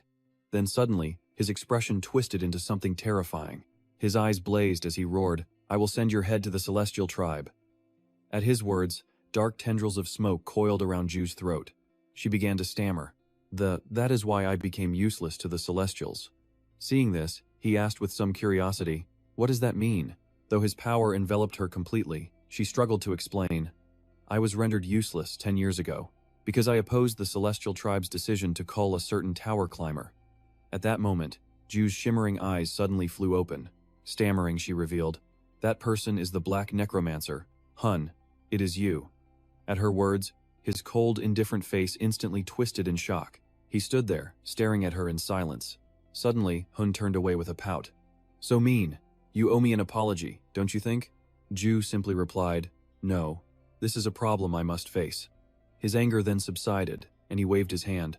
"All right, I won't take this out on you, because I understand the difference between your views and the heavenly tribes." Ju rose gracefully and replied, "Thank you for your understanding. There may be others in the Sand Emperor tribe who think like us. If you find them, I advise you to welcome them as allies." Hearing this, he smiled brightly. Agreed. Every place has all sorts of people. But inwardly, he was already calculating the advantages of this. Exiles from the Sand Emperor tribe would be valuable assets. Recruiting them would be a huge advantage in the coming war against their clan. Hun then asked, "If I want to meet again, where should I go?" Ju replied, "Our hideout is the gym, on floor 190. As Ju turned, Hun's eyes locked onto her wings. His sudden question startled her. "Will it leave a mark?" She answered shyly, "No. Fleeing the heavenly tribe, I came here with nothing." A sly grin appeared on his face. "No. That's more than enough." Misunderstanding him, she clutched her clothes. "Just what kind of person are you? Your gaze is strange." Realizing her mistake, he clarified, "Not that. Your wings. I just want a few feathers." Ju sighed in relief. "Oh, that? Take as many as you need. They'll grow back." As she plucked them, Hun thought, "I was careful, afraid they wouldn't regrow." Then, she handed him a handful of feathers. He picked one up, staring intently. She warned him, "Never let these be seen. The heavenly tribe can track their owner." Hun just grinned at the feather. "Don't worry, I'm going to eat them all." Stunned, she stammered, "Huh? Eat them?" Her anger flared again. "I knew it! You are that kind of person." Misunderstood again, he quickly said, "I told you, no." Ju then bid her farewell. "I'll be leaving. Until we meet again at the Gimsit." Once she was gone, he told the man beside him, "Perfect." As she walked away, she murmured, "I'll be waiting to see what you're capable of." And with that, she vanished, leaving feathers swirling in the room. Miho whimpered in her fox form. Vukan asked, "You're eating it right now?" Hun sat, raising a feather. "Yeah, I can't wait any longer." He stared at the feather, thinking, "The divine power of the heavenly tribe. Can my body even handle this? And if I can, what power will I gain?" Seeing his resolve, the old man sighed. "Do as you please. I abandoned such ambitions long ago." He then stroked the small fox. "Miho, you can't eat strange things like this." The little fox just looked up, confused. Meanwhile, Hun placed the feather in his mouth. At first, nothing. Then his eyes shot wide open. He staggered up, clutching his throat in agony. Vukan remained unfazed. All right, I get it." He picked up Miho to play. "Come on, Miho, let's play airplane." Meanwhile, Hun writhed on the ground, screaming. He roared as the change began inside him. After the violent struggle, he finally came to. Gasp! Hun now lay alone in a vast pool of water. He opened his eyes, clenching his fist. Ugh. Sitting up, he clutched his head. My head. This is an illusionary world. He wondered, was my body overwhelmed by the heavenly tribe's divine power? If so, what will happen in this illusion? He reached for the water's surface. Suddenly sensing something, Hun whipped around. Huh? Before him, a colossal waterfall roared. A waterfall, he gasped in awe. Hun stood in a space filled with golden light. He thought, so this is it. The divine power crashed into me like a mountain. All this from a single feather. Breaking into a cold sweat, he thought, damn, I'm lucky I didn't pick a fight with her. A daring thought sparked in his mind. No, if I'd won and devoured her whole body. The thought alone is exhilarating. This is a massive prize. He couldn't imagine the power he'd gain. Suddenly, something strange began to happen. Hun looked down at his feet. Oh, hell no, this is insane. He cried out in alarm. Wait, is the water rising? He couldn't believe his eyes. Wasn't this waterfall just an illusion? This situation was beyond his comprehension. If the water keeps rising, he's going to die. Hun tried to steady himself. I have to conquer it before this divine waterfall swallows my mind. But his head was completely empty. What do I do? The image of the feather gave him no clue. How? After a moment, realization dawned. His eyes flashed as he licked his lips, like a predator spotting its prey. That's it, there's only one way. Back in reality, Vukan watched Hun's body tremble violently. A massive question mark hung in his mind. He turned back to look. A purple light began radiating from Hun's body, growing deeper. Vukan was shocked. Is he fighting back with his spiritual power? But something was different. Is Hun insane? Using spiritual power while his soul is separated? Miho watched from his arms, her eyes filled with worry. Seeing her worry, Vukan advised, let's try trusting him. He began absorbing that feather for a reason. He must have a plan. She looked up, listening intently to his words, then lowered her head and whimpered softly. It seemed to be her own unique language. Vukan was worried too, but he decided to gamble on him. We just have to trust his potential. This is a trial, but he'll surely overcome it. Then, a curious, almost sinister glint appeared in his eyes. Well, Hun, how will you surprise me this time? Meanwhile, Hun put a tube in his mouth, the other end submerged, but the water was already at his waist. He cursed, damn it, this isn't working either. He stared at the floating flasks he'd created. I tried to control the divine power with an illusion, but it seemed he'd taken the wrong approach. He realized his mistake. This power came from hunting and absorbing. I thought I could just drink this waterfall like plain water. At that thought, he looked up with dread. At this rate, he was going to fail. The divine power was crushing his will. Either abandon this power or die. Suddenly, his eyes blazed with defiance. No. What am I afraid of? Hun raised his glowing purple hand. It seemed he'd finally grasped the key. This is an illusion born from my own soul, so I have to do this my own way. His mind now clear, Hun found the answer. He slammed his fist into the water. Sharp, purple fangs began to rise, ready to devour the golden falls. It opened its massive maw, a bottomless abyss. A wicked grin spread across Hun's face. Now, the real meal begins. Hun commanded his spiritual power to devour the waterfall. He let out a sinister, calculating grin, looking like a final boss plotting against the hero. He swallowed hard, a confident smirk spreading across his face. That devious look was back. All right, this is it. The stream of water flowed steadily into him. He drank it like a refreshing beverage, praising its taste. Hun grinned ear to ear, his eyes glowing like beacons. Still praising its flavor, he tilted his head back, mouth wide open. More. Give me more. Let me absorb everything. As the immense power was absorbed, his eyes blazed with its light. Even his physical body was smiling. Minho could only think, the Overlord of Myriad Demons is smiling. On a red screen, the words Overlord of Myriad Demons appeared, clapping in approval, satisfied with the expected outcome. Welcome the birth of the predatory Demon King. Elsewhere, a voice echoed, the greedy dragon? Glick sat on a rooftop, conversing with a friend. He stared off into the distance, just like the legends. A neutral god, always scheming. An image of the greedy dragon devouring all filled his mind. True to its name, its greed led it to hoard all treasures. More than that, it was a crazed beast that wished to devour the entire world. Glick glanced at his friend, continuing the tale of the greedy dragon. Back with Hun, he relentlessly absorbed the power. Greed. It was all greed. The time had come for him to awaken. Voices called out, "Hey, wake up!" Vukan's voice rang out cheerfully. "Hey, brat, looks like you finally come to." Minho chirped with joy and immediately leaped into his arms. Hun gently stroked her and soothed her, saying, "I'm back now." Vukan couldn't resist a sarcastic jab. So, was it a success or a failure? It'd be hilarious if you failed. Hun shot him a look of contempt. Too bad for you. Now what? Hun summoned an orb of energy into his palm. He declared with pride. Of course, it was a success. His next words left Vukan utterly stunned. It was just a tiny seed, but I created a universe inside me to birth divine power. How's that? Satisfied?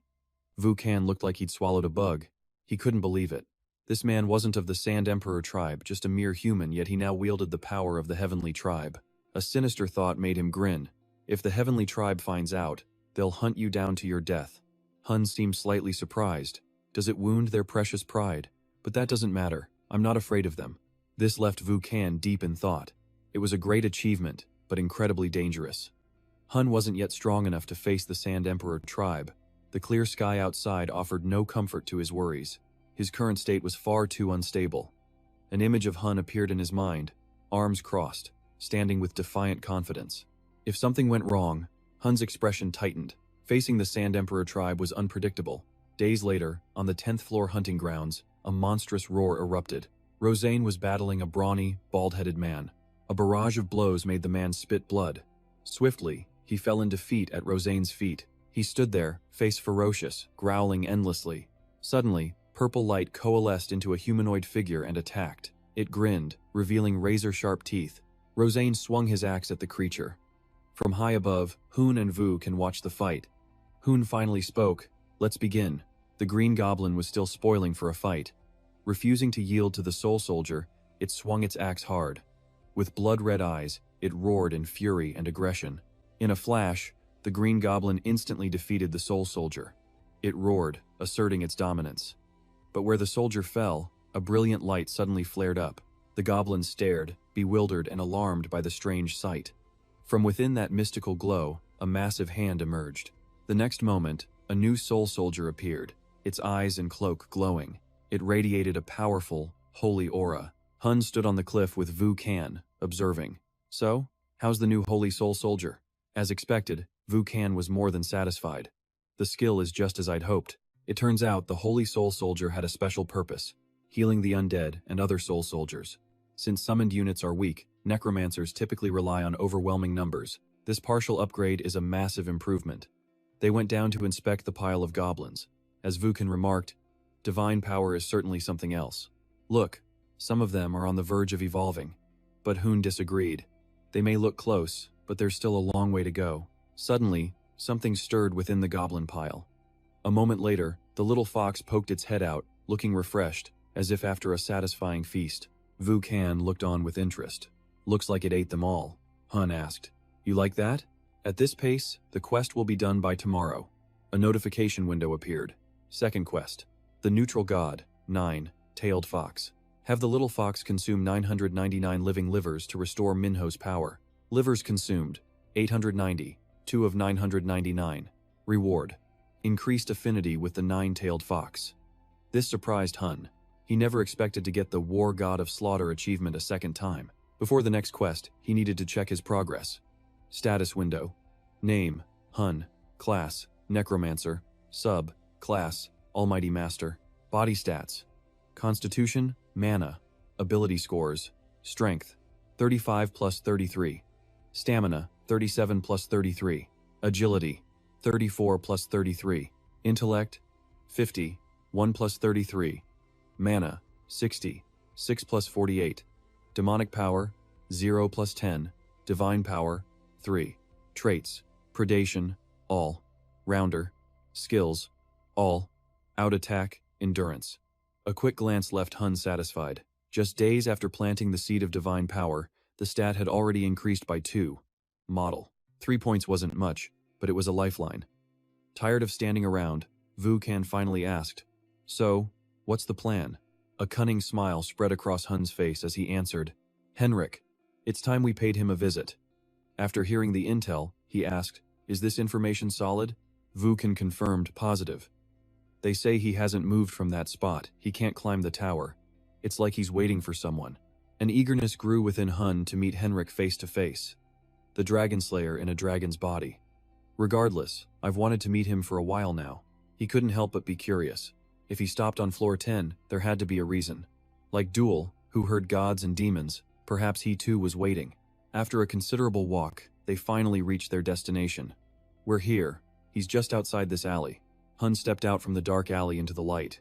And there, amidst the bustling crowd, he finally saw the figure of Henrik. Staring at the sharp, black horns on his head and then his piercing crimson eyes, Hun made his judgment.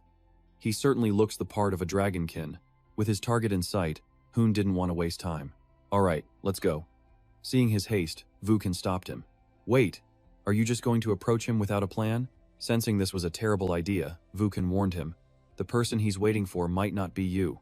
You'll just be starting a fight for no reason. But Hun was completely unfazed and shot back. Then I'll just let my fists do the talking. His brazen attitude left Vukan utterly speechless. You're insane. Seeing Hun's determination, Vukan had no choice. Fine then. I'll just wait here. He was surprised he agreed so easily, so Hun immediately taunted him. Just as I thought. You're scared from when I beat you last time. Stung by Hun's ridiculous claim, Vukan furiously argued back. Who beat who? The first necromancer never lies. Liar. You're the one who ran away looking absolutely pathetic. Their childish argument finally caught Henrik's attention. Hearing the noise, he closed his eyes, annoyed by their pointless squabble. Suddenly, a memory flashed in his mind. Henrik recalled his own battered and pathetic state. And then he remembered a prophecy about a mysterious person on floor M. Someone will come to grant your wish, so you must wait for them. With the decision made, Hun decided to act immediately. He and Vukan walked right up to Henrik. You're Henrik, right? It seemed they were on the same wavelength, as Henrik had the very same idea. Yes. I was waiting to speak with you. He glanced over at Vukan with an unfriendly expression, recognizing the familiar face. He tilted his head, giving Hun a condition. But first, let's see if you qualify. Hun seemed slightly annoyed by the test, but he let it go. I'm not thrilled with this blatant test, but since you've acknowledged that I pass, I'll overlook it. Seeing they were in public, Henrik decided they needed some privacy. There are too many eyes here. Follow me. And with that, they all set off for a more suitable place. Suddenly, Hun stopped dead in his tracks. Of all places. Seeing Henrik's cryptic actions, he had to ask, what is this? It's a dead end. There are plenty of alleys near the square, so why come all this way? But in the next moment, to their shock, Henrik walked right through the wall. Life is full of tricks. What looked like a dead end actually led to another dimension. Seeing Henrik go through, Hun and Vukan decided, let's follow him. Then he slowly passed through the wall. All three of them had entered a new space, a small town hidden from sight. Henrik explained, this is a subspace, a hidden dimension on floor M. The eyes of angels and demons lose their power here. Hun glanced around and realized he was right. I see. My vision has definitely grown weaker. Now that Hun had followed him, Henrik got straight to the point. I'll ask you this. I want to destroy every dragonkin in this tower who tried to kill me. Do you have the resolve to fight with me for this goal? He asked with determination. Hearing this, Hun simply scoffed, finding it ridiculous. Compared to Henrik's grand ambition, he considered it to be nothing at all. Is that all, little boy? Isn't your dream a bit too small? Henrik tensed up, enraged by his shameless insult. What? What did you just say was small? Fearing Hun would say something reckless, Vukan tried to de-escalate. Hun, this isn't funny. Henrik's eyes were already blazing with killing intent. That guy's a monster beyond all reason. What are you trying to do by provoking him? Fearing Vukan would ruin his plans, Hun ordered. Just stay back. I have it all figured out. He remained completely calm and shared his thoughts. I might not know the exact reason, but I can guess how you ended up like this. Then, he continued, dropping a mind-blowing truth. However, I'm sure you already know, the Sawang clan aren't the only ones who want us dead. Hun felt that the hatred in Henrik's heart was far too small. I don't know why you're so obsessed with the dragonkin, but I don't think that's nearly enough. Then he made a declaration with unshakable confidence. I will wipe out everyone who has ever betrayed me, whether it's the Sawang clan or anyone else. I will eliminate them all. Hun pointed directly at Henrik, claiming he was still naive. I'll say it again, Henrik. Your goal is too small for you to walk alongside me. Hearing his veiled words, Henrik's face tensed up. Don't tell me. You want to wipe out the entire Sawang clan? This was a meeting of two kindred spirits. Hun's situation was just like Henrik's. I'm just like you. I survived death. And I have someone responsible for my death. Someone I must get revenge on. Do you need me to say more? Suddenly, Henrik began to tremble uncontrollably, and Vukan had no idea what was wrong with him. The next second, as if a nerve had been struck, Henrik burst out into wild, joyful laughter. Vukan could only stare at his completely bizarre reaction. Hun asked again, see? Perhaps his words hit home, because Henrik changed his tune. I see. You're right. I suppose I should apologize. Remembering the prophecy, he finally realized who was standing before him. The man from the prophecy that Jewel spoke of, it's you. Hearing the familiar name, Hoon jumped in surprise. Jewel? So he's met her already? Then, for reasons unknown, Henrik drew his sword. Good, you have my interest. So, Henrik intends to challenge Hun. Is your resolve real or just a boast? I'll test it myself. After all that talk, he still knew nothing about the boy. You who defies fate, what is your name? If he truly wished to know, Hoon would answer. Hun, I am the Black Necromancer, Hun. Just as a true battle between men was about to start, a voice roared out, You damn lizard! The old man approached slowly, yelling nonstop. Causing a ruckus again? Haven't you finished your business yet? At the sight of Gino, Henrik looked horrified. Oh no, he's out here again. Hun didn't recognize him. You know that man? He glared at the old man as Henrik briefly introduced Gino. He's the first blacksmith here, and the one who forged my sword.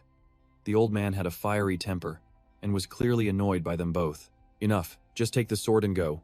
What else are you looking for? Hun, meanwhile, looked completely lost, as if asking, Who am I? Where is this? Unbelievable, seeing Gino up close sent a shock right through him. That's an Oni.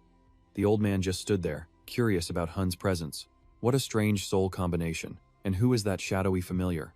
Hun stood frozen, a deer in the headlights, completely lost. How are you still alive?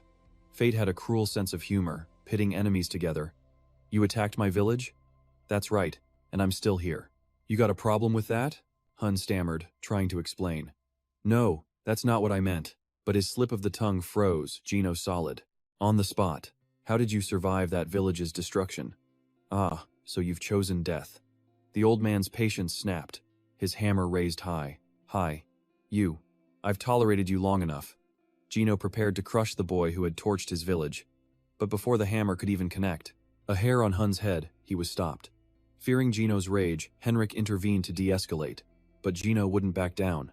From Hun's mistake. Let go, Henrik. He burned my village. Henrik tried reasoning with him. Calm down, old man. He shares our fate. With us. Just then, Vuk joined in. Hey, do you know an Oni named Hadu? Gino froze. Hadu? How do you know that name?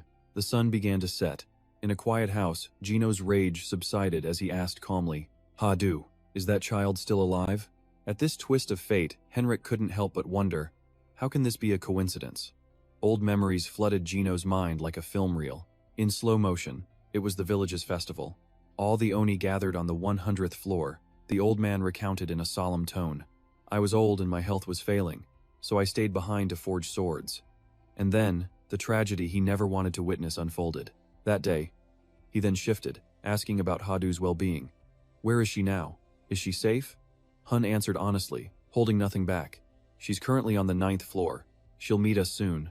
Only then did Gino notice the special treasure on the boy's head. Is that Hadu's mask? Hun held the mask, smiling at the memory. Yes, she gave it to me for saving her life. Henrik had never heard her name before. Her name? So he asked, is this Hadu person strong? Hun didn't hesitate to praise her power. Of course. Even recovering, in a one-on-one fight, she's stronger than us. Hearing this, Henrik posed two questions. So is she a temporary or a long-term ally? For someone so incredible, as Hadu, Hun cherished her deeply. A long-term ally. After getting this mask, we swore to get revenge together. Suddenly, Gino grabbed his hands. His desire to kill Hun gone, the old man now bowed his head in gratitude. Thank you. In return for helping Hadu, he offered his own strength. For him, I am Gino, once a blacksmith for the Oni. I will support you with everything I have. Then he bowed again, pleading with Hun. Please, rebuild the village with Hadu. Surprised, the boy still agreed. Huh? Okay, but the older man was wiser. Vuk saw right through everything. Does this kid know that mask is her marriage proposal? True to his word, Gino offered all his weapons to aid the boy's cause. Take them. Take any items from the forge you deem necessary. Holding the sword, Hun was amazed. These are incredible weapons. On a whole other level than what Goit gave me. Henrik agreed. Gino is the Oni clan's greatest blacksmith, so of course they are. After lingering for a while, he finally suggested, let's go then. The boy politely asked Gino, shall we be on our way? But the old man was already deep in a peaceful sleep, oblivious to the world. He's already asleep? I guess he's finally managed to relax. They understood. Then, from what I know, he never rested properly after working in the village. So they decided to leave quietly, without disturbing him. Gino any longer. Let's let him sleep for a while. If we find Ha-Du, we'll bring her here first. The thought of her brought a small smile to his face. She'll also grow stronger if she meets Gino. This is good luck. Back in the present, a distant shout broke his thoughts. Hun, look out! A powerful, crimson slash materialized before him. The next second, a terrifying energy blast erupted, leaving only chaos and destruction in its wake. Against these storm-like attacks, even Hun had to be cautious. His opponent, manipulating a magic circle with one hand, praised him. Your reaction speed isn't half bad. The promised life-or-death battle between the two men had finally begun. I told you I would test. Your strength, Henrik, with a smug look, provoked him. If you managed to defeat me, that would be a miracle. Now wouldn't it? As if that would scare him. Hun smiled with excitement. Hey, don't get me wrong, I'm testing you too, Dragon Slayer. As their clash intensified, the heavens opened up, unleashing a downpour. Fierce winds and rain hammered against the windows. Suddenly, a beam of pure white energy slammed through several houses, a testament to its overwhelming power. The landscape below was utterly obliterated, the ground shattered to dust. Hun and Henrik were still bloodthirsty, ready to tear the roof down in this fight. Tremors shook the very foundations of the building, violently. Inside, immense power was wreaking havoc. After their warm-up, Henrik and Hun once again stood face to face. Henrik raised his sword, his eyes filled with a vicious light. He then teleported, his slash so fast the blade was invisible. Suddenly, small swords materialized above his head, raining down on Henrik. Henrik scoffed, a shallow trick. As he spoke, his expression changed, and Hun, sword in hand, was already behind him, giving him no time to breathe. Henrik quickly sidestepped, dodging Hun's descending strike. As it came down, Hun's eyes widened in shock. What? He escaped a sword art combined with my almighty master trait. Henrik seized the moment of distraction, grabbing Hun's wrist and violently throwing him backward. Miho watched the battle with a worried expression, while Gino sat in complete silence. Henrik looked at Hun and taunted. A mage? No. A necromancer, right? If you want my help, you need to do better. That's the issue I've seen. At minimum, you must revive and summon M-floor monsters for your power to be truly effective. Just then, Vukan ambushed Henrik from behind, binding him instantly. He then leaned in close, whispering in his ear. With a sneer, he mocked. What about the first Soul Master? Just then, Hun emerged from the rubble, a massive spear in hand. Ambushed, Henrik grit his teeth in fury. Hun boasted arrogantly, that power which killed Ott in 1 second is my ultimate magical skill. A wicked grin spread across his face as he yelled, let's fight! Seizing the moment, Hun lunged forward, hurling his spear at Henrik. Seeing the spear hurtling toward him, Henrik broke into a cold sweat. Suddenly, his sword began to glow with a deep, blood-red light. Vukan stared in shock, thinking, that sword? Could it be? Though bound, Henrik raised his blade and chanted, magic dispel. Vukan screamed at Hun, get back, Hun, his sword. Hun looked back in confusion. Dragonbreaker slash, Henrik roared, striking out at Hun. The spear was effortlessly sliced in two by Henrik's blade. The sword's momentum didn't stop, continuing straight for the stunned Hun. As his spear shattered, a huge explosion erupted. Smoke and fire consumed the spot where Hun stood. Vukan grabbed his head, screaming, Hun! Hun! Before he could finish, Henrik slammed his sword's hilt into his face. Henrik smirked, you must be his strongest ally, huh? Henrik laughed menacingly. Well now, with no one left to help, you're finished. But just then, Hun reappeared right behind him. No, Hun declared. I still have my strongest card to play. He then fired an arrow at Henrik, who easily dodged the shot. Henrik scoffed. Honestly, your archery is a mess compared to your swordsmanship. The arrows then shot skyward, transforming into bolts of magic. Startled, Henrik turned, whispering, it's magic. With Henrik distracted, Hun fired again. Unprepared, Henrik was struck by the magical arrows. He grit his teeth, groaning in pain. Ah! Seeing his opening, Hun thought, it worked. The hit landed. I have to finish this now. He's distracted. This time, I'll succeed. He donned a mask. Hun's eyes began to glow ominously as he charged forward at full speed.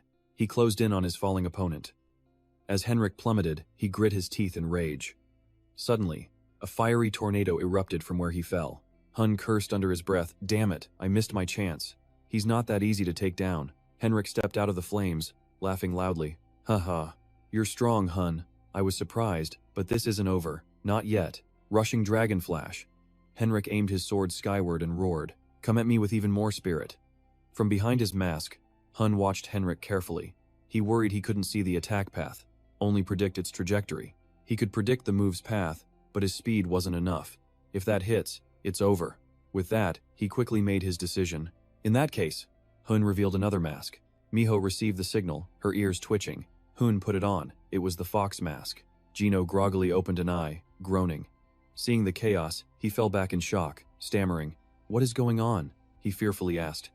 "Is that lizard on a rampage again?" Hearing something, Miho's ears perked up, and she suddenly took off. She dashed forward, leaving a stumbling Gino to chase after her. "Hey, where are you going? It's dangerous," he called out. But Miho stopped short, staring at a giant pillar of red light piercing the sky. She let out a soft cry. In the next instant, Miho transformed into the fox mask on Hun's face. He touched it and whispered, "I'm putting my faith in you, fox mask." Henrik swung his sword as a great red dragon roared behind him, ready to strike. Gripping his blade, Henrik smirked and chanted, "Rushing dragon flash!" In a flash, he became an afterimage, and then vanished completely. Hun looked up, stunned, wondering, where did he go? In an instant, Henrik reappeared, closing the distance with terrifying speed. The ground cracked under his movement. Caught off guard, Hun staggered backward. Henrik's blade stopped just inches from Hun's eye. His immense magic power erupted, causing nearby buildings to crumble into dust. But the blade didn't pierce Hun's eye, it slammed into the earth instead. Henrik, still gripping the hilt, furrowed his brow in utter shock. He dodged it? A move like that? And he just avoided it? Henrik then spotted Hun, perched on a nearby rooftop. He whipped his head around angrily. That mask. Is it a fox spirit? Hun was also seething, gritting his teeth. A thrilled smile spread across Henrik's face. Leaping up with his sword, he said, "Now that's an interesting mask." Black liquid shot from Hun's claws as he charged recklessly at Henrik. Hun's claws clashed violently against Henrik's sword. They fought ferociously, a blur of attacks as red and purple light intertwined in the chaos. The light was blinding. Henrik laughed like a maniac, as if high on battle itself, boasting, "My speed and power are on another level now." He didn't hold back his praise either. "But you're no slouch. Thanks to that fox mask, you've gotten much stronger too." Hun didn't waste his breath, replying. He slammed his claws against Henrik's sword, creating an opening. He thought, "A weakness, now's my chance." He struck instantly, but Henrik's free hand activated a magic circle. Hun's eyes widened as he cursed internally. He created that opening on purpose. He aimed, then unleashed his magic. Raising his palm, a blast erupted towards Hun, singeing his clothes with burning embers. But he defended perfectly, blocking the attack with his arms, completely unscathed. Suddenly, Hun's pupils flashed with a vibrant purple light. He then opened his mouth and roared. A purple magic circle appeared in the air. Soul charm! Thousands of purple, heart-shaped bubbles shot toward Henrik. He braced himself, gritting his teeth. Henrik threw his head back and yelled, "I'm not interested in men." The purple bubbles instantly vanished. The pink, dreamlike illusion shattered into fragments. Henrik laughed smugly. "I just need to focus a little to break a simple charm spell like that." Hun's calm voice echoed, but for that brief moment, your body was paralyzed. This time, Hun had the upper hand. Ken laughed. "It's about the tower." Approaching Henrik, he flashed a grin, flicking his iron claws into view.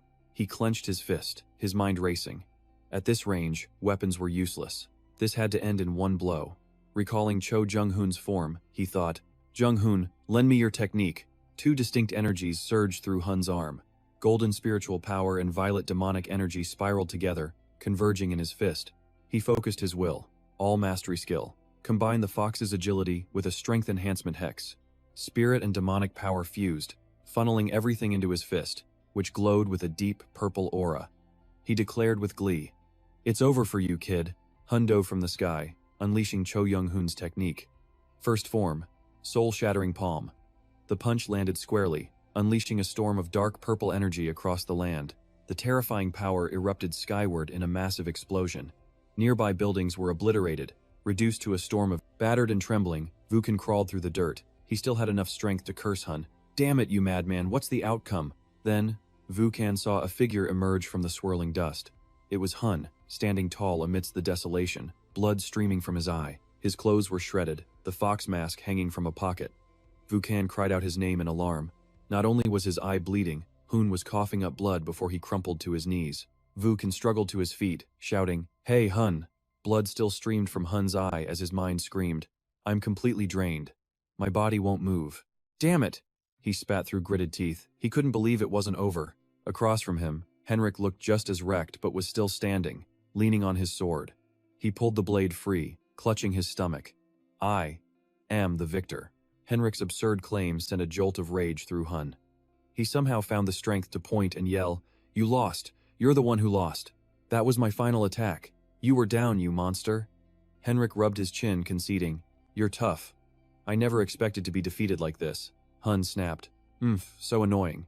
Just admit defeat," Henrik suddenly replied. "Fine." Hun was stunned. Henrik raised his sword again. "Then let's settle this with one last exchange." He grinned with a nasty look in his eyes. "Your power is impressive, but I have to win, no matter what."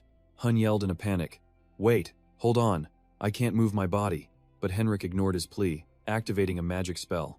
A massive red dragon's head materialized, roaring towards Hun.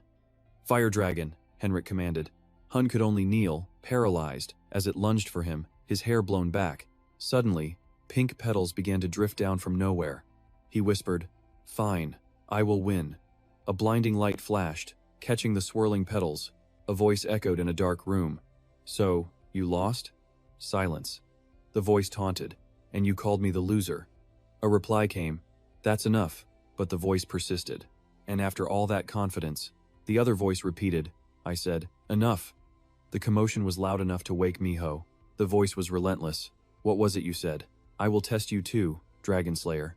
Hun, now covered in bandages, shot up in bed, summoning a blue magical light in his hand. He roared in fury, "You're too damn loud. Just act like a proper spirit." That small movement sent agonizing pain through his body, like an electric shock. He clutched his chest. "Arg, it hurts." Vukan just watched coolly, hands in his pockets, and replied, "Good." He grinned wickedly, twisting the knife. "Shouldn't have pushed yourself so hard, eh?" Hun grit his teeth and tore the bandages from his face. Vukan kept taunting him. "If you hadn't met Ju to get that divine power, your failure would have been far worse. Without it, your pathetic body would have already died." So pathetic. The words stung, and Hun exploded. "You old bastard, why do you keep picking at me? Just you wait until I've recovered. You'll see." Vukan just laughed in his face, unrelenting. "The whining of a loser is just noise. Nothing you say matters now." Caught between them, Miho let out a quiet sigh. She opened an eye just as a bandaged hand appeared at the door. "May I come in?" Henrik entered. "How are you feeling?" Hun shot back. "What do you want?" Vukan, however, flared up, glaring at Henrik. "You," he grimaced, recalling his earlier vow. "Next time, I'll be the one to defeat you." He scratched his head sheepishly, turning to Henrik. About that. Sorry." Henrik simply replied, "Don't worry about it. It was my fault anyway, so let's move on." Vukan chuckled. Glad to hear it. But he thought to himself, when he fights, he's just as crazy as Hun, but he's totally different when he's calm. Vukan started to apologize for the intrusion, but Henrik cut him off. "Perhaps I went a bit overboard." That was the last straw for Hun. "Give these guys an inch, and they'll take a mile." A fire ignited in his eyes as he roared at them. "Both of you, shut up. I'll win next time for sure." Henrik just smiled, thinking, "I have no doubt you will." Hun sighed, then sat down. "I called you here to listen to your story." His brow furrowed. "About your past life, and your death." Henrik began his tale. "My family, my home. Everything vanished because of the Dragon Clan." He remembered the horrific scene of giant dragons incinerating his village. People fled in every direction, consumed by chaos. Anyone touched by the flames was burned alive. And somehow, Henrik continued, "I was the only survivor." He remembered himself as a terrified boy, cowering in a corner amidst chaos and desperate screams. "Help me! Somebody!"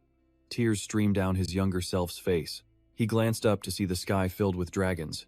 Massive, colorful beasts blotted out the sun. The boy's eyes, bloodshot with terror, reflected their monstrous forms. From that day on, Henrik recounted, nothing remained but rage. My memories of their horns and scales, gone. Henrik sat, staring at his hands. After that, I began to climb the tower, like everyone else. Luckily, I was gifted. Vukan was silent, but Hun spoke up. "Sounds a lot like someone I know." "The first time I got my revenge," Henrik continued, "was on the 600th floor." "The 600th floor?" Hun exclaimed. "That's insanely fast. Is that when you started hunting the Sawang clan? That's right, Henrik affirmed. But that's also when the Sawang clan's pursuit squad began hunting me relentlessly. Hun just shook his head. That's unbelievable. Henrik concluded. This is my daily life. He raised a hand, adding, besides, the stronger I become, the lighter their penalty gets. After floor 800, their nest is gone. Hun was stunned. A penalty? He recalled the system adjustment preventing climbers from monopolizing the tower. All tower climbers have their abilities restricted on floors lower than their personal best. That's why I survived Go's attack. Without that penalty, I would have died. Realization struck Hun. Wait, if that's the case, how high have you actually climbed? Henrik answered, the 900th floor. At floor 900, my journey ended. Hun's eyes widened, sweat trickling down his face. Floor 900. Was he destined to become a transcendent? But Henrik's voice fell. A large pursuit team from the Sawang clan was formed to capture me. In the end, I couldn't fight off dozens of them. And this was the result. Henrik scoffed. How ironic. Of all the races, I was reborn in the body of a Dragonian. Hun commented. That's complicated. Henrik said grimly. I wanted to die, but even that isn't easy in this powerful body. He quickly regained his composure, declaring, so I've decided to accept it. I will use this body as a tool for my revenge. Hun replied. All right, I have my answer. Henrik asked excitedly. Good. When will you continue climbing the tower? By the way, are you waiting for a kid named Hazu? Hun questioned. What, you plan to climb with us? Henrik leaned in knowingly. Were you planning to just leave me behind? His nerve struck. Hun yelled. Arg, so annoying. Henrik explained seriously. We have much in common, Hun. I fought alone in my final moments. Perhaps you did too. Hun fell into silent thought. Henrik pressed on. We must learn from our past failures. Fighting them all alone is just a foolish dream. Hun had to agree. That's right, comrades, friends, fighting side by side. That is what we need. Henrik spoke up. So I make this offer. Why don't we form a guild? Hun stammered in shock. A guild? On the 600th floor, at the Holy Nations Union, a woman stormed in fuming. Hey, this is insane! Cayman Bellin slammed the door open, shouting, What is this, Kane? Kanebon stared at a screen, a smirk on his face. The Quasalo branch on the 10th floor sent a very interesting report. Someone burned the place to ashes, and they were alone. Kamen Bellin's jaw dropped. What? Alone? Kanebon continued. According to the intel from Be Holy, that's correct. It doesn't seem like it was a group effort. Cayman Bellin shot back. Agitated. Impossible. On a low floor like 10, everyone gets a power reduction penalty.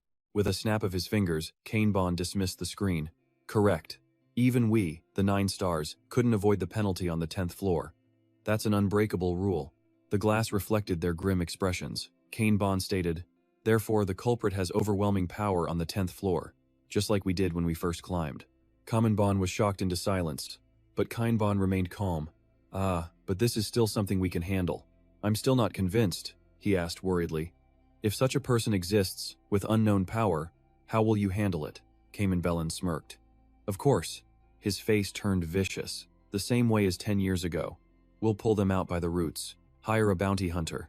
An image appeared of a woman blowing on her gun's barrel as Kane's voice continued. Someone with the skill to handle it. That woman had just slain a massive dragon. The face beneath the hood was revealed. It was San. Elsewhere, Hun sat covered in bandages, deep in thought. He spoke slowly. A guild. He looked up at Henrik. I agree with your idea, Henrik, he continued. But there's one problem. Henrik snapped to attention. I'm currently on a quest from Bao. He thought back to Bao's quest. Lord of 10,000 Demons, Bao gives you a mission. Completion condition. Before the 100th floor, raise your fame throughout the entire tower. He told Henrik, I have to build my reputation before I reach floor 100. It'll be a problem if my fame gets tied to you or your guild. Henrik rubbed his chin. I see. A quest from Bao. After a moment, his eyes lit up with an idea. Henrik said, Then it's simple. He crossed his arms, declaring, You can be the guildmaster. Hun was stunned by Henrik's decision. Henrik explained steadily, I never wanted that position in the first place. No, it's more that I lack the confidence for it. As an exceptional necromancer, you are the best candidate to be the commander. Hearing this, Hun lowered his head, the mood growing heavy. He replied, I'm sorry, but I am weaker than you. As guildmaster, I would have to give you orders. He looked Henrik straight in the eye. Can you accept taking orders from someone weaker? With a sudden thud, Henrik dropped to one knee, his robes billowing around him. Hun was speechless. "You?" Henrik declared. "Let this be my answer. Is that enough?" He continued, revealing why he wanted Hun as the leader. "You have no idea, Hun, the humiliation I have suffered, how angry and powerless I truly felt." Henrik relived his suffering as he spoke, the horrific pain that scarred his body and soul, leaving him utterly alone. He asked, "For our goal, you'll accept any cost?" Henrik didn't hesitate. "That's right." A smile spread across Hun's face. "All right then." He rose, declaring proudly, "To avenge us both, I'll be the guild master." Relief washed over Henrik. "Good. The right choice." Vukan then asked, "What will the guild be named?" The old man suggested, "The flag?" He remembered his mission. A masked figure plotting against the heavens. A smirk formed on Hun's lips. Heaven's defiance. No other name could be more fitting. With the name decided, the three discussed the guild's official registration. The guild could be formed instantly by paying a fee. "Is that right?" he mused. "Maybe the puppet can waive the fee?" On beamed. "Please, come in, Lord Ghostface." Hun was now wearing his Oni mask. He began to ask, "Right, the puppet is gone, correct?" He was about to say, "In that case," but Han cut in. "Yes, I'm Han, the manager of the first floor branch," he stammered, but, seeing the youth's awkward smile, Hun asked, "Why are you here?" "I've been visiting a lot, haven't I?" Halcyon quickly added. "Yes, I've grown close with Sir Ken, but something feels off." He still had questions, but, sensing Hun wanted to change the subject, Halcyon quickly asked, "So, what brings you here today?" Hun played along, replying slowly, "I want to form a guild." Halcyon's face lit up, his voice dripping with flattery. "So that's what this is about. Anyone would kill to join a guild founded by the great demon face." But then his smile vanished. "However, you need more than 2 members to start one." Hun replied, "If it's more than 2, then this should suffice." He gestured to Henrik, Vu Kan, and a small mascot. Ken, standing behind them, was utterly speechless. A dragonkin?" Halcyon asked, stunned. "You've already recruited him?" Hun glanced at Henrik. "It seems my guildmate is quite famous," Henrik replied modestly. "Famous? Me?" Though inside, he thought, "I'll take that as a compliment."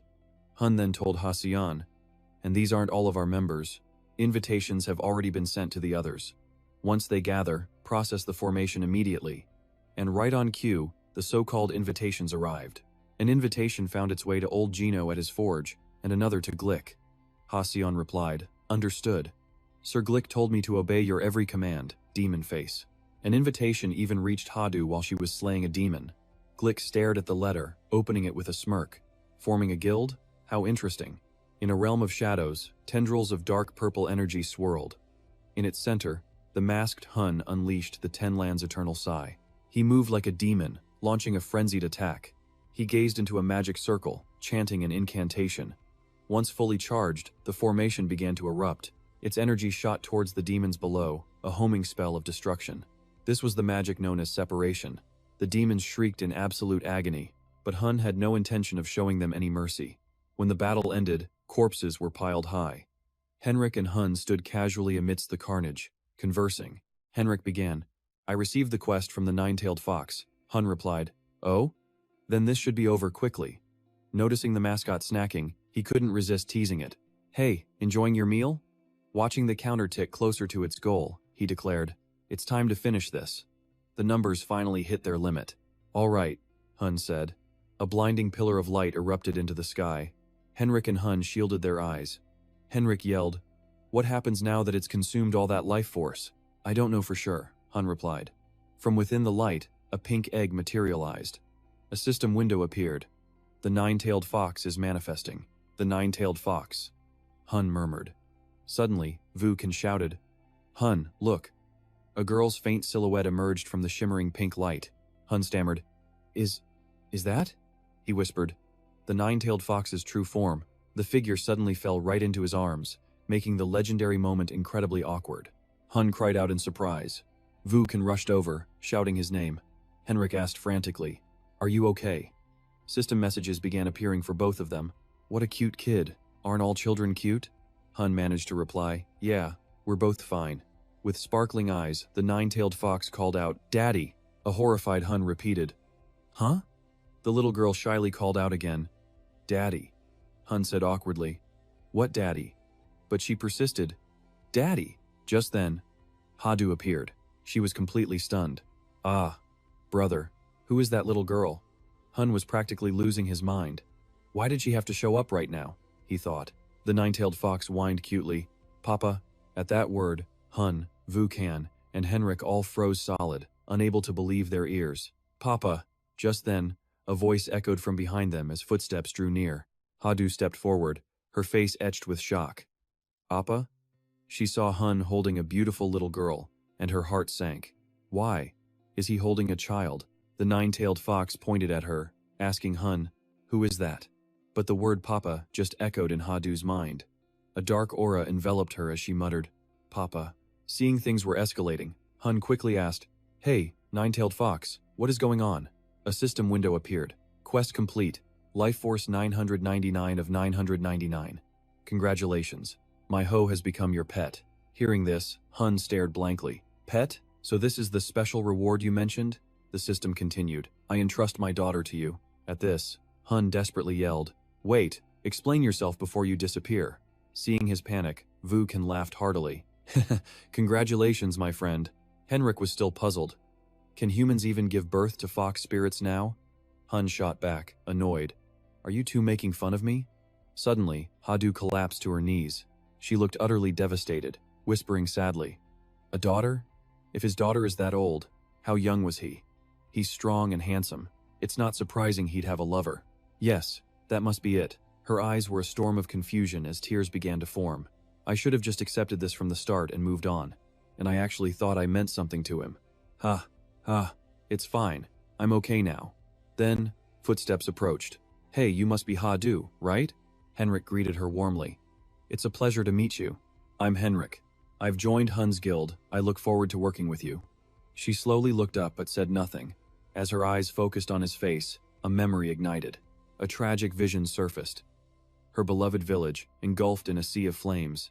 She was there, a helpless child, forced to watch as her home burned to the ground. The villagers screamed desperately, searching for any chance of survival. The inferno spread, cutting off all escape as a terrified child sobbed uncontrollably.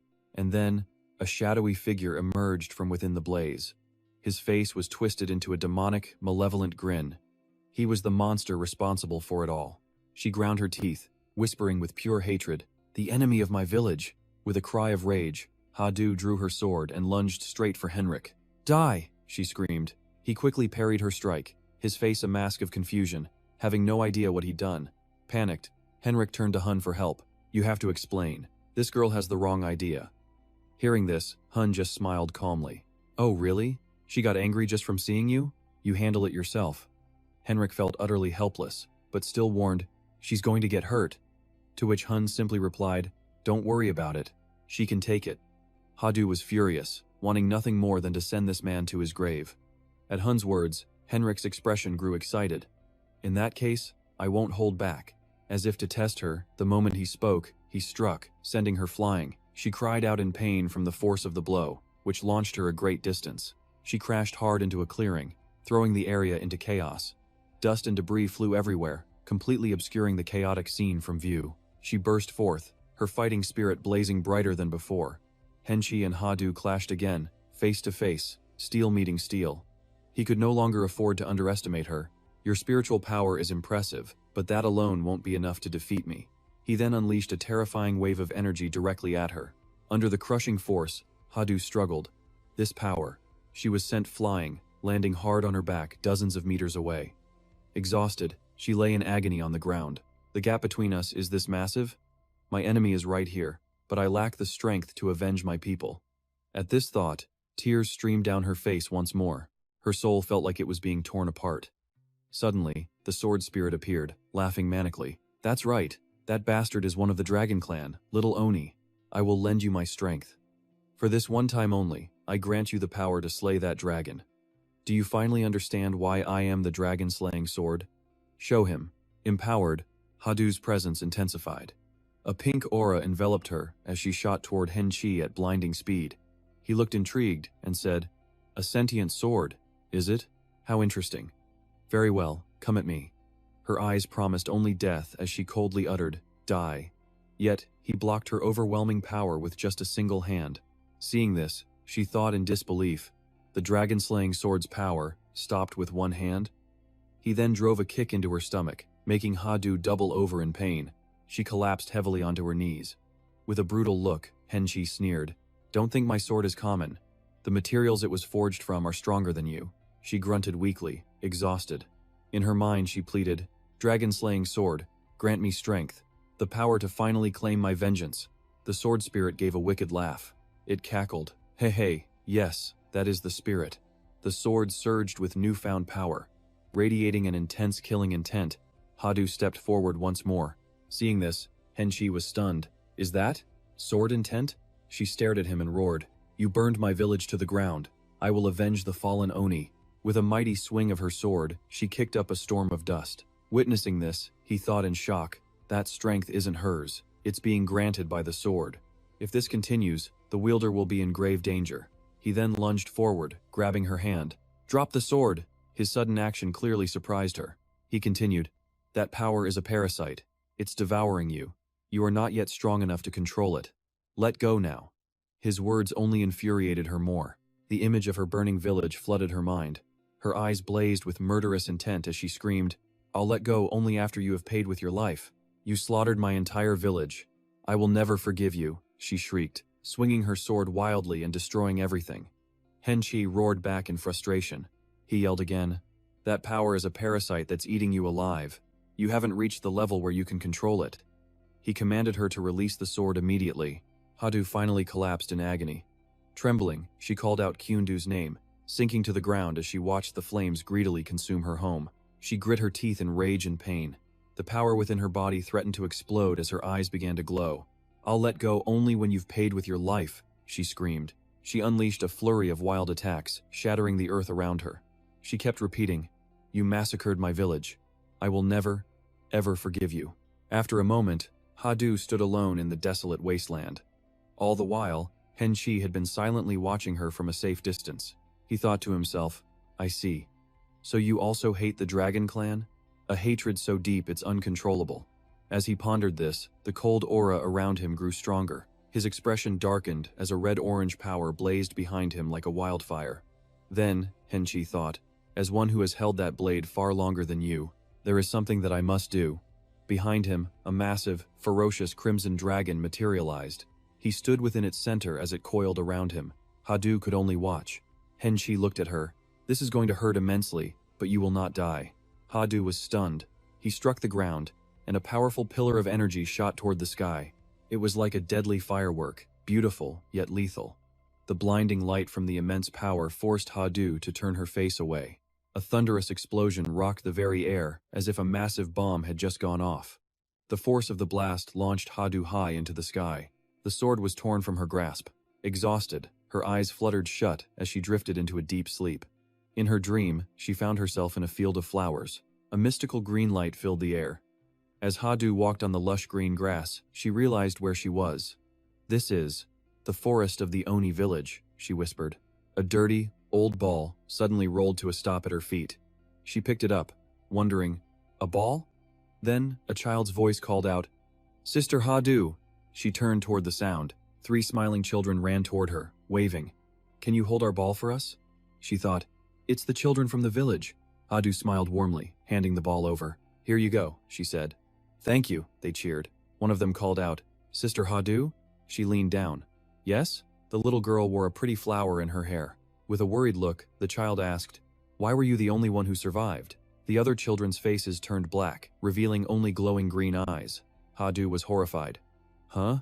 The child's hand was suddenly engulfed in flames. As she placed it on Hadu's shoulder, her own body was consumed by fire, revealing a skeleton beneath. Its eyes bulged as its mouth opened in a scream. "Save me! I want to live, just like you." Tears streamed down Hadu's face. She was frozen as screams echoed in her mind. Screams of agony filled her head. Visions of bodies piled high, like a scene from the deepest hell. Why Hadu? Why was it only you? Why? Why me? Hadu sobbed. She tormented herself with the question, why am I the only one who survived? She was consumed by guilt. Henchi saw everything. He crossed his arms, his voice low and serious. Because you have to live. He repeated it once more, You must live on, because you can wield the dragon-slaying sword. Hadu stopped crying and looked up. Though all the Oni are gone, you are their only path to vengeance. Henshi turned to leave. Now, stand up. Slowly, Hadu pushed herself to her feet. She clutched her arm, weakly holding her sword. Hadu's voice echoed, "The Oni never forget a debt or a grudge." Henshi suddenly realized she was standing again. He thought in shock, "She can stand after taking my dragon impact flash?" Suddenly, Hadu charged, thrusting her sword straight toward Henshi. She screamed, her eyes completely white. The sound was pure vengeance, a cry that had consumed her body and soul. Henshi instinctively recoiled from the blast of her will. Leaping back, he had no time to counter her sudden strike. He thought helplessly, "What is this power?" The blade was now inches from his face. Henshik's skin was cracked and broken. He smirked. "Looks like you've hit your limit.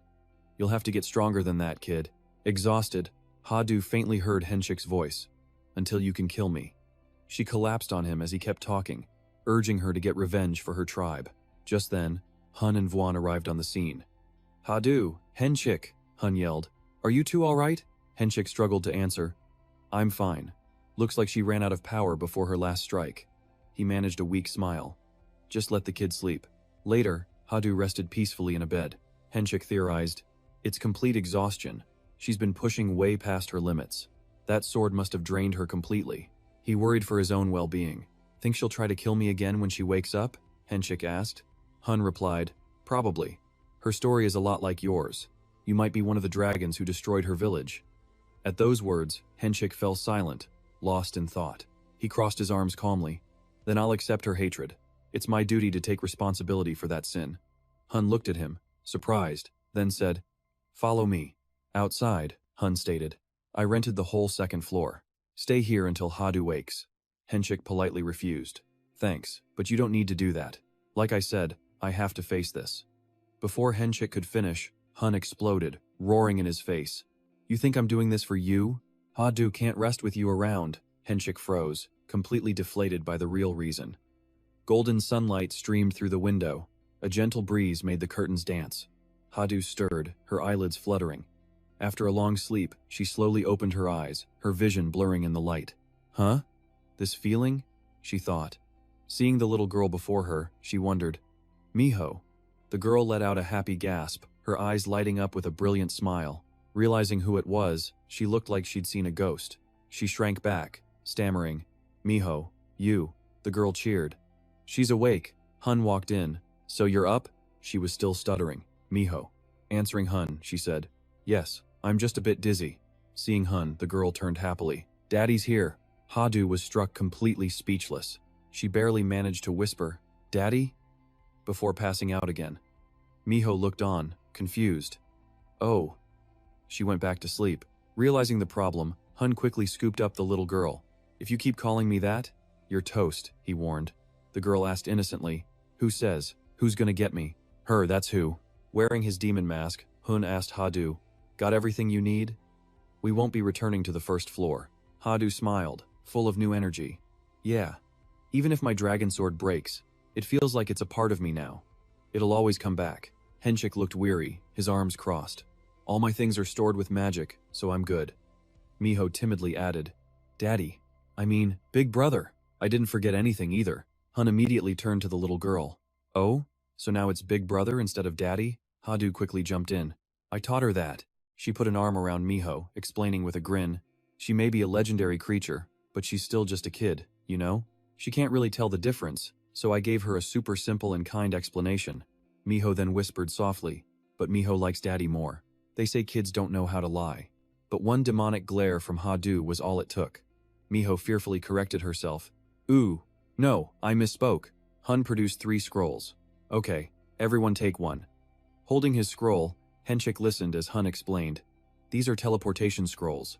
Tear it, and you'll be transported to the meeting room Godlick prepared." Hadu and Miho's jaws dropped in awe. "These are incredibly expensive." "Really?" Hun ignored them. "Okay, shall we go?" Suddenly, Vuan shouted angrily, "Hey, wait a minute, what about me?" Hun replied, "Oh, right, I almost forgot about you." With a snap of his fingers, a magic orb shot out, flying towards Vuan to suck him in as he screamed curses at Hun. "You bastard, I told you to stop treating me like some item in your inventory." Finished. Hun turned to the others and urged, "All right, let's go." The scrolls were torn, whisking them away. They reappeared in a magnificent, golden hall. "So this is the place?" Henchik asked, looking unimpressed. But Hadu was completely stunned by the dazzling scenery. "I never imagined a place like this was on the first floor," she said. "This entire space is created by magic," Hun explained. "Only someone with Godlick's resources could maintain it. Is money really that powerful?" Suddenly, Hadu's gaze locked onto a shimmering blue light. An old man appeared from it, calling out emotionally, "Hadu." She stood frozen, too shocked for words. She whispered, "Gino, you're really alive."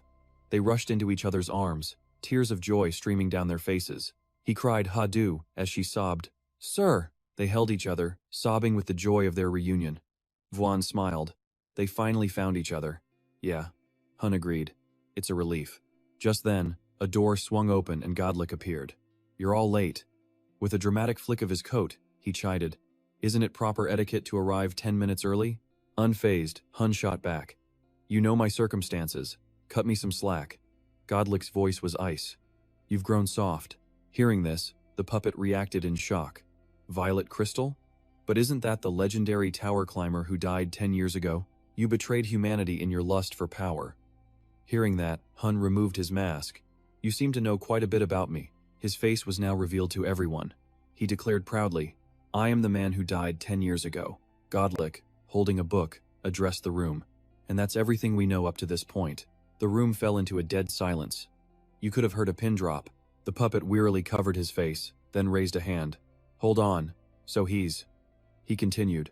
"The 4 great clans secretly eliminated potential threats, including the ambush on the village at the 100th floor." Hearing this, Hadu was lost in thought. All eyes turned to the puppet as he asked, "Then what about the masked demon, Hun, and Lord Henchik? You were both victims who were brought back to life?" Hun answered, "That's right. And that is why our group's sole purpose is revenge." As he spoke, his voice grew cold and heavy. "We are the Heaven Defiers, and true to our name, we will bring ruin to the celestial realm where our enemies reside." Gino chuckled softly. "He's lost his mind," he thought. The puppet mused, "This is just as I'd hoped. These people, they could truly change this tower." On the 10th floor, Godlick asked him, "What's your plan now?" Hun turned with a grin. "For a climber, what else is there to do?" "I'm going to climb the tower, of course," he added. "The other members will too. They all need to grow as strong as possible." The puppet's expression turned blank. His voice was flat. "Our only option is to fight fire with fire." Old Gino also grew pensive. Hadu called out, "Elder Gino." She smiled. "You're climbing with us, right?" Gino replied, "I'm glad you asked, my dear, but I must go my own way." Hadu's face fell, a mix of shock and sadness. "Huh? But why?" Gino spoke gently. "Seeing you are safe, that has put my heart at ease. My rage and motivation from the past have faded.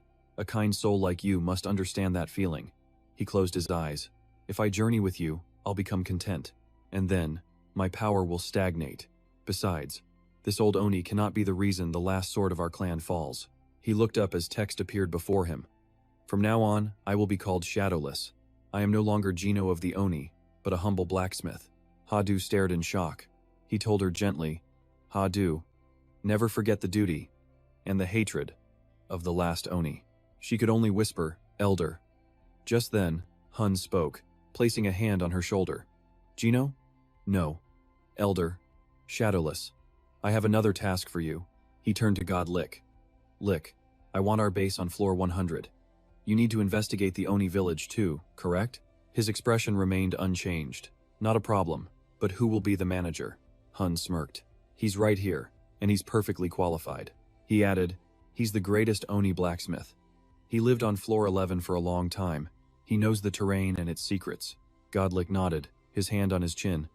"Ah, that makes sense." Then he turned and ordered the puppet, "Take the elder to floor 100. The puppet accepted at once, respectfully taking the elder's shoulder. "I will escort you personally, sir." With Gino's path set, Hun addressed the others. "All right, everyone's destination is decided. Shall we get started then?" He donned his Oni mask, his voice filled with dangerous spite. "Come, members of Heaven's Defiance. Let's show them the meaning behind our name."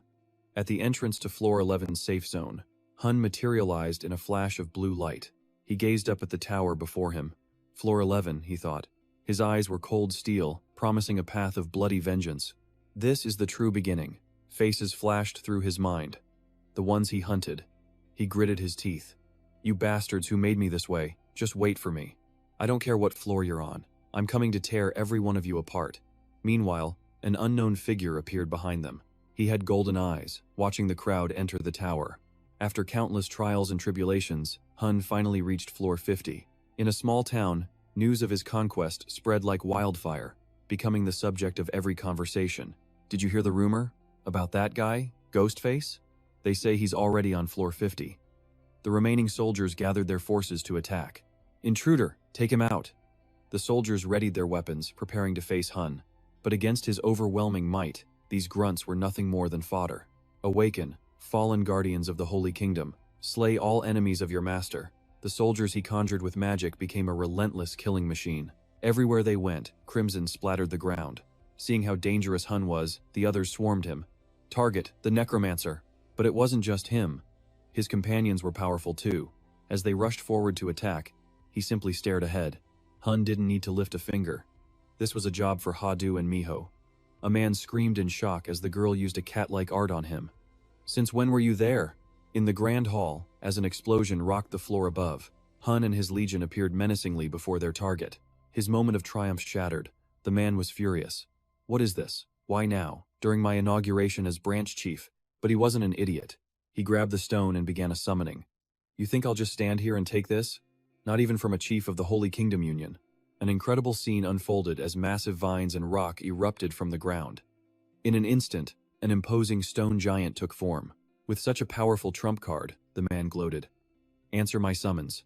Stone Golem, my proud protector of the Holy Kingdom. Hun's head snapped around, stunned. A golem? Hadu was just as shocked. Isn't that a monster from floor 120? He didn't deny it, just stuck out his tongue playfully. That's right. Now that I've summoned the stone golem, the tables have turned. You traitors to the Holy Kingdom, come and die. Stone Golem, destroy these arrogant fools who dare defy the Holy Alliance. But while he was distracted, the golem behind him was shredded to pieces. What a disgrace. He turned back to see absolutely nothing left. And his most powerful ally, the one who made that epic entrance, was none other than Henshi. Don't be shocked. He's from the Dragon Tribe. His eyes were blood red, with a cold, commanding gaze fixed forward. The golem's master raged at the instant loss. Impossible. My golem. But he never realized death was standing right behind him. Hun grabbed the man's neck, lifting him like a chicken and questioning him. Let's see now. Are you the master of this 50th floor? The man choked, his eyes bloodshot as he sputtered. You. Does the Holy Nation want to become an enemy of the 9 stars? But his threat was aimed at the wrong person. No, that's not quite right. Hun's grip tightened, and a spray of crimson erupted. You have all been my enemies for years now. Whispers always spread about the Allied Guild's fate whenever Demonface set a new tower record. The Allied Guild on that floor was utterly crushed. Really? Is Demonface that strong? Hun slowly removed his mask. Time to clear this floor. The next second, his squad. Hun's elite team moved onward together, continuing their journey to wipe out the enemy. Good. We'll just keep dismantling all of their plans. Wherever his group went, they drew the stares of others. They spoke of Demonface and his heaven-defying alliance, who had attacked the small guilds of the 9 Stars Alliance. The current situation seemed tense, putting him in a bind. What do you all think? It seems there's no way to reach the 100th floor. Hun crossed his arms. He realized, it seems news of our attacks on the small guilds spread quickly. Vuan, the master of covert ops, then offered a suggestion. When we reach a higher floor, we can use magic to erase our tracks. But Hadu, knowing him all too well, asked for confirmation. Did you intentionally leak that information? As expected, he replied, that's right. The successful always forge their own path. I'm tired of infiltrating their alliance for intel. From now on, we'll make them fear us enough to seek us out. A truly brilliant mind. The next moment, Hun commanded, status window. All his information appeared. Name, Hun, class, Necromancer, subclass, Master of Combat, physique, robust, stats, strength, 78, stamina, 76, agility, 77, intelligence, 112, mana, 136, demonic energy, none, divine power, 6, skill, versatile predator, trait, all, out combat, and quick judgment. Reading it over, he knew he was top tier. With these stats, an ambush wouldn't matter. Hun also secretly rejoiced at this silver lining. Though his demonic and divine power were low, a weakness if high-floor players attacked him, these two stats would become a flaw. But luckily, their power is restricted when they descend to lower floors. But as a perfectionist, he still wasn't satisfied. The one regret is our equipment. Our gear still isn't good enough. Hearing this, Henrik had to speak up. Don't be too greedy. He then reminded Hun to be more appreciative. You're wielding a weapon from the blacksmith, Gen. No, the shadowless void. Without it, climbing the tower would be much harder. You can replace it later if you find something better. Hearing this, Hadu's heart stirred. Shadowless. I wonder if he's doing well. Seeing her gloom, Miho pointed at Henrik. You made my sister sad. Just like that, Henrik suddenly became the bad guy. Did I say something wrong? Hun then made a decision. There's no other way. We have to go find some equipment. That's the best way to lift everyone's spirits. Watching his retreating back, Henrik asked, You're going there? The place Hun had chosen was none other than the 51st floor, the black market. With his vast experience, he knew it was a place not to be missed. There, we can find equipment that can't be obtained through normal means. Rare items are sure to appear there. And of course, one must bring gifts, so Hun stood before Hadu and Miho and declared, If an item I like is up for auction, I'll gift it to you two. A truly legendary leader. We love you. Really, Oppa? Miho was also beaming like a flower. You'll get me something too, right? Seeing them as happy as if they'd won the lottery, Hun realized he'd been too thoughtless. You like it that much? I should have gifted you both good items much sooner. Vuan appeared, thinking it was a good idea. Going equipment shopping? Sounds interesting. But then, from behind, a red ball suddenly rolled toward them. In a flash, that ball split into 3 parts. Trouble was clearly brewing. Then a brilliant light flared, dazzling Hun. Fireworks? The next second, a world-shaking energy explosion erupted, as if to tear the sky apart. Debris flew everywhere, amidst thick smoke, throwing him backward. Before Hun could process what had just happened, a gun was aimed directly at his face. He looked up, and was completely stunned. He never expected to be ambushed, and the audacious woman attacking Hun was none other than San. She aimed her gun at him as if she had been waiting for this day for a long time. A destructive energy blast shot from her gun, but thanks to his luck, Hun dodged the attack. But it wasn't over. Not by a long shot. San's assault grew even more terrifying as another explosion erupted. Smoke and fire filled the air. My God, that monstrous weapon also made Hun's heart nearly stop. A small gun with that much power? If not for my mask's strength and a timely dodge, I would have been hit. San, with her smoking gun, spoke to him without a shred of fear. You think you can dodge the next one? Henrik, ever the opportunist, seized the moment when she was left open to attack. But it was never going to be that easy. San quickly detected him and commanded, Shield. Then a barrier of blue, pentagonal panels appeared, blocking his ferocious strike. As Henrik closed in on San, he got a much better look at her. Is that a cyborg? The thought flashed through Henrik's mind after seeing San's interface. A cubic barrier formed before San, blocking the powerful attack from Henrik. He glared at her, his eyes practically bulging. Is that a cyborg? After a quick glance at San, the idea struck Henrik again.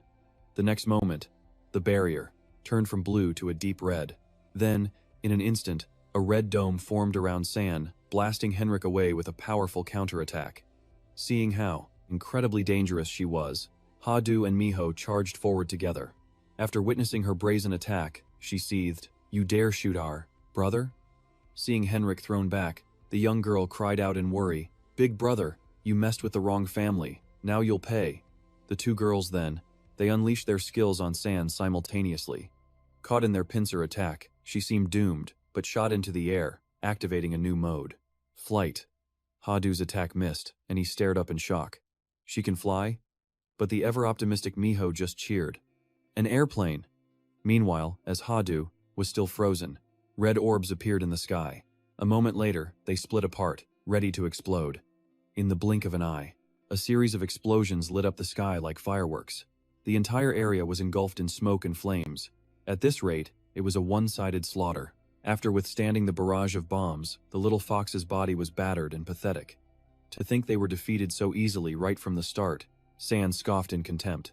Gui Mian and his crew had such high hopes for you. Is this pathetic display all you can manage? But her confidence was premature. In the next instant, 2 slashes struck San. A voice echoed, "Of course not." Surprised? Because the real main event was just beginning. Hun and Henrik, in perfect sync, rained down slashes. Not a single blow missed its mark. After their spectacular teamwork, Henrik turned to face Hun. One had to praise their flawless teamwork. But San recovered in a flash, her twin guns now aimed at them. "It's almost a shame I have to end you both so soon." Before she could fire, they leaped into the air, a step ahead. San warned them not to overexert themselves. "Save your energy, I want to talk."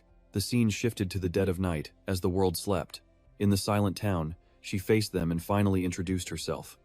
After that rather hostile greeting, the name San, the tower's most talented bounty hunter. Hun couldn't believe his ears and repeated, "A talented bounty hunter?" Suddenly, everything clicked for him. Someone got spooked and wanted them dead. "So, there's a bounty on our heads. Only on floor 50? Who would do this?" San completely ignored him. Instead, she changed the subject. "No need to introduce yourselves. Demonface and your odd dragonkin partner. You are my targets." She grinned, revealing a set of perfectly white teeth. True to his cold, commanding nature, Henrik aimed his blade at her. "Are those your final words?" Suddenly, San's demeanor flipped completely as she smiled. "But I've had a change of heart. Instead, I propose a wager." She slowly revealed her terms. "This is a wager that will benefit us all," she said, unfazed by the sharp blade. Henrik repeated in confusion.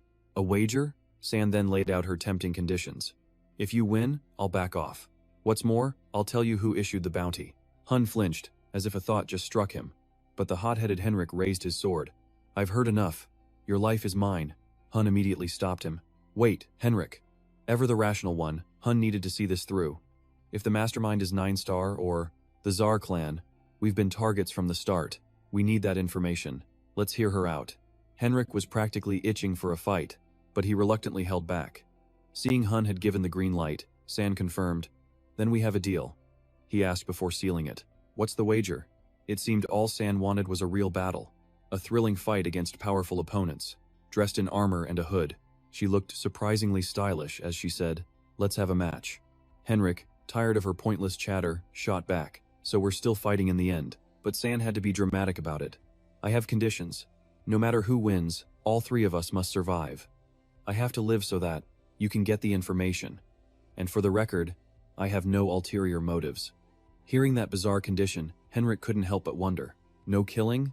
What is she after? Since it was a 2-on-1 fight, San set another rule. Because it's 2-on-1, Demonface, you are forbidden from using your soul summons. Deal. As Hun agreed, he was already scheming. "Once I know your goal, I can make my real move." Henrik grinned like a psycho and declared the start. "Losing a few limbs is fine, as long as you're alive, right? Let's begin." San, with eyes filled with anticipation, was ready to unleash hell. She opened with an incredible move, converting her protective helmet into a drone with an Mk2 auto-targeting system. A massive cannon appeared in the sky, firing as Hun dodged every single shot. He had never backed down from a fight, so he brought out his own arsenal. "You think those toys can hurt me?" But San wasn't just relying on her cannon. She aimed her own pistol at him. "Did you forget about me?" But Hun's reflexes were faster, summoning his ultimate defense, Soul Shield. Henrik, a master of surprise attacks, moved to strike from behind. But it was a battle of equals. San calmly activated her skill, Initiate Blink. Her form began to fade before their eyes. What the? With San gone, the 2 men were left staring at each other. Henrik was already in mid-swing and couldn't stop. In a cruel twist of fate, their own attacks were now aimed directly at each other. But because it all happened, in an instant, Henrik failed to control his slash, accidentally deflecting it. And with a stroke of bad luck, the unexpected occurred. The attack went wide, devastating the landscape. Seeing them both scrambling, San looked down from above with utter disdain. "What is this? You 2 have zero coordination. Are you just a pair of solo fighters?" And then, things got even worse when the 2 of them began to argue fiercely. Hun exploded. "Can't you see you're in my way?" Henrik roared back like a beast uncaged. "You're the one in the way. I was about to attack." Then Hun pulled rank with his commanding voice. "You need to coordinate with me. This is an order. From your guildmaster." "Guildmaster, my foot," Henrik roared back, refusing to yield. "Use your head. If you just left this fight to me, we would have already won." While they were at each other's throats, San decided to chime in. "Hey now, are you 2 fighting? I know you both have strong personalities. but ignoring me is just rude. To steal back the spotlight, San unleashed an even more devastating skill. She looked down and asked, "Ever heard of a death ray? Holy hell." From the sky, a blinding beam of lightning descended with an immense and terrifying blast radius. Facing a light brighter than the sun, they both froze for 5 full seconds. The pitch-black night was suddenly swallowed by a wave of destructive light. Far away, the town's lights twinkled peacefully, oblivious to the chaos as a strange tear appeared mid-air right in the forest. It widened into a gaping portal, and from within, Henrik and Hun came tumbling out. They were fine, if you count a near-death experience as fine. After their short, chaotic trip, they landed hard in the forest below. Hun felt an extremely sore backside. Success really does take strange paths. Luckily, Hun's quick thinking saved them. I barely activated the teleport in time. If that attack hit, we would have been in serious trouble. Luckily, I prepared for this. Henrik, despite nearly kicking the bucket, he was still spoiling for a fight. We were in combat. Why did we just run away? Hun quickly clapped a hand over his mouth. Quiet, you dramatic fool. Hun glanced up, seeing San's drone cannon still patrolling. Her array of powerful gadgets piqued his curiosity. That automated drone? No, it was her helmet. Her weaponry was incredibly advanced. Just who was she? She was so strange. Hun suspected she was an alien. That woman, San, definitely wasn't from Earth. The universe is vast, making his theory plausible. After all, this tower connects to countless other dimensions. Maybe she came from another world. A tower climber from a far more advanced civilization. After some intense deduction, Hun spoke up. Hey Henrik, if you want to win, follow my lead. He clearly had a plan. San was searching the forest desperately. They had to be somewhere nearby. Where were they hiding? Suddenly, a familiar figure appeared before her. It was Hun, stepping forward with an arrogant smirk, showing no fear. Her earlier advantage had made her overconfident. Showing yourself so openly? Have you finally given up? But San had seriously underestimated him.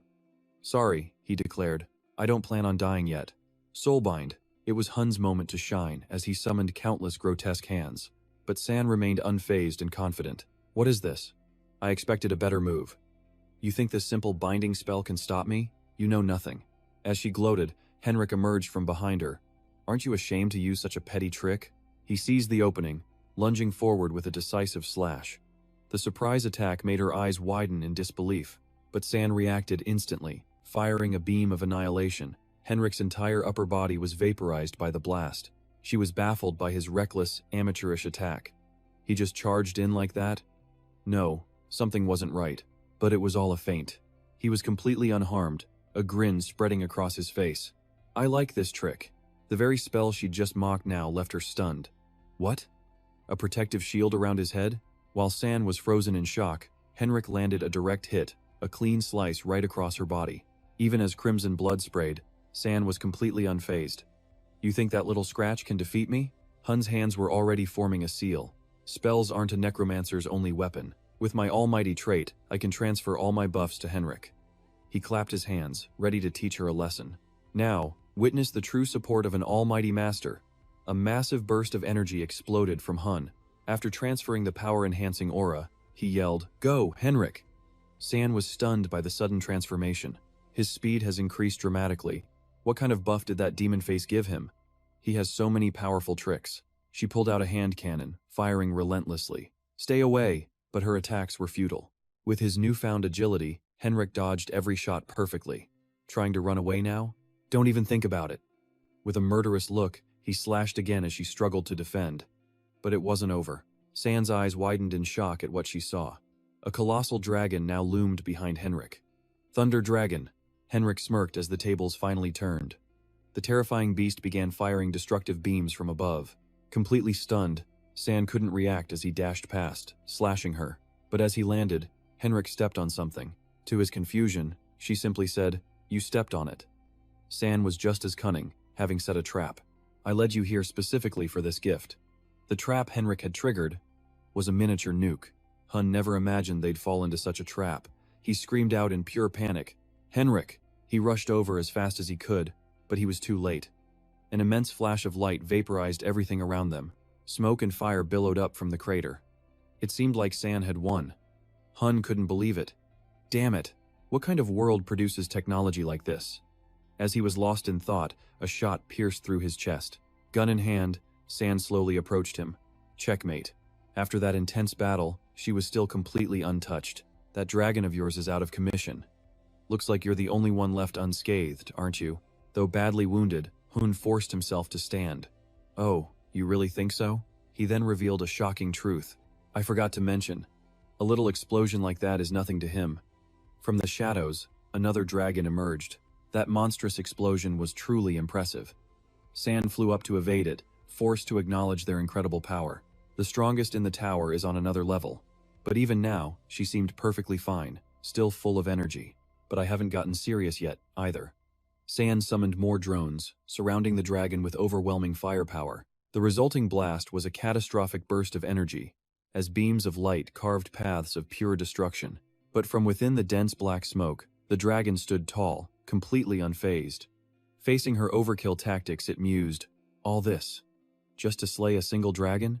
Sane froze, stunned by the dragon's incredible resilience. Seeing her fighting with such desperation, the dragon simply reminded her of one thing. You said we had an agreement not to kill each other, correct? So don't force me to break our pact.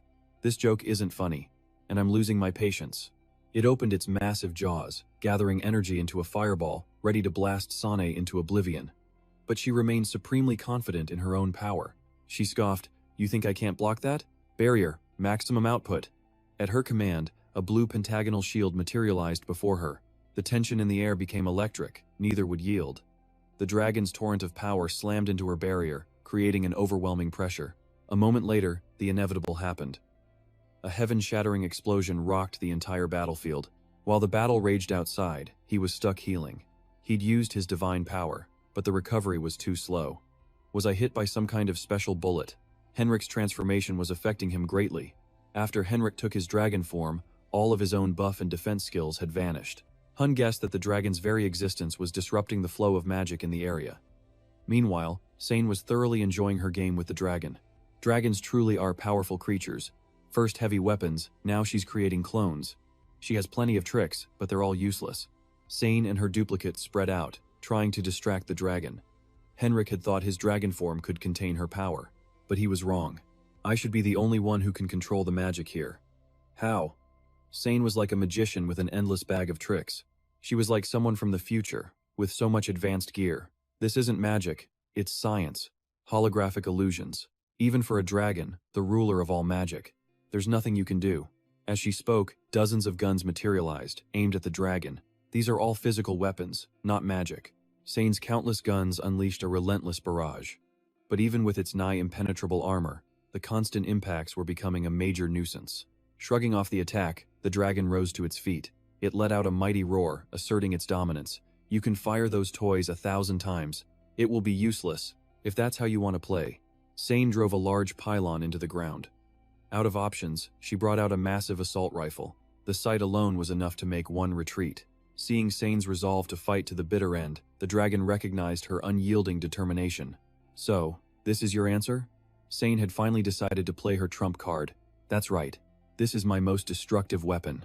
I was hoping to avoid this, but you've left me no choice. Seeing her resolve, the dragon decided to go all out, summoning a massive magic circle and a sphere of immense energy. Very well. I shall use my full power as well. The battle had now reached its absolute peak. Both sides now faced off with their ultimate attacks. The decisive moment had finally arrived. The dragon unleashed a colossal wave of energy. Its attack range was devastatingly wide and powerful. Sane fired in return, her bullet tearing through the air and shooting forward with blinding speed. The two attacks were about to collide. There could only be two outcomes now: utter defeat or a walk of glory. An explosion of unprecedented scale erupted. It unleashed immense heat and a burning shockwave. The world was painted in the crimson color of fire. The intense light from the blast momentarily blinded the dragon, but Sane merely observed, as if watching a show. Suddenly, space and time itself seemed to freeze. Everything came to a dead stop. But an instant later, a terrifying white light illuminated every corner of the town. Wherever the light touched, only destruction followed. After laying waste to everything in its path, the explosion left nothing but ash and black smoke. Even Sane was horrified by its awesome destructive power, and had to erect a barrier to protect herself. The blast was more than she'd bargained for, this damned antimatter bomb. This is why I never wanted to use it. but even Sane's advanced technological barrier was beginning to completely give way. The extreme heat was compromising the shield's integrity. Shield integrity failing. Normal functions cannot be maintained. After pushing it to its limit, she finally let it rest. You did well. Rest now. But sensing something was wrong, Sane snapped her head forward. No way. He's unbelievable. The dragon, after enduring such an ordeal, still stood tall, its head held high. Sane's jaw dropped at its horrifying resilience. What in the world? Is he still able to fight after taking a direct hit like that? But cracks began to spread across its armored exterior. And then, the dragon could no longer hold itself up. It lost its balance and came crashing down. With a heavy thud, it was finally out of the fight. After going through hell, a triumphant grin spread across Sane's face. So I've actually done it. I've defeated a dragon. But her celebration was cut short when a voice suddenly spoke from right behind her. How could she let her guard down? Sane forgot the final boss, Hun, was still lurking. 2 against 1. Had she forgotten? He held the mask, stepping forward slowly. I'm still here. But Sane, ever logical, refused to fall for his cool guy facade. You talk a lot for a man with a hole in his gut. Think that pretty face under your mask can save you now? Now, only 2 remained, facing each other down. This weapon is enough to kill you. Why don't you just surrender? Only the scared run home. Hun calmly retorted, it's not over yet. He held up a strange fragment and bit down. Sane watched his bizarre actions during this critical moment. Was he eating a scale? But seconds later, after devouring the dragon scale, his body began to transform, and a pair of wings erupted from his back. We desperately need your information. Hun was ready to risk it all against Sane. I absolutely must know the truth, even if it means I have to cross a line. A total reversal of his previous tough act. Just moments ago, San was confident. Now, she's terrified. Witnessing the immense aura boiling around Hun, a deep fear took hold. The power of the dragon tribe. After experiencing it himself, he knew the legends were true. This was why they were called Masters of Magic. He felt like he could command any spell. This was it. His time to shine had come. With demonic eyes, he summoned countless magic circles. The circles blazed with bizarre runes. Staring at the magic matrix above her, San was completely overwhelmed. Hun savored this long-awaited moment. Gungnir. Surprise. From the circles, innumerable sharp spears materialized. They were poised to turn her into a pincushion. Instantly, the spears rained down like a meteor shower. San was utterly trapped. Unable to fight back, her face twisted in rage. The screen exploded in red and black lightning, a pure display of destruction. In the chaos, San managed to slip away. Damn it, what was that? This magic was on the same level as the dragon tribes. She began to question Hun's identity. Is he a dragon too? No. His power surged after he ate Henrik's scale. Suddenly, a realization struck her. Could it be that he can use the power of whatever he absorbs? But by the time she figured it out, her fate was sealed. Hun charged from behind, sword raised. You realized it far too late. Seeing him closing in, San quickly drew her own light sword. Forced on the defensive, she parried Hun's powerful strike. He smirked, pleased to see her so hopelessly cornered. He taunted her. What's wrong? You were so arrogant before. Where's that famous bounty hunter now? His words hit home as she gritted her teeth. This won't be enough to defeat a half-dragon like you. Their swords clashed violently. She was done toying with him. It was time to get serious. Fine, we'll end this your way, demon face. San brought out her signature cannon once more. It launched a sphere of energy straight at him. Devastation cannon. Seeing her counterattack, Hun burst out laughing. Haha, perfect. Let's see who's stronger. She was shocked that he was not only unfazed but was unleashing his own ultimate move. That can't be. He can use Dragon's Breath too? A crimson orb formed behind him, then erupted into an incredible beam of light energy. The surrounding earth shattered. It was clear San was no match for Hun. She lost consciousness and plummeted to the ground. Her landing was anything but soft, kicking up a massive cloud of dust. But on Hun's side, while he was standing, the powerful move had taken a serious toll on him as well. He coughed up blood, and along with it came the scale he had swallowed. As a first-timer, he couldn't yet handle the overwhelming power of the dragon tribe. I'll have to get used to it later. He looked ahead, his face beaded with sweat and etched with worry, but as he gazed at San's unconscious form in the crater, he froze. Damn it. What am I supposed to do now? Thinking she was done for, San slowly fluttered her eyes open. She groaned, massaging the aches that shot through her entire body. Her whole body ached. Upon waking, she saw Henrik had been waiting. You're finally awake. Both of them had been there watching over her. We were wondering when you would finally come to. But San was focused on Henrik. Huh, you woke up even sooner than me? But looking around, she was completely baffled. Huh, where the hell are we? A magical dome surrounded them. Hun, ever so thoughtful, explained, it's a magic barrier. You two were unconscious and the area was destroyed, so I couldn't just leave you. San saw the utter ruin they had caused and scratched her head with a weak laugh. Haha, I guess we went a little overboard. But she still had to accept her loss. Still, I was completely defeated, and I really thought I had a chance to win. A monster that can absorb the power of the 4 great races. I guess I never stood a chance. Hun teased her back. Haha, it seems you really did look down on us. Henrik, still confused, asked, if you thought it through like that, then why did you make that bet with us? Being asked the perfect question, her face lit up. That's because... Holy crap. It turned out San's reason was incredibly simple. I really wanted to fight a dragon, so how could I miss this golden opportunity? Hun was dumbfounded. Huh? And Henrik was even more confused. We went through that life or death battle just for that reason of yours? San wanted to test her own strength against the rest of the world. My technology or this floor's dragon. I wanted to know who was stronger. Hearing that, Henrik was speechless. I don't even have a comeback for that. But at San's absurd reasoning, Hun finally snapped. Don't just say that. To maintain this magic barrier, I used up all the mana stones from that monster's corpse. Oh, the agony. But he quickly recalled their deal. Anyway, since you're awake, you have to keep your promise. This was the one thing Hun was most curious about. Who was it exactly? The one who sent a bounty hunter to kill us? San remained silent, not answering right away. Before getting to the point, she decided to hedge a bit. First of all, there is something I must say. I was not sent to kill by just one person. Time itself seemed to freeze the moment she spoke. The one that put the bounty on you is an association. Hearing this, Hun's face became as tense as a drawn bowstring. The beast within him had truly awakened. Don't tell me that it's really. Henrik remained calm, trying to get details. What is this association? San explained everything she knew. You know about the penalty, don't you? A high-floor tower climber will have their abilities restricted on the lower floors. So they dodged the penalties by sponsoring and taking over a low-rank guild. And that was the very system she described. Those guilds would then absorb even lower-tiered guilds, in a continuous chain of takeovers. This cascade effect was how they consolidated their power. A true guild union. Henrik began a process of elimination to pinpoint them. Only a select few in the tower wield that kind of authority. If we dig deeper, we can expose them. But Hun's face fell, as if the sky itself was crashing down. No, that's not necessary. There's only one person capable of wielding such power and pulling this off. His sharp mind had already pieced it together, and the person he thought of was someone all too familiar.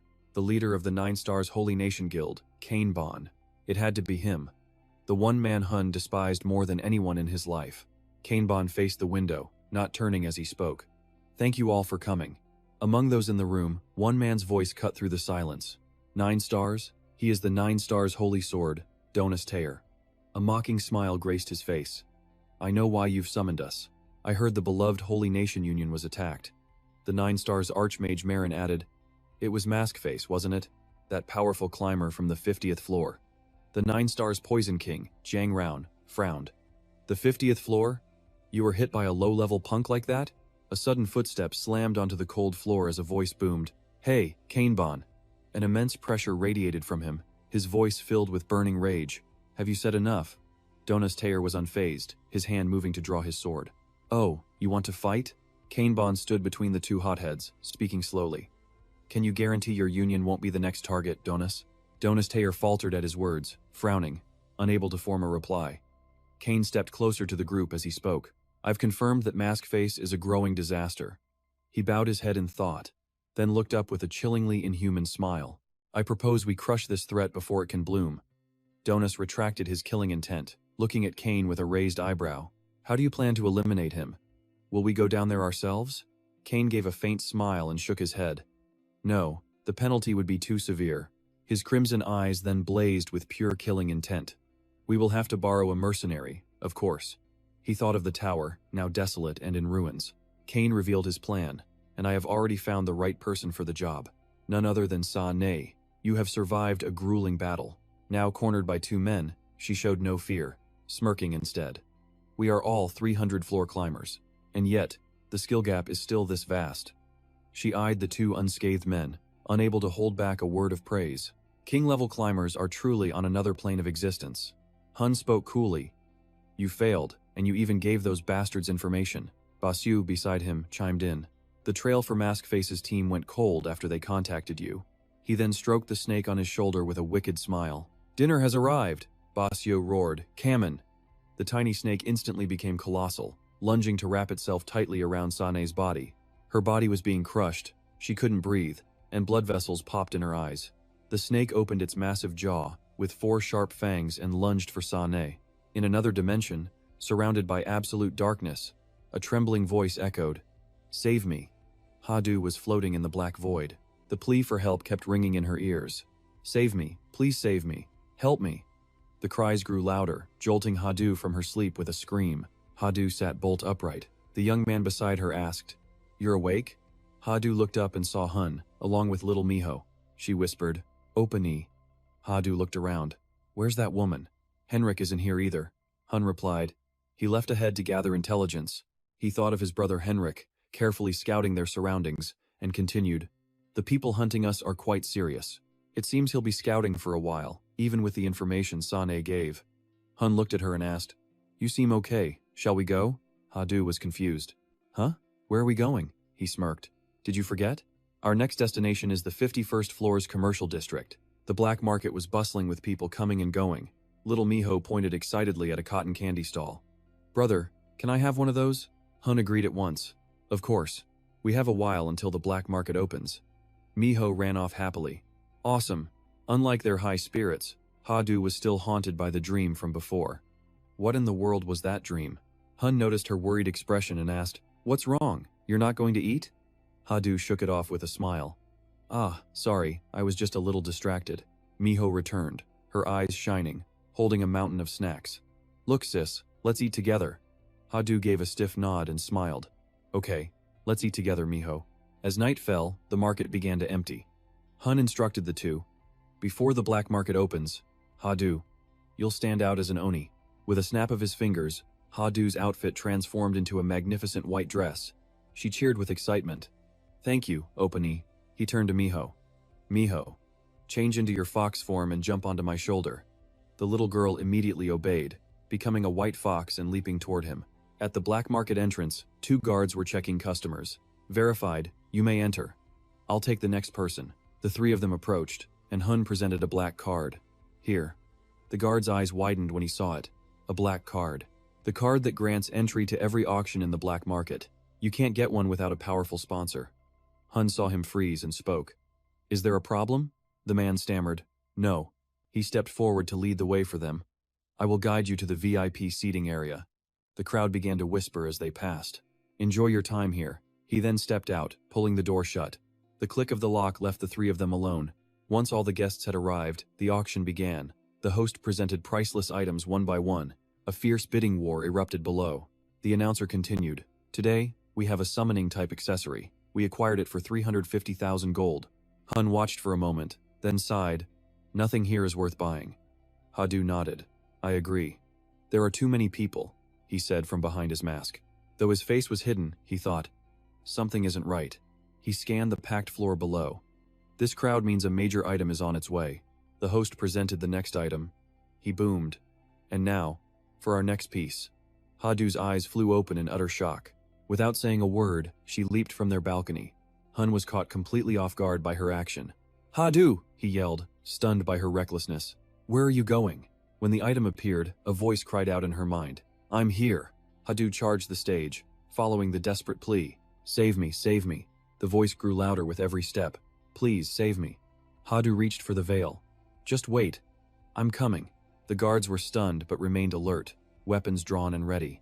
She flew directly toward the artifact's glowing light. Drawing her sword, she commanded, "Get out of my way." Her spirit was fierce, but her strength was lacking. Her sword was instantly knocked aside, her resistance futile. She was beaten down brutally, collapsing to the floor. She was too humiliated to even lift her head. An old man in the crowd saw his chance and sneered. "How dare you touch the prize I've already claimed?" The man was corpulent and leaned heavily on a cane.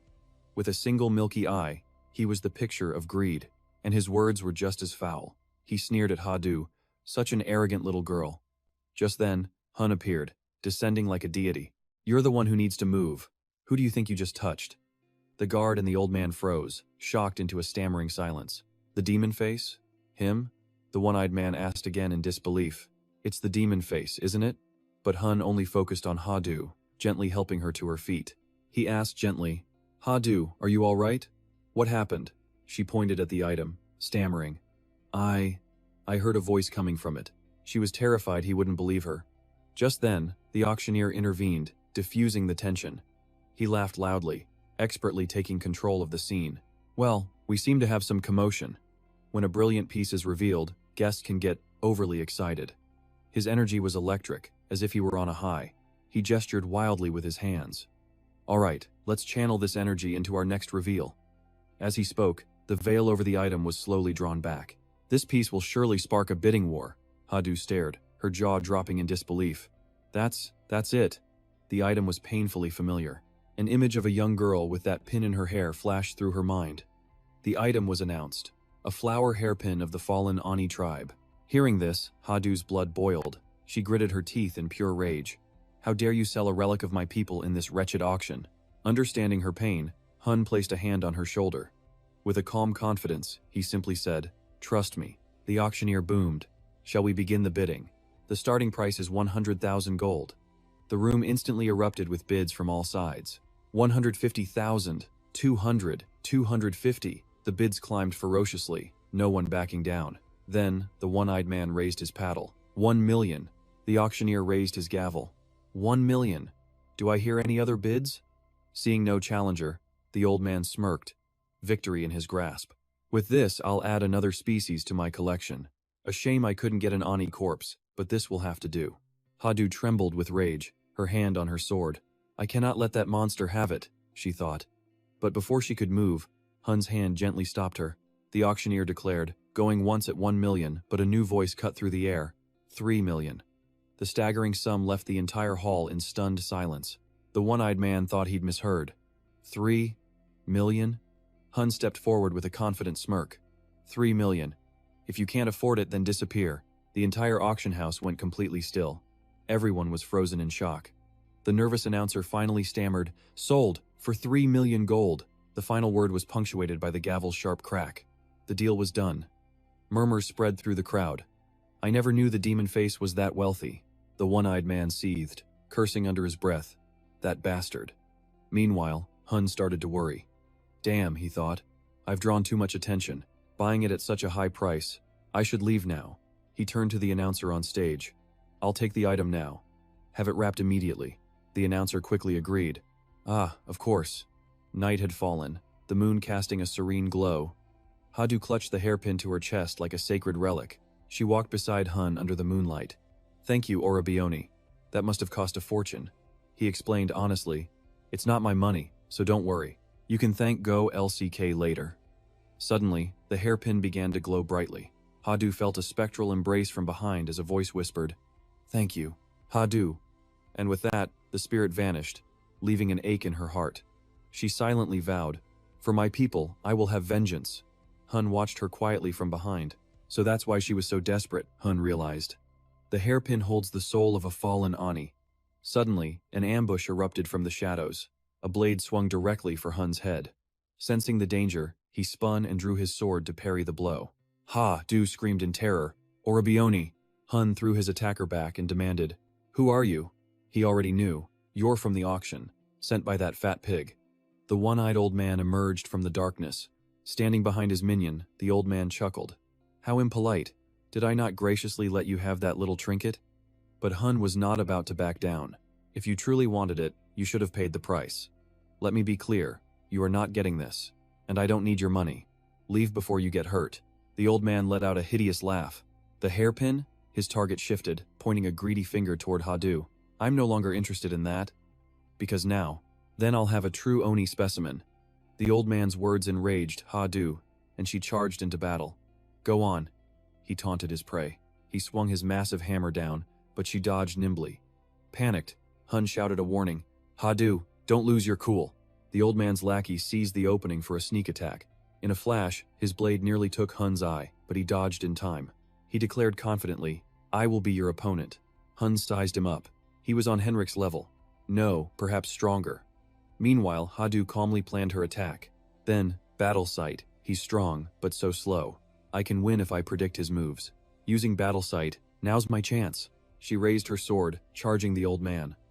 The one-eyed geezer grinned, tightening his grip on the hammer as he unleashed a cloud of moss-green gas. Caught off guard, Hadu quickly covered her nose. Poison! I have to hold my breath. The toxic gas completely foiled her attack. Panicked, she was enveloped in the toxic cloud. It's poison. I must hold my breath. The old man viciously seized his chance. His hand shot out, wrapping around her throat. He squeezed until her face paled, lecturing her smugly. Remember, little Oni, once you reach floor 50, you'll find every climber has an ace up their sleeve. With no pity for her, he slammed her to the ground, continuing his lecture. This is a paralytic poison from those wretched goblins. I improved it into a gas. You won't be able to move a single finger for a while. Despite the danger, Hadu remained defiant, her will unbroken. I won't die from some pathetic poison. As the last Oni, I must have my revenge. He pulled out a dagger, threatening her coldly. I don't care about your vengeance, so spare me the anger. Your life isn't over, just starting anew. To ensure your obedience, I'll sever a few tendons. He raised the dagger, ready to plunge it down. His eyes gleamed with a ferocious light, as you live on as a prize in my collection. Despair hit Hadu. Is this how it ends? Just then, Hun. A blinding flash of light. He sliced off the dagger-wielding arm, then kicked the old man away. Surprised I can still move, aren't you? Unfortunately, poison has no effect on me. Hun glared coldly. You're so worthless and ugly, you don't deserve my attention. I'll just kill you. The old man clutched his severed arm, screaming in agony, my arm. Unable to move, Hadu weakly called out. Orabioni. Hun closed in on him. Ready to end it. Stop the dramatics. I only took one arm. Hun's killing intent flared as he declared, I'm taking the other one. The one-eyed old man never expected that the hunter had become the prey. At death's door, his subordinate intervened. Hun activated a magic circle, taunting. You're pretty quick. Any slower and it would have been tragic. The subordinate sensed trouble. He was certain of his attack, but something had blocked it. Magic? Hun unleashed his five-finger spirit bullet. The man leaped away, narrowly dodging the fatal blow. He analyzed the situation. He braced himself. Sword and magic. He's a master of both. A hidden class? This pressure felt like facing a veteran tower climber. He changed his plan.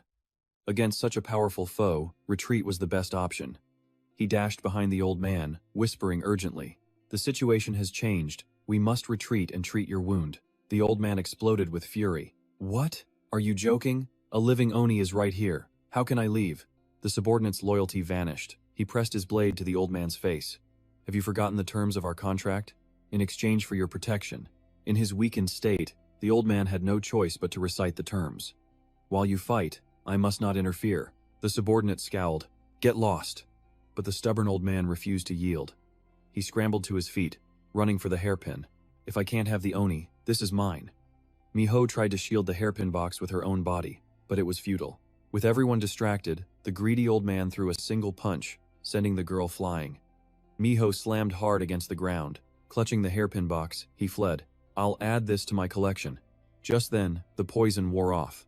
Hadu leaped up and gave chase. I won't let you escape. The subordinate was shocked. An Oni? The poison wore off that quickly? He moved to intercept her. I won't let you pass. Before his blade could touch a single hair, Hun intercepted the attack. He taunted him. Where do you think you're going?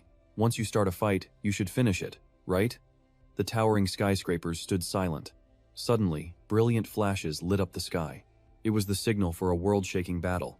In a single instant, an entire building was sliced to pieces, collapsing to the ground.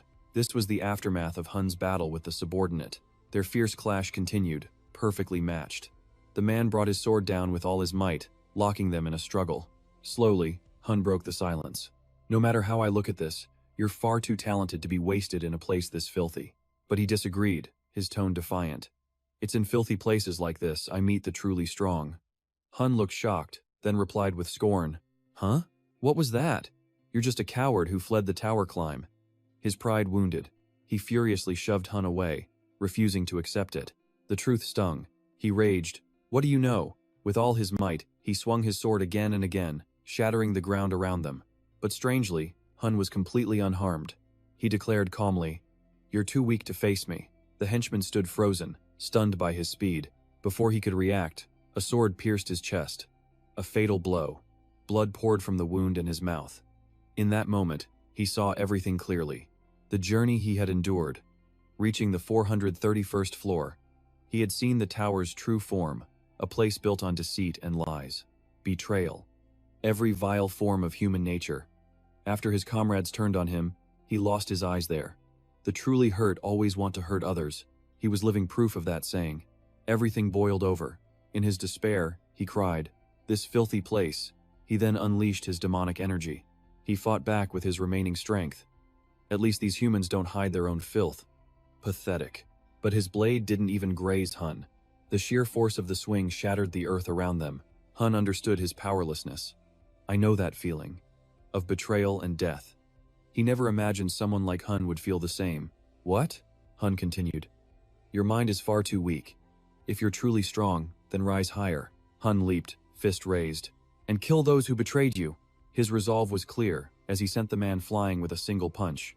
Taking the full force of Hun's devastating blow, he crashed into the ground, shattering it on impact. He plummeted into the crater amidst the debris. Seeing his pathetic state, Hun declared coldly, I don't run away like you do. To prove his point, Hun summoned his spirit soldiers. Because I will crush those wretched traitors. The goblin shrieked, his face contorted in fear. While his companion was getting thrashed, the goblin made a break for it. Tch, that bastard Ma Dian. Just you wait. I'll take down both you and that other fool. After scrambling through the alley, he finally saw an exit to the main street. If he could reach the crowd, he'd be safe. The goblin's face lit up with relief. Almost there, but surprise. The green goblin's eyes flew wide open. Hadu was there, wasn't she magnificent? Quick as lightning, she flashed past him, slicing him in two instantly. Hadu had just logged the goblin out of existence. Farewell, you won't be collecting anything down there. But then, something on the ground caught her eye. Hadu saw a glowing gold card, his item. Meanwhile, the man lay motionless in the rubble.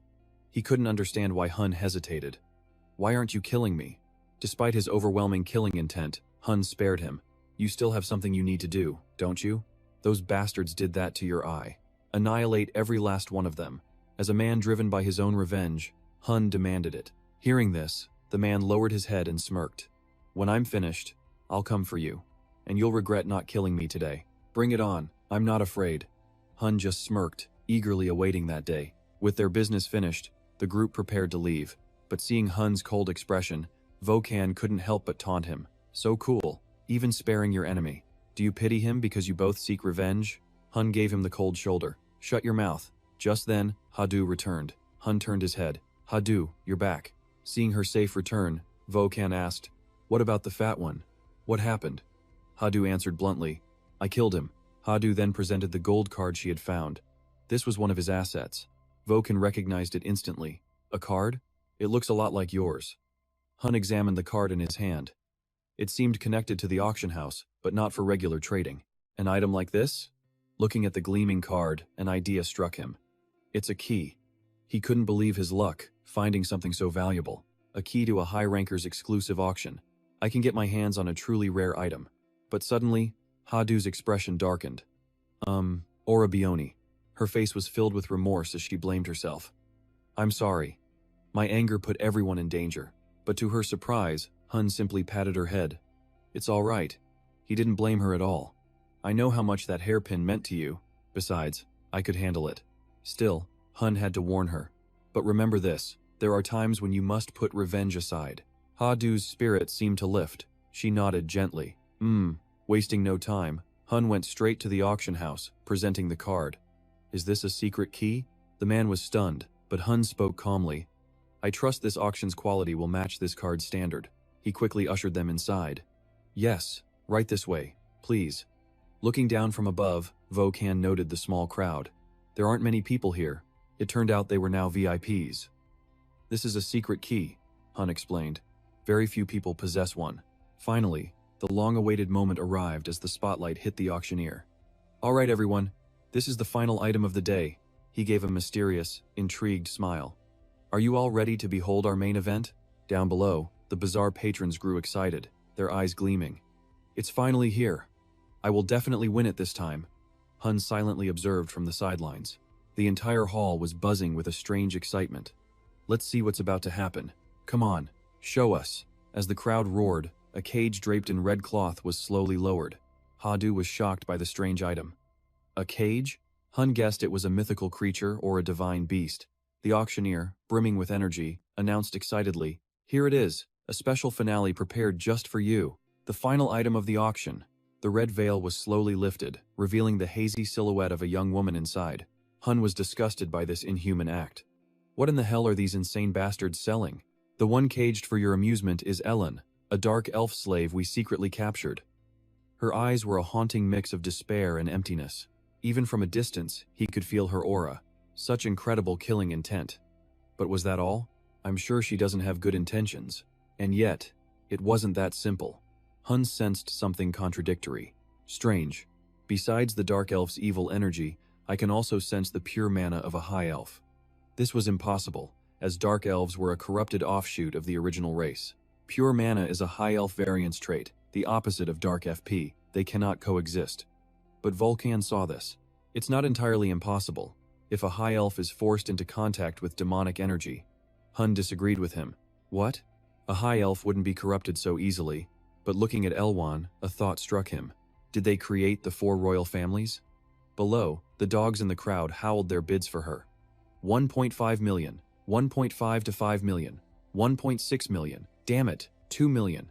Suddenly, a mind-shattering price was named, one that couldn't be topped.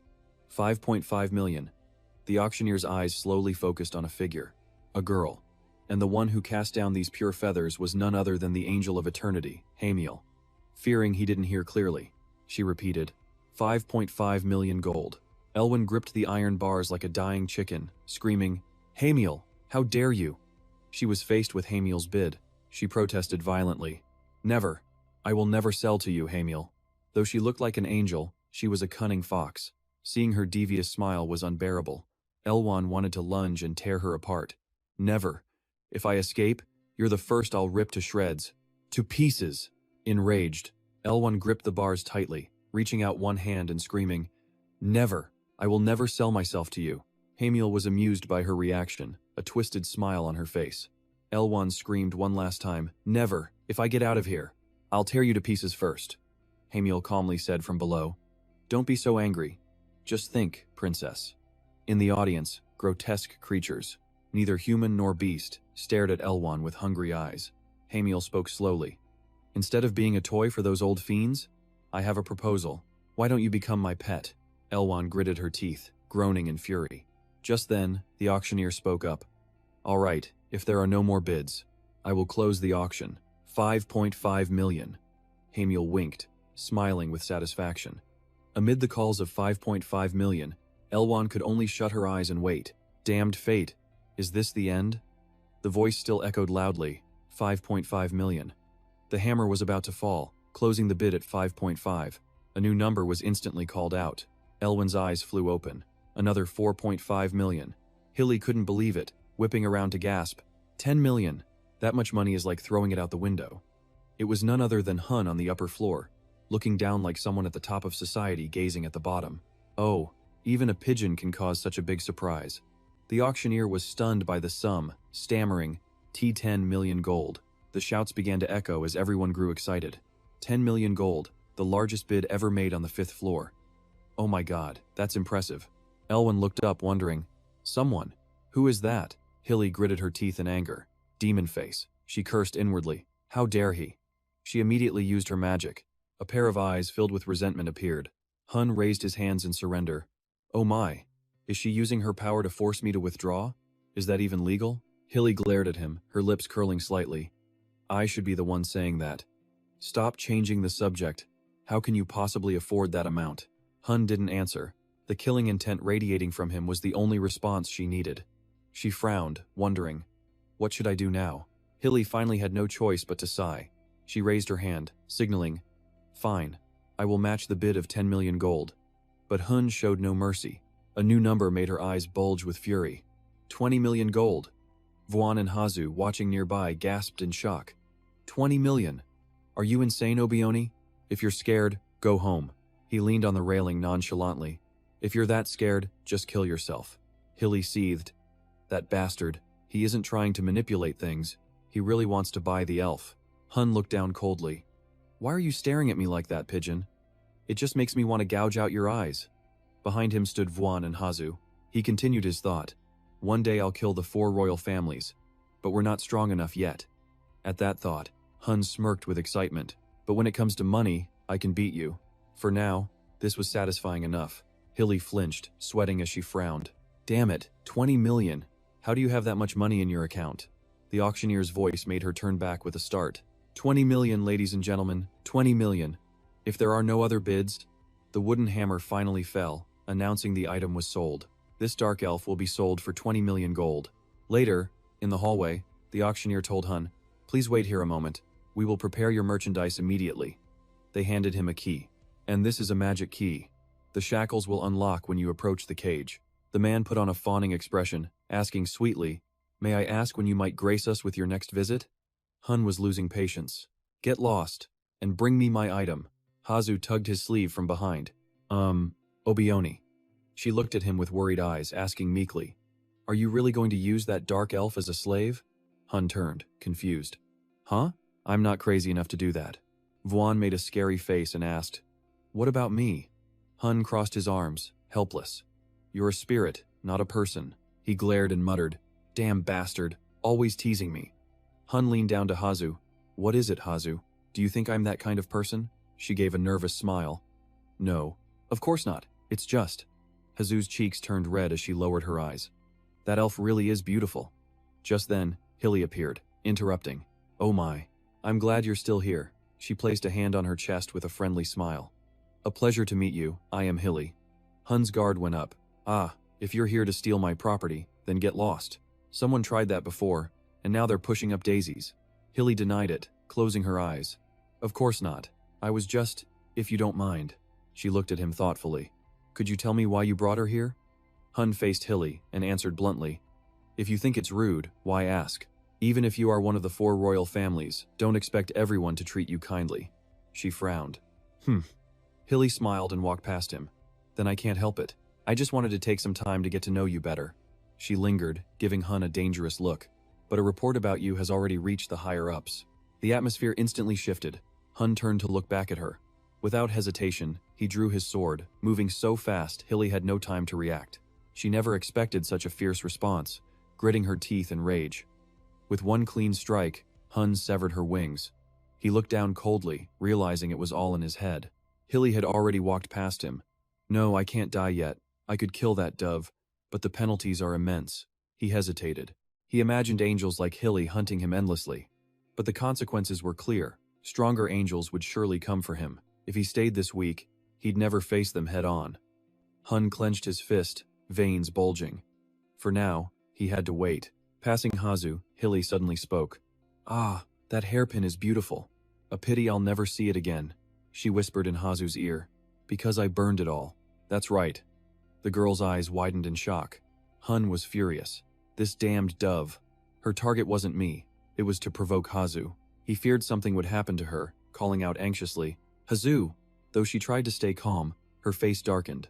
I'm fine, I know, Obioni. Despite her words, rage surged within her. Killing intent flared in her crimson eyes. Hazu gritted her teeth. Now is the time to become emotionless. Hilly, walking ahead, saw Hazu's reaction and her eyes narrowed dangerously. After a moment, she left, saying, I feel we'll meet again very soon. Before vanishing, Hilly smiled back at the group.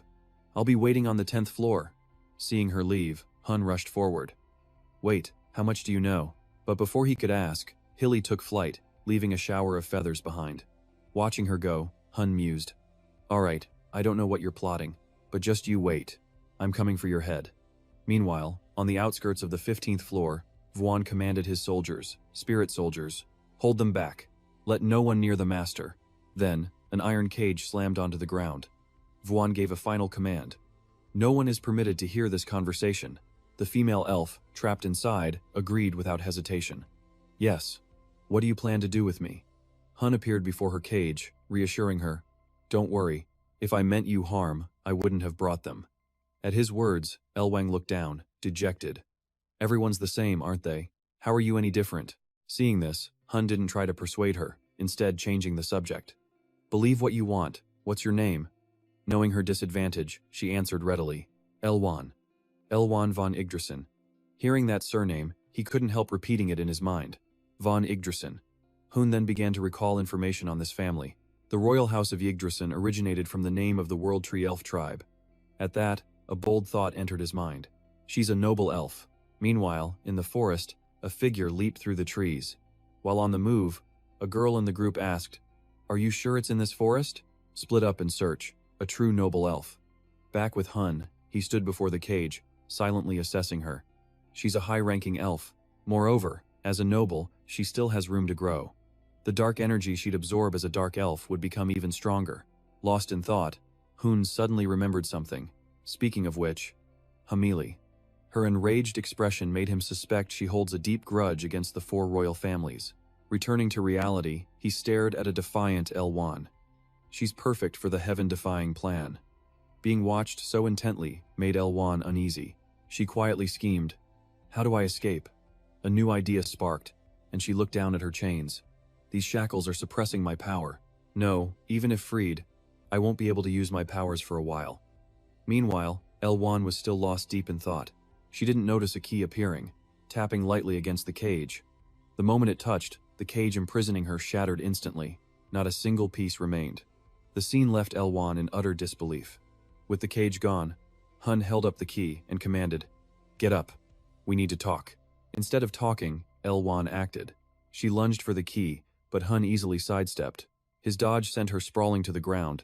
Leaving Elwan on the ground, Hun slowly advised, "Give it up. An elf's strength is in mana and spirit, not physical power." At his words, she clicked her tongue in frustration. Finally, Elwan scrambled up, glaring. "You bought me for 20 million. What do you want?" Then she sat up, smiling slyly.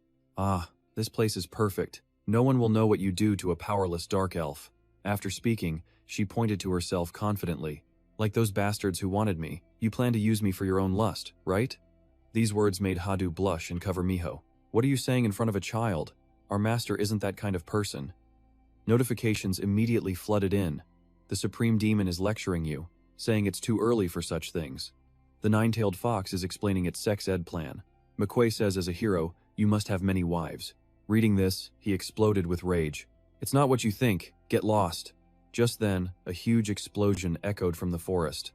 Hadu rushed to his side to ask, "What was that explosion?" Hun's face turned serious as he ordered Vu, "Report." On the other side, a group was attacking his undead soldiers. "Break through. Repel these spirits. A millionaire has already bought all the auction items," Vu reported while fighting back. "I think our position was discovered by a recent tower climber. There are too many of them," Hun realized. Could she be Hamili? Shaking off the thought, he commanded, "Hadu, Miho, assist Vu. Let none escape." Miho was thrilled by the command, while Hadu looked utterly bored. Still, she complied. Before leaving, Hadu turned back to ask, "That wasn't true, was it?" Her question infuriated him. "I said it wasn't." As they departed, he helplessly tried again. "What are you thinking? Want to talk?" At this, she finally accepted. "Do you have any wine?" Meanwhile, after Miho and Hadu arrived, their enemies were cut down one by one. Vu then appeared. "You've bought me enough time. Hadu, Miho." With a roar, he declared, "I'll finish them all at once. Chaos strike." The moment he spoke, a massive explosion erupted. Back with Hun, Elwan drank, remarking, "Your comrades are powerful, and as their master, you are even stronger." She then looked at him with curiosity. "With that kind of power, why did you spare the angel at the auction house? Someone like you could have killed him, especially while weakened by the tower's penalty." To her question, he calmly replied, "Fighting then would have gained me nothing." His answer made everything clear to Elwan. She took a long drink from the bottle and spoke, "You restrain your emotions for a greater purpose. You're different from me." Her eyes then blazed with hatred as she asked, "Have you ever had to gut your own kin?" The question startled Hun. "What?" A bloody memory flooded her mind. Though impaled, the person urged her on. Again. Harder. Into the chest. Elwan raised the dagger, gritting her teeth as she drove it down. Blood sprayed across her face. She looked down in agony, but the victim smiled with pride. "Well done, my daughter. Only my death can be your final lesson." He then gave her a glowing golden orb. "I entrust you with the Yggdrasil seed and your future. Tears streamed down Elwan's face as she stared at the orb. In a flashback, a pursuer hunted her down. Seize Elwan. He was also an elf, but his face was twisted with malice. As he rode, he taunted, "Your father is wounded." He couldn't have gotten far. The memory of that face filled her with an incredible rage. "My brother, Elat, the one who sold our clan to the 4 royal families for power." Hearing his voice, a younger Elwan turned back in terror. "He's catching up." Seeing him close in, her father commanded, "Elwan, eat it now." Just then, an arrow flew from the distance. It pierced straight through his neck. As her father fell, Elwan screamed, "Father!" At that same moment, a sudden attack shattered the gem in her hand. The one behind it was Hamili, who held a strange cage. "Hamili!" Young Elwan looked up, screaming her name in a furious rage. "Hamili!" Before she could ask why, a blast of energy struck her chest. Hamili landed, approaching with the cage. "I've thought long and hard about how I should punish you." The noble elf princess, who refused to join us. With a cruel smile, she raised the cage, presenting it. "This is pure mana, a gift from my friend. A single drop can corrupt a high elf." She then looked at Elwan, her smile turning sinister. "The so-called honor of a noble high elf. I'm about to trample all over it." An image of a skeleton then seared itself into Elwan's mind, making her scream in agony, as Hamili's voice echoed, "I will slowly drag you into despair." Finishing her tale, Elwan added one last thing. "After that, I was sold into the slave market, where I met you." Back in the present, Hoon understood it all. "I see. So the 4 royal families eliminated the elves, too." He began to analyze it. But the elves on the 300th floor were too strong to kill. Their mana and summoning magic were things the 4 royal families couldn't handle. As he thought, a familiar face came to mind. In that case, the most effective method is a traitor from within. Finishing her tale, Elwan hugged herself. "That is my story. I have lived this long just to help someone." Seeing she was done speaking, he asked, "Is that the end?" When she remained silent, Hun stood up and stared at her. "The bastards who enslaved you and took your kingdom are still alive." Fearing she misunderstood, he clarified, "Your story isn't over yet. Not until one of you is dead." With that, he made a direct offer. "Join the heaven-defying schemer. I will help you kill your enemies." His words left Elwan stunned. On the other side, Hazu collapsed from exhaustion after defeating the intruders. Panting, she thought, "Hun and that dark elf, are they okay alone?" An image then flashed through her mind of the two getting along. What if she captures his heart? Hazu was horrified by her own thought. She shook her head, turning to leave. "No, I have to go." But a shadow emerged behind her, and by the time she noticed, it was too late. A red orc. Did it follow the noise? Hazu stood frozen, unable to fight back as she braced for the hit. From the distance, a figure rushed in, landing a powerful kick on the monster. Recognizing her savior, Hazu cried out, "Hun!" It was him. He pinned the monster and walked over. "Are you all right, Hazu?" Instead of answering, she asked back, "What about the dark elf?" Though he didn't understand her question, he replied, "If you mean Elwan, she's gone." Hazu couldn't believe her ears. What? Moments before, after making his offer, he had broken Elwan's chains. "Freed," she whispered. "Revenge?" Elwan rubbed her wrists, her voice full of doubt. "Are you telling me to kill my own siblings?" Holding the key, Hun stated firmly, "After what your siblings did, I'm sure they could do far worse." Their gazes met, a silent agreement to ensure her vengeance would be absolutely perfect, making them pay 10, no, 100 times over. He looked up, his gaze sharp, "Because that's what I would do." He then asked Elwan, "Who do you want revenge on?" She stared back, stunned. Before she could answer, he spoke first, "The 9 stars and the 4 royal families." Hearing this, Elwan gave a bitter laugh. "My story must sound like I'm just whining, huh?" With that said, Elwan vanished. Hun looked up at the sky and asked again, "Does this mean you won't join the heaven-defying schemer?" "No," Elwan's voice echoed from above. Floating in the air, she explained, "I am leaving so I can reach your level. Once I'm confident in my own power, I will return." Behind his mask, Hun smiled with satisfaction. But before she disappeared, she remembered something and asked, "Ah, can you tell me your name? Your real name, not the one you use now." This time, he answered honestly, "It's Hun Zijing." Hun. The name sent a shock through her. The necromancer, Hun? There were many rumors that he wasn't really dead, I see. So it's true. But she kept that promise to herself, offering another idea. "If I die, my soul and body are yours to use." And with that, she vanished. Back in reality, Vulcan reappeared. If you're finished, we need to move. Climbers will swarm this place once the rumors get out. Hearing this, he immediately agreed. Right, staying on one floor too long is always a risk. Let's head to our stronghold on the 60th floor.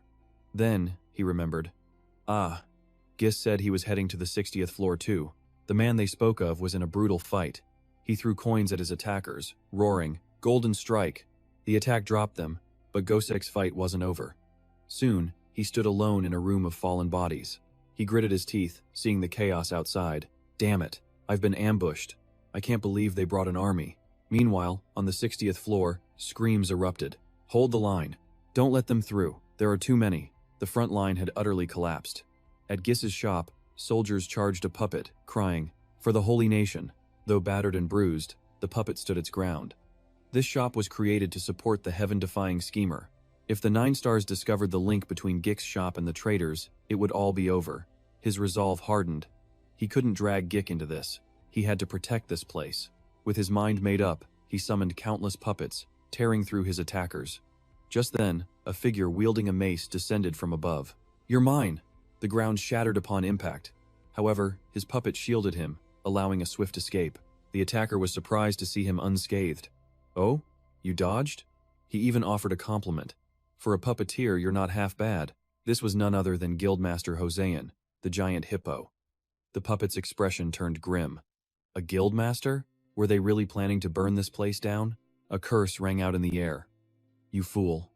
Two spears materialized from nowhere, shattering the faces of the puppets supporting him. He could only watch in horror, thinking, "My last puppets."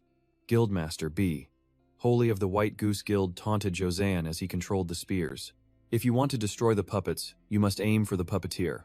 He chided him, like a master scolding his student. "Don't act so mighty if you haven't mastered the basics." Josanne couldn't take it and shot back. "What? Who says I didn't know that? Whoever contributes more to the kill gets the bonus points. My White Goose Guild already had him cornered. Are you trying to steal my glory?" B. Holy questioned him, not forgetting to curse. "You fat pig." "Fat pig? I'm a hippo." Josanne's face turned purple with rage as he yelled back. "A hippo? Besides, who caused this mess? If your men on floor 1 weren't so stupid and hadn't leaked our position." Seeing the two guildmasters arguing, the puppet saw his opening. "Now, they're distracted. This is my chance."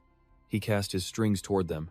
"Become my puppets." Instantly bound by the strings, the guildmasters could only curse. Damn it. Unwilling to let the prey escape, May lunged forward, unleashing a powerful strike. The blow landed squarely on his side. He screamed in pain before collapsing, unconscious. May, guildmaster of the gorillas, feigned innocence. "Oh, my apologies. It seems I caught him while you two were arguing," she said nonchalantly, looking up. "I have captured the puppeteer. Record it just like that, as Ham." She was speaking to a blond man hovering mid-air. As Ham, guildmaster of God's Road, descended with a sneer. "You allowed Demon Face's attack and have disgraced the holy nation. Yet you come here and behave so shamefully." B. Holy retorted. "As Ham, I don't need a lecture from you." Josine added his own warning. "Don't think your petty tricks give you the right to cause trouble." "What's this? You think you speak for Can now?" May, however, was indifferent. "I don't care, as long as I get my cut." At that moment, the puppet staggered to his feet from the devastating blow. He steeled himself. "I cannot let them take this place, even if it means dying here." He cast aside his cloak. Then, he unleashed all his power, using a forbidden self-puppetry technique. Witnessing this, May's eyes widened in shock. What is happening? Josine was equally stunned. Is he using the puppetry art on himself? The puppet focused his will. "My target is Gik, my dream, and so much more." He took a familiar stance, readying a blast aimed at the guildmasters. "None of you will ever climb the tower again." A massive torrent of energy shot towards them. B. Holy frantically analyzed the attack. He's turned himself into a puppet to use power beyond his limits. He screamed to the others, "Everyone, run!" Suddenly, a giant serpent lunged toward the blast. A massive explosion shook the very earth. The puppet frowned in disbelief. "What? Something just blocked my attack?" Staring at the massive serpent charging at him. A snake? It swatted him away with its tail like he was nothing more than a toy. Another explosion rocked the area. As Ham turned to the newcomers, "You're late, Snake King Basu, Corpse King Tun." B. Holy stared, his jaw hanging open. "King-level climbers who've reached floor 300? Josine chimed in. What are you two doing here? As Ham calmly explained. They are mercenaries, hired to lead this operation. B. Holy immediately protested. As Ham, we will not accept this. Jo Zayan agreed with him. Why should we follow orders from a pair of lowly mercenaries? As Ham countered, these are Lord Kan's orders. Are you trying to defy the will of the 9 stars? As Ham threatened. Ignoring him, the 3 guildmasters turned to leave in protest. Do as you please. We're out of here. This is a complete waste of our time. As he spoke, the serpent lunged, biting off the giant hippo's head. He was now just a headless corpse. B. Holy and May turned back, frozen in shock. In the next instant, May also lost her head. B. Holy reacted just in time, flying up and losing only his left leg. He gritted his teeth in fury. My leg, as Ham merely clenched his fist. Not only are you incompetent, but you dare defy the great 9 stars? The Holy Nation has no need for you. Flames erupted from his hand, engulfing B. Holy. This is the will of Lord Kan, he declared. As Tun controlled his power, he spoke. In life, you were disloyal soldiers, but that is about to change. You will now serve the guild. Forever. Under Tun's command, the mangled corpses of the 3 guildmasters began to reform. As Ham praised him, satisfied, raising the Holy Nation's guild masters as undead. You truly are the Corpse King. Tun was unmoved by the compliment and simply asked, but where is Demon Face? As Ham replied, he is not here. He hasn't even reached floor 60 yet. Tun was incredulous. What? As Ham explained, this place is believed to be his main source of funding. Once we secure it, we'll handle Demon Face on his way here. As he spoke, a blade was pressed to his throat. B. Holy skeletal corpse, now controlled by Tun, held the knife. As Ham was stunned. What is the meaning of this? Tun replied. If Demon Face isn't here, then I'm leaving. As Ham shot back, so you'll defy the 9 stars as well? Tun simply promised, don't worry, I will take responsibility and bring you his head. He thought to himself, yes. There's only one reason I took this mission. To kill you myself, Demon Face. Just you wait, Necromancer. Meanwhile, the one they called Demon Face was... Hun was frozen, stunned by the scene before him. Henrik was pummeling someone, then turned to his group and asked, are you new here? Hun could only think. And there's a bandit too. Henrik casually complained, you're later than I thought. Did you find anything good? Glancing at the chaos, he explained helplessly. It's a long story. A white dove suddenly broke the barrier and flew toward them. Hadu was shocked. He gasped. What is that? Hun quickly explained. An emergency god league. A messenger that travels between floors. Hun, get to the next floor now. To the 60th floor. The schemer's base is under attack. Godleague's grim voice echoed. Hun then asked everyone if the shop on. The 60th floor was really under attack. A white bird appeared from nowhere, saying, hurry. Without help, they won't last much longer. Everyone. Please buy some time. Henrik and Hun just stared, bewildered, as the bird flew off. Vulcan, however, was getting a bit aggressive. What the hell is going on? Hadu, equally shocked, added, the 60th floor. That's our allies' base. And then, suddenly, a thought struck Hun. Godleague runs multiple shops under different names. He's in incredible danger by controlling all the business inside the tower. He clutched his head in panic. Damn it, they found us, Henrik suddenly interjected. Wait a minute, he then continued, isn't Godleague famous as the strongest climber to reach the 300th floor? No matter how many men they send, they can't possibly beat him. Hearing this, Hun questioned him gently. What did you just say? If he were truly that strong, he wouldn't need to borrow names to run his shops. Hun pressed on. By showing up on the front lines, he basically declared to everyone that his shop sides with the heaven-defying schemer, and if that happens, this won't end with just an attack like this one. He stated the grim reason. The 4 royal families will grind Godleague shops to dust. Hadu listened, his face pale with worry. Hun continued, this solidifies our objective. We're going to the 60th floor and destroying the Holy Nations Alliance. Vulcan swooped in from behind and ordered, everyone, gather up. We're teleporting to the next floor's entrance. But just as he spoke, an unseen force slammed into his shoulder. Hun was caught in the blast, crying out. From the shadows in a distant corner, 2 figures and a massive serpent appeared. A voice echoed, sorry, but none of you will be reaching the 60th floor. It was Basyu and Tun. Basyu declared arrogantly, because you are all going to die right here. As he spoke, the serpent behind him unleashed a wave of devastating power. Seeing this, Hun yelled to the others, everyone, move! It was a blast of pure energy, of absolute destruction. They all managed to dodge the attack. The serpent's single strike had already carved a deep crater into the earth. Henrik raged. "Damn it! What the hell was that?" Hun replied grimly. "It's clear the enemy has found us." He also stressed that they must be more assassins sent by Cain. Suddenly, a grotesque creature appeared behind them and hissed. "That's right." Hun shot a look at the creature. It lunged, striking at the group, but Hun was faster, pulling Ha-Du and Miho out of harm's way. A thought raced through his mind. Immortal? He's a necromancer. And the gloomy one beside him is a serpent master? Provoked, Henrik charged. Straight forward, roaring, "I'll slice you in two." But his foe wasn't fazed. The giant serpent opened its massive jaws, threatening him. Henrik expertly dodged the creature's vicious bite. He gasped in awe. "You're a real dragon." Basu sat upon its back, and arrogantly asked Henrik, "Wanna be my pet, too?" He looked up, stunned. "A pet?" His foe replied, "Yes, if you wish it, I will grant you the highest rank." He mused aloud. "I wonder what color your scales are." Hearing these words, Henrik's fury ignited. He swung his sword, screaming, "I refuse, you disgusting freak." Elsewhere, Toon landed on the ground before Hun, and taunted, "That dragon can't save you now." Hun remained silent, his mind racing, a memory stirring within him. At a glance, he's at least at the 300th floor. No, he's even stronger than Zen. A small smirk formed on Hun's lips. Let's see how strong a necromancer from this era really is. He then gave his orders. "Ha-Du, Miho, go help Henrik. Get to the 60th floor as soon as you can and deal with the enemies there." Receiving their orders, Ha-Du and Miho departed at once, calling back, "Right, leave it to us." Hun then faced Tun directly. "As for me, I will handle you." A smirk grew on Tun's face. "That's exactly what I was hoping for." In an instant, they clashed, their battle erupting between them. It seemed Hun had the upper hand in the initial exchange. Tun lunged forward, but Hun calmly parried the incoming blow.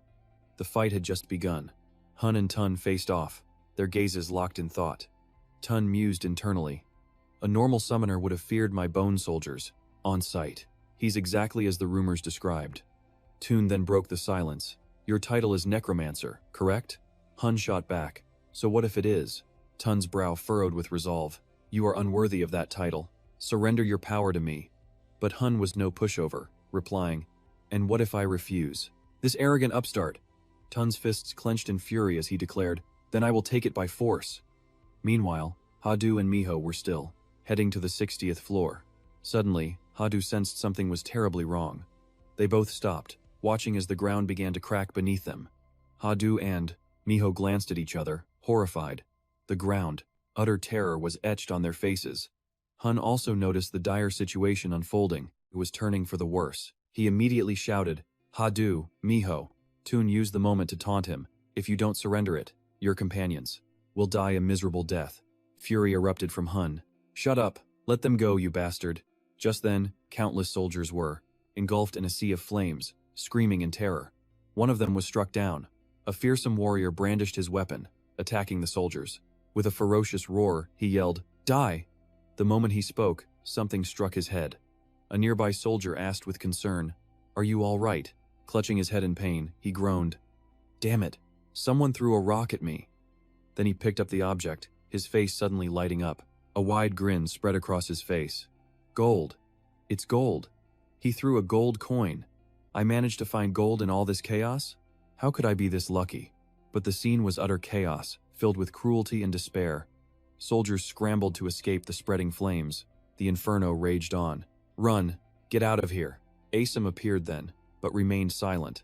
He merely observed with a calm demeanor, then began to think. The vanguard keeps using the same formation to block the enemy. At this rate, infiltrating the tower will be difficult. Is there a powerful mage among them? Just then, Godric appeared on the scene. His expression was far from pleased. Gritting his teeth, he thought, "Now for this side." He glanced over, thinking, "Golden bullet curtain." The moment the thought formed, the battlefield erupted into greater chaos. The terrified screams grew louder. Godric, drenched in sweat, realized this strategy wouldn't hold. "They're going to figure out who I am. I have to hurry." Cutting back to the entrance, Hun watched a monstrous creature emerge from the earth. The moment it appeared, he charged, his hands ready for battle. He roared out a command, "Release Ha-Du and Miho now." Toon heard him and declared with resolve, "I will not let you save them." He continued, I am Tun, the Corpse King. I will seize your necromancer powers and become the true heir of the Dark Necromancer. Hun was stunned by his words. He thought, what was that? Just then, Miho's eyes fluttered open as she regained consciousness. Ha-Du quickly asked, Miho, are you awake? Miho looked around, dazed. Where? Where are we? Ha-Du scanned their surroundings, seeing only a horrifying carpet of skeletal remains. Meanwhile, the massive creature grew more ferocious. Henrik was nearby, observing its movements. This is underground. Is it trying to escape after devouring those kids? Henrik then roared, I won't give you the chance to escape. Those children are my line in the sand. The words barely left him before the serpent lunged. It opened its jaws wide, threatening to devour Henrik. He struggled to hold it back. Ugh, it's too strong. Just then, another creature emerged from its mouth. It slowly slithered out from within. Henrik was taken aback, his brow furrowing in disbelief. Another serpent? Emerging from its mouth? The new snake immediately lunged, sinking its fangs into Henrik's neck. The venomous bite sent agonizing pain through him as he quickly retaliated. Henrik flung the snake off with his sword, yelling, Get off! The massive white serpent was thrown back as well. Clutching his face, Henrik felt a strange sensation. He wondered, Huh? Is it poison? No, it was his eyes. Henrik looked toward the sky, witnessing a sight he despised. Filling his vision were dragons soaring through the sky. He gritted his teeth, wondering, Am I seeing things?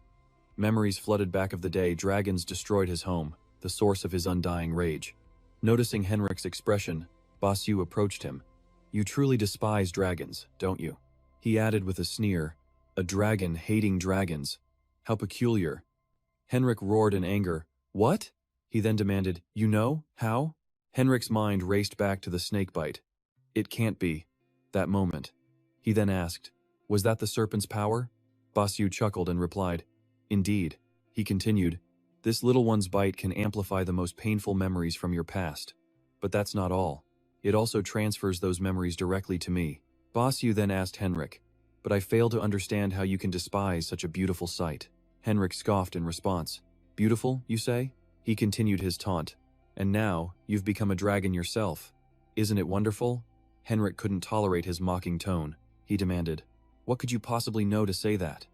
His voice boomed with rage. The very enemy that destroyed my homeland. My hatred at being reborn as one of them. It prevents me from ever taking my revenge. Henrik roared, filled with resentment. If you can't understand that, then just shut your mouth. Basyu merely laughed. Is that so? You're enraged over something so trivial? Henrik shot back, his voice dripping with disbelief. Trivial? Basyu continued to pour salt on the wound. I simply cannot comprehend it. Shouldn't you have shed that hatred the moment you became a dragon? He then revealed, Do you have any idea how many I've killed to gather these giant serpents, all to pursue this beauty? I consider such hurdles to be trivial. Those words only fueled Henrik's rage. Before him stood Basyu, poised before the majestic serpent. He smirked, then slowly said, Allow me to introduce myself. I am Basyu, the Serpent King. I adore all scaled creatures in this world. If you follow me, you can learn to love your true form. Henrik gritted his teeth and replied, Then allow me to introduce myself as well. I am Henrik, the soul of the Dragon Slayer. I will slaughter every last scaled creature in this world. Hearing this, Basyu got straight to the point. Then we have no choice but to fight. Henrik charged, taunting Basyu. Let's see how long that trash talk lasts. The serpent lunged, jaws wide open, to strike at Henrik. With a single slash, he cleaved the snake in two. Exhausted, he glanced at the sky. Damn it. Is this endless? Above, a horde of countless serpents descended upon him. Henrik yelled in fury. Bring it on. You think these things can keep up with me? Just then, a colossal serpent plunged down from above, dwarfing the others. He was stunned. Damn, that's a big one. The others were just bait. In that moment of distraction, he was ambushed. I'm surrounded. The serpent instantly coiled around him, tightening its grip. Henrik cried out in agony. He thought, At this rate, it'll crush me to death. I have to get out of this. As he tried to teleport away, Basyu swooped down, grabbing his face. Got you, he snarled. You were too careless, Henrik. You're still not worthy of being my rival. Just come with me peacefully. Behind him, motes of light appeared as his face darkened. He unleashed his signature skill, Serpent Seal. Specks of light shimmered in Henrik's eyes. Basilia watched, his lips curling into a victorious smirk. That's right. You will become my personal servant, Henrik. He paced towards Henrik, thinking, "There's only one way out of this for you. Turn into a dragon and flee. But I know you all too well, Henrik. But you can't, can you? Your hatred for dragonkind is all-consuming. Yet you are a dragon yourself, Henrik. Have you truly accepted what you are?" He then roared, "You don't want to become the very thing you despise. Now, be my pet, Henrik." He placed a hand on Henrik's head. A current of energy surged through him, forcing a cry of agony. Henrik squeezed his eyes shut, screaming, "I refuse!" Suddenly, Hun's voice echoed in his mind, startling him. "What the hell are you talking about? You'd waste that power because you won't become the enemy? Then let me ask you this. Who are you?" Henrik replied, "I am Henrik, the spirit of the Dragon Slayer." Hun pointed at him, shouting, "No, you're wrong. A rookie from the 50th floor. Trying to fight a veteran of the 300th floor. We aren't strong enough yet. We have to use every single asset we have." A realization struck Henrik. He powered up, transforming into a dragon and shattering the snake's bindings. Basilio was stunned. "Impossible. From the memories I saw, how can this be?" Henrik spread his wings, soaring into the sky and looking down on Basilio. "Because I'm not strong enough. I must fight with everything I have. I must use every last bit of my power." As he spoke, an immense pressure radiated from his body, leaving Basilio speechless. How beautiful. But then he burst into crazed laughter, thrilled that Henrik had transformed to fight him. "Excellent, Henrik. I will have you, no matter what it takes." Meanwhile, the battle between Hun and Tun raged on, but Hun seemed to be at a disadvantage. He and his summoned soldiers were being pushed back relentlessly. He thought, "This fighting style, it's two tins. He's using skills from my past life. I need to save the children. I have to get to Gills." But his thoughts shifted in an instant. If he defeated this man, all his problems would be solved. The two clashed in a battle of equals. "Did you learn that fighting style from Tutin? So what?"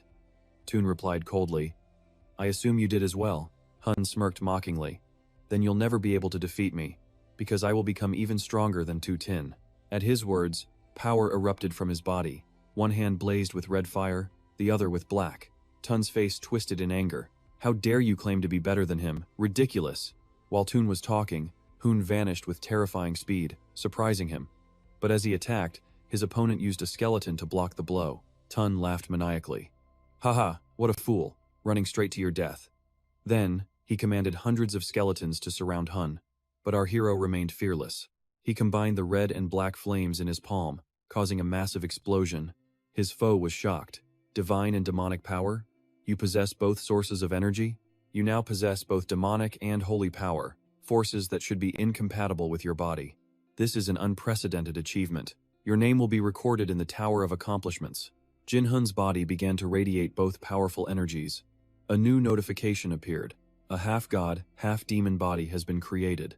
His eyes shifted to two colors, gold and purple. Jin Hun wondered, "What must I do to defeat Tutin?" Seeing this immense power, he felt a flicker of worry. "My opponent's forces are stronger, but I will crush them at any cost. Just like with the others, I'll use a special method to bypass his summons and go for the main body. My appearance has changed, but my methods haven't. This way is a bit disgusting, but it's effective." Jin Hun stood calmly and said, "Hey, kid, do you really call yourself a descendant of Tutin?" As his opponent landed, Jin Hun pressed his advantage, taunting, "If you're this weak, then Tutin couldn't have been that strong, right? Did he die because of holy power?" Those words struck a nerve with Tun. He gritted his teeth, gathering energy in his palms. "I will not let you insult him any longer."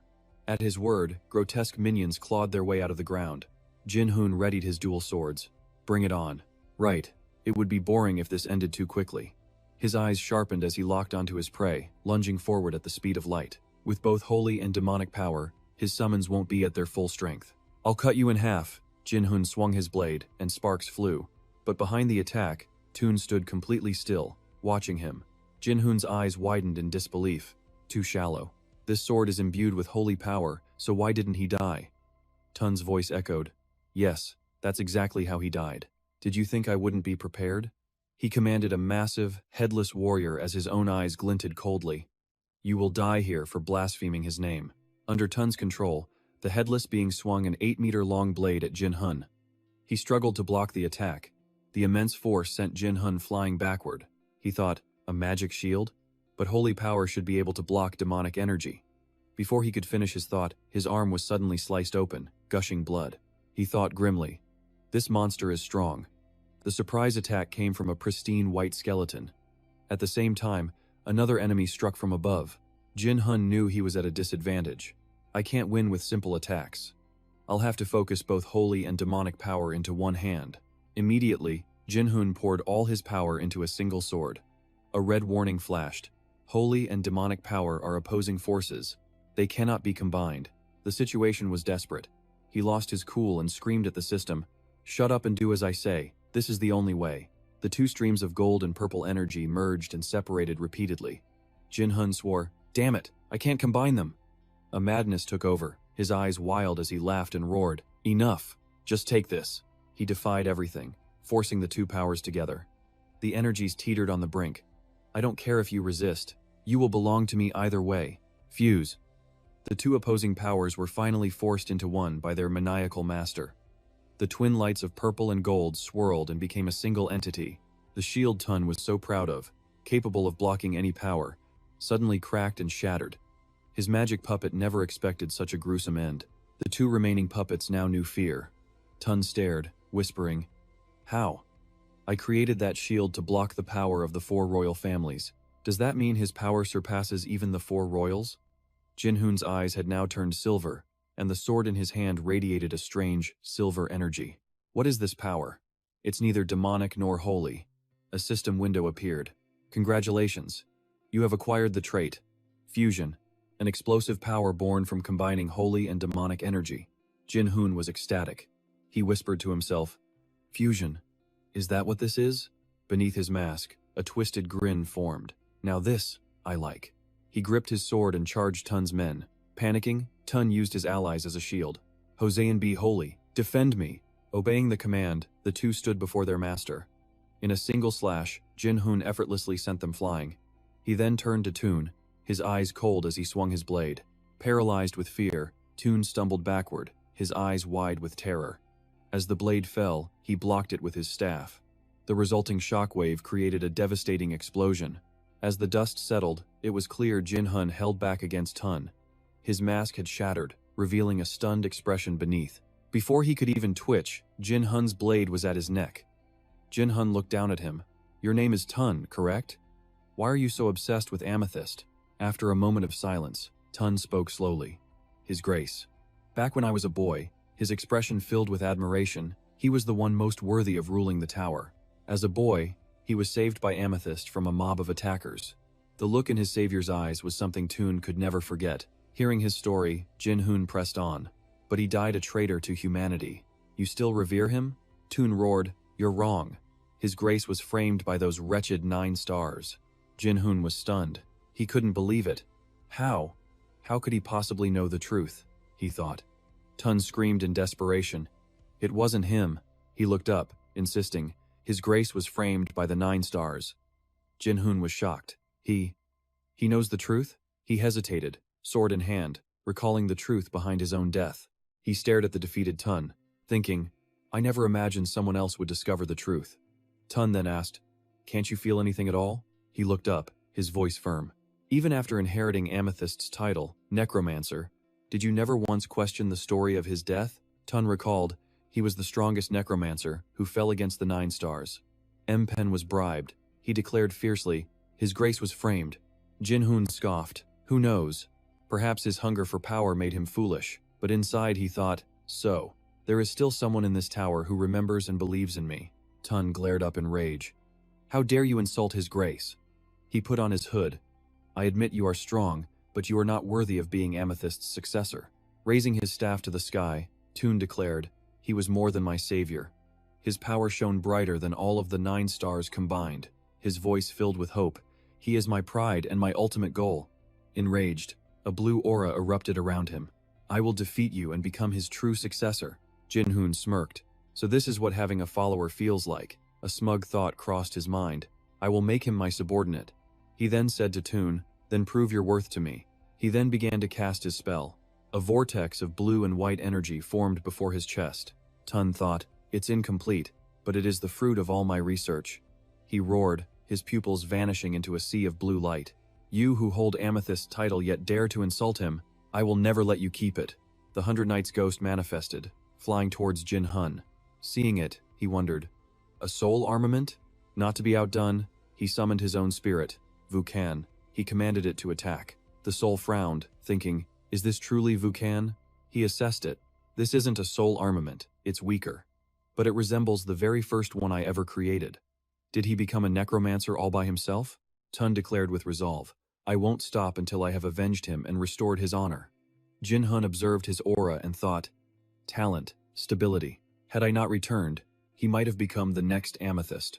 He then stepped forward, thinking, in that case, I should fight him with everything I have. He commanded Vukan, handle the summon. Then he charged at Tun. Their powers collided in a massive explosion. They clashed fiercely, Tun with his staff against Jinhun's bare hands. Touching the ground, he summoned something to strike at Tun. He yelled, snap out of it! Blood trickled from Tun's head. Suddenly, caught off guard, Tun could only look back in shock. He saw Jinhun's attack but had no time to defend. Fortunately, the blade was intercepted by one of Tun's own summons. It caught the blade in its jaws, stopping the fatal blow to Tun's chest. Jinhun thought, damn it. His summon blocked my attack. Forced to leap back, he took a defensive stance and analyzed the situation. That incomplete soul armament. He's using its instability to turn it into a bomb. I need a counter. Suddenly, Jinhun looked up, startled. Then, Tun's ultimate skill caught him by surprise. Tun declared, this is the final step to becoming like him. With a grim expression, he unleashed Descent of 100,000 souls. A torrent of souls poured from Tun's body, rushing to attack him. Jinhun thought in disbelief. Wait, that's one of my skills. The wave of souls crashed into him, an overwhelming force that felt like it could swallow the world. But Jinhun unleashed his own power, smirking. This alone isn't enough to devour my soul. A smug grin spread across Jinhun's face as he swept his arm in an arc, unleashing a wave of power. Tun stared in disbelief. Impossible. It wasn't even perfected, yet he blocked the necromancer's ultimate skill? Did this mean his spiritual power couldn't even touch his soul? Jinhun laughed, thrilled, magnificent. It's like seeing my past self. I shall repay you with a true 10,000 soul descent. With that, he unleashed his technique for Tun to witness. Tun was stunned, completely powerless. His eyes could only watch as the ultimate attack descended upon him, the souls swarming and engulfing him completely. Tun realized. So, you were here all along. A figure leaped forward, driving a weapon straight through Tun's body. Blood sprayed. Jinhun simply smiled.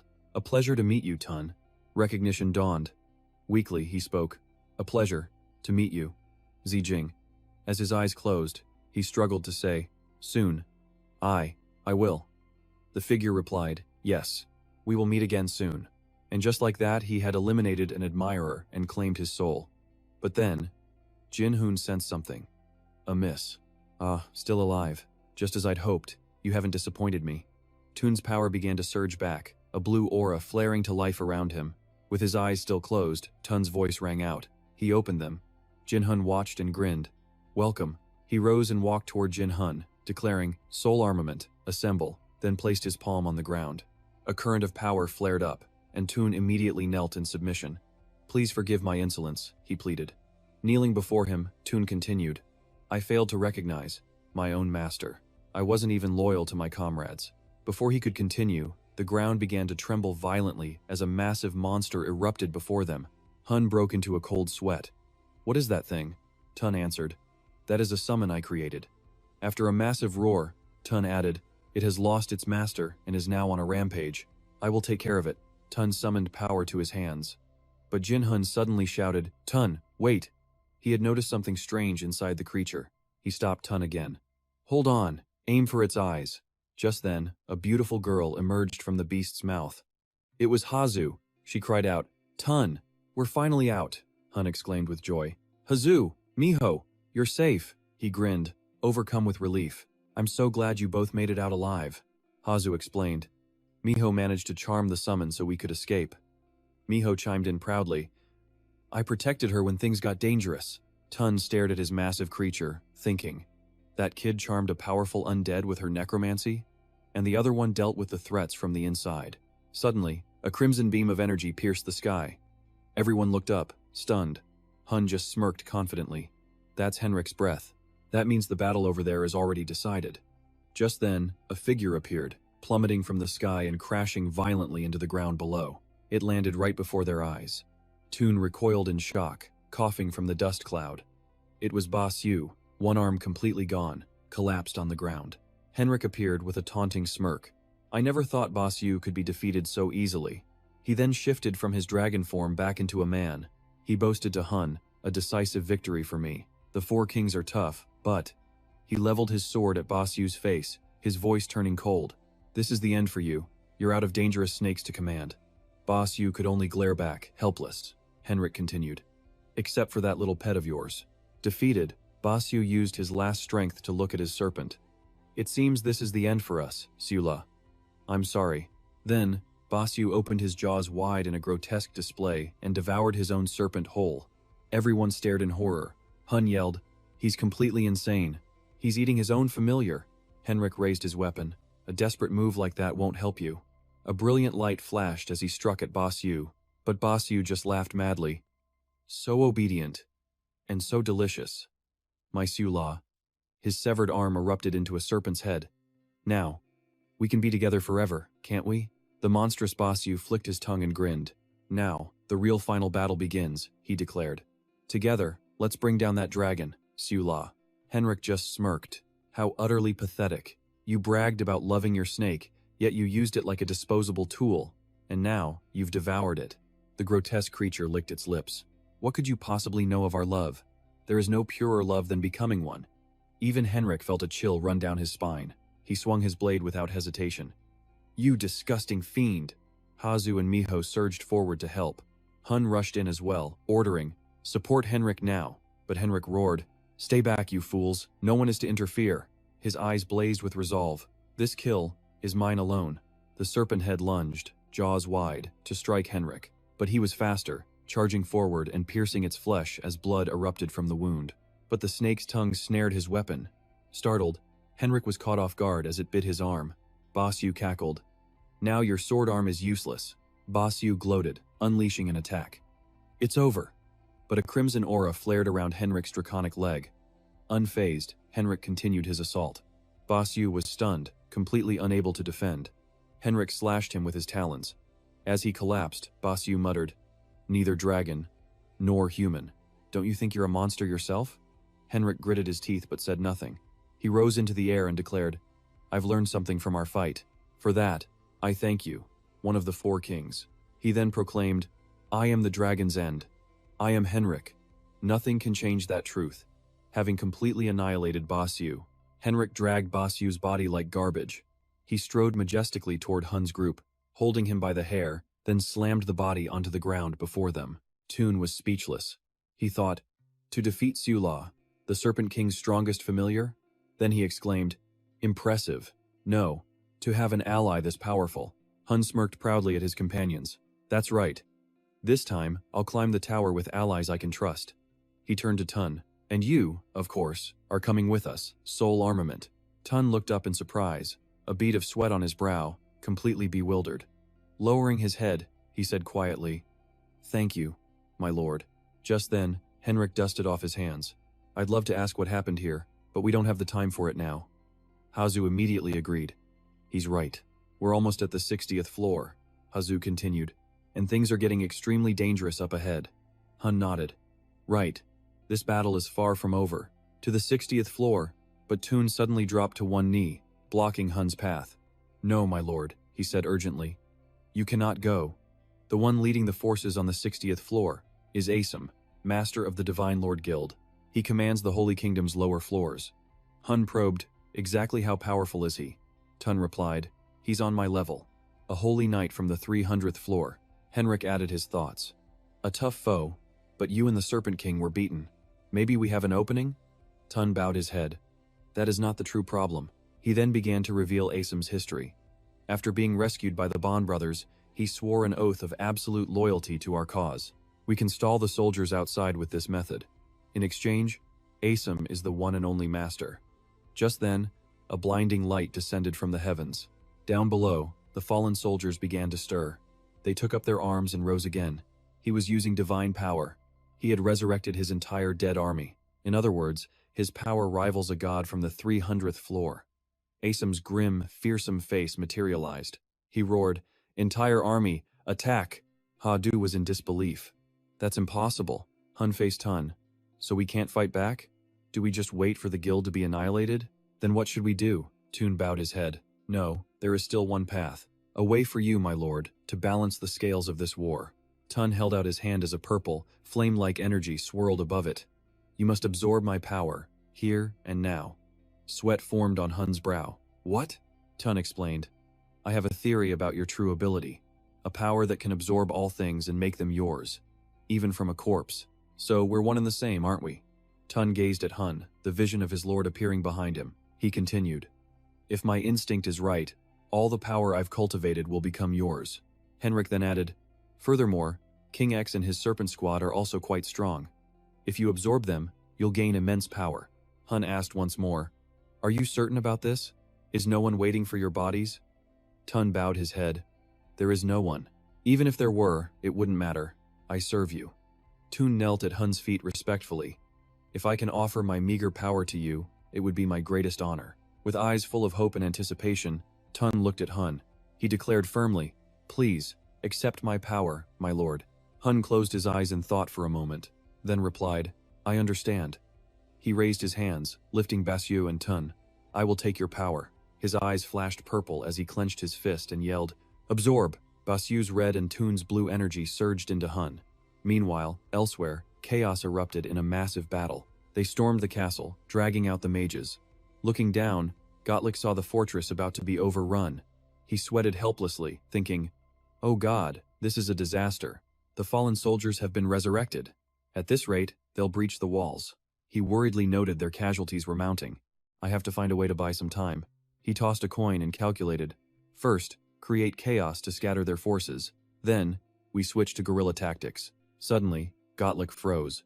A terrifying power blasted directly into the fortress, right at his position. It shot through every wall with such force, creating a massive explosion. It tore a clean hole through the castle, revealing the sky like a lens. Luckily, Gottlieb managed to defend himself and was unharmed, but he muttered in despair, good heavens, my position has been exposed. Looking at the aftermath, he thought, was that attack divine power? A voice echoed, I finally found you, you riot starter. The mysterious merchant who aided the masked man. I have come to eliminate you. The speaker was none other than Asum. He sneered. For a spirit, your methods are quite crude. Gottlieb sweated, trying to appear calm. The army below serves the interests of the Holy Kingdom, right? Asum replied. Lord Kan gave me only 2 orders. 1. Deal with the incompetent leaders. 2. Completely annihilate the masked man and his followers. Asum stated with chilling resolve. To Gottlieb's horror, Asum's voice boomed. The Lord's command is absolute. It is the word of a god, and no other condition matters. Gottlieb retorted, things won't go as you think, you fanatic. The battle raged on, with flames erupting everywhere. Elsewhere in the fortress, massive explosions continued to rock the foundations. A tense and dramatic battle was unfolding. Asum was chasing Gottlieb, taunting him as he ran. How long do you plan to run? Gottlieb fled, sweating with anxiety. He thought, gods above, help me. If they discover I'm Gottlieb, the situation will become much worse. He glanced back while running, anxiously thinking, I must fight without revealing my identity. But can I face that monster while hiding my true strength? Asum, in pursuit, sensed something was off. He thought, strange, he's not using his full power anymore. Compared to the flashy moves he showed before, now he's just running. What is he hiding? If so, Asum decided to press his attack on Gottlieb. He declared, I will make you lose everything. I must know what you're concealing. Can you protect your comrades by hiding your power like this? Gottlieb turned to see Asum preparing to strike. Before he could react, a massive claw swooped in, saving his life. It was Henshu in his dragon form. The guards pointed up in shock, shouting, a dragon! A dragon has broken into the building. Where did it come from? Sir Asum. Is Sir Asum all right? Asum saw this and thought, a dragon? They said there was a dragon among the masked man's accomplices. Asum frowned, sweating as he guessed. Did they really climb to the 60th floor in one night and defeat Toon and Basio, who went ahead? Just then, Hun spoke up. Hey, are you Asum? Where do we need to go to take that bastard's head? A massive explosion of light erupted from the holy temple. At that moment, Hun's group was flying high above. Ha-Du asked, is it okay to let him fight alone? Henshu replied, don't worry, he has that thing with him. Suddenly, something flew up, attacking Henshu. What was that? They're attacking from below. It was Asim's soldiers. They yelled, "It's the masked man's accomplices. Shoot them down," Gottlieb said. "We have to deal with those soldiers first. That Asim guy can even revive fallen soldiers." Miho exclaimed in shock. "What? That's totally cheating." Hearing this, Henshu declared, "Then I'll just burn them all. That way, there will be nothing left to resurrect." Meanwhile, Hun was dueling Asim. They clashed fiercely in an intense one-on-one battle. Hun raised 2 fingers, unleashing a technique. He fired a flaming projectile at Asim, hitting his arm.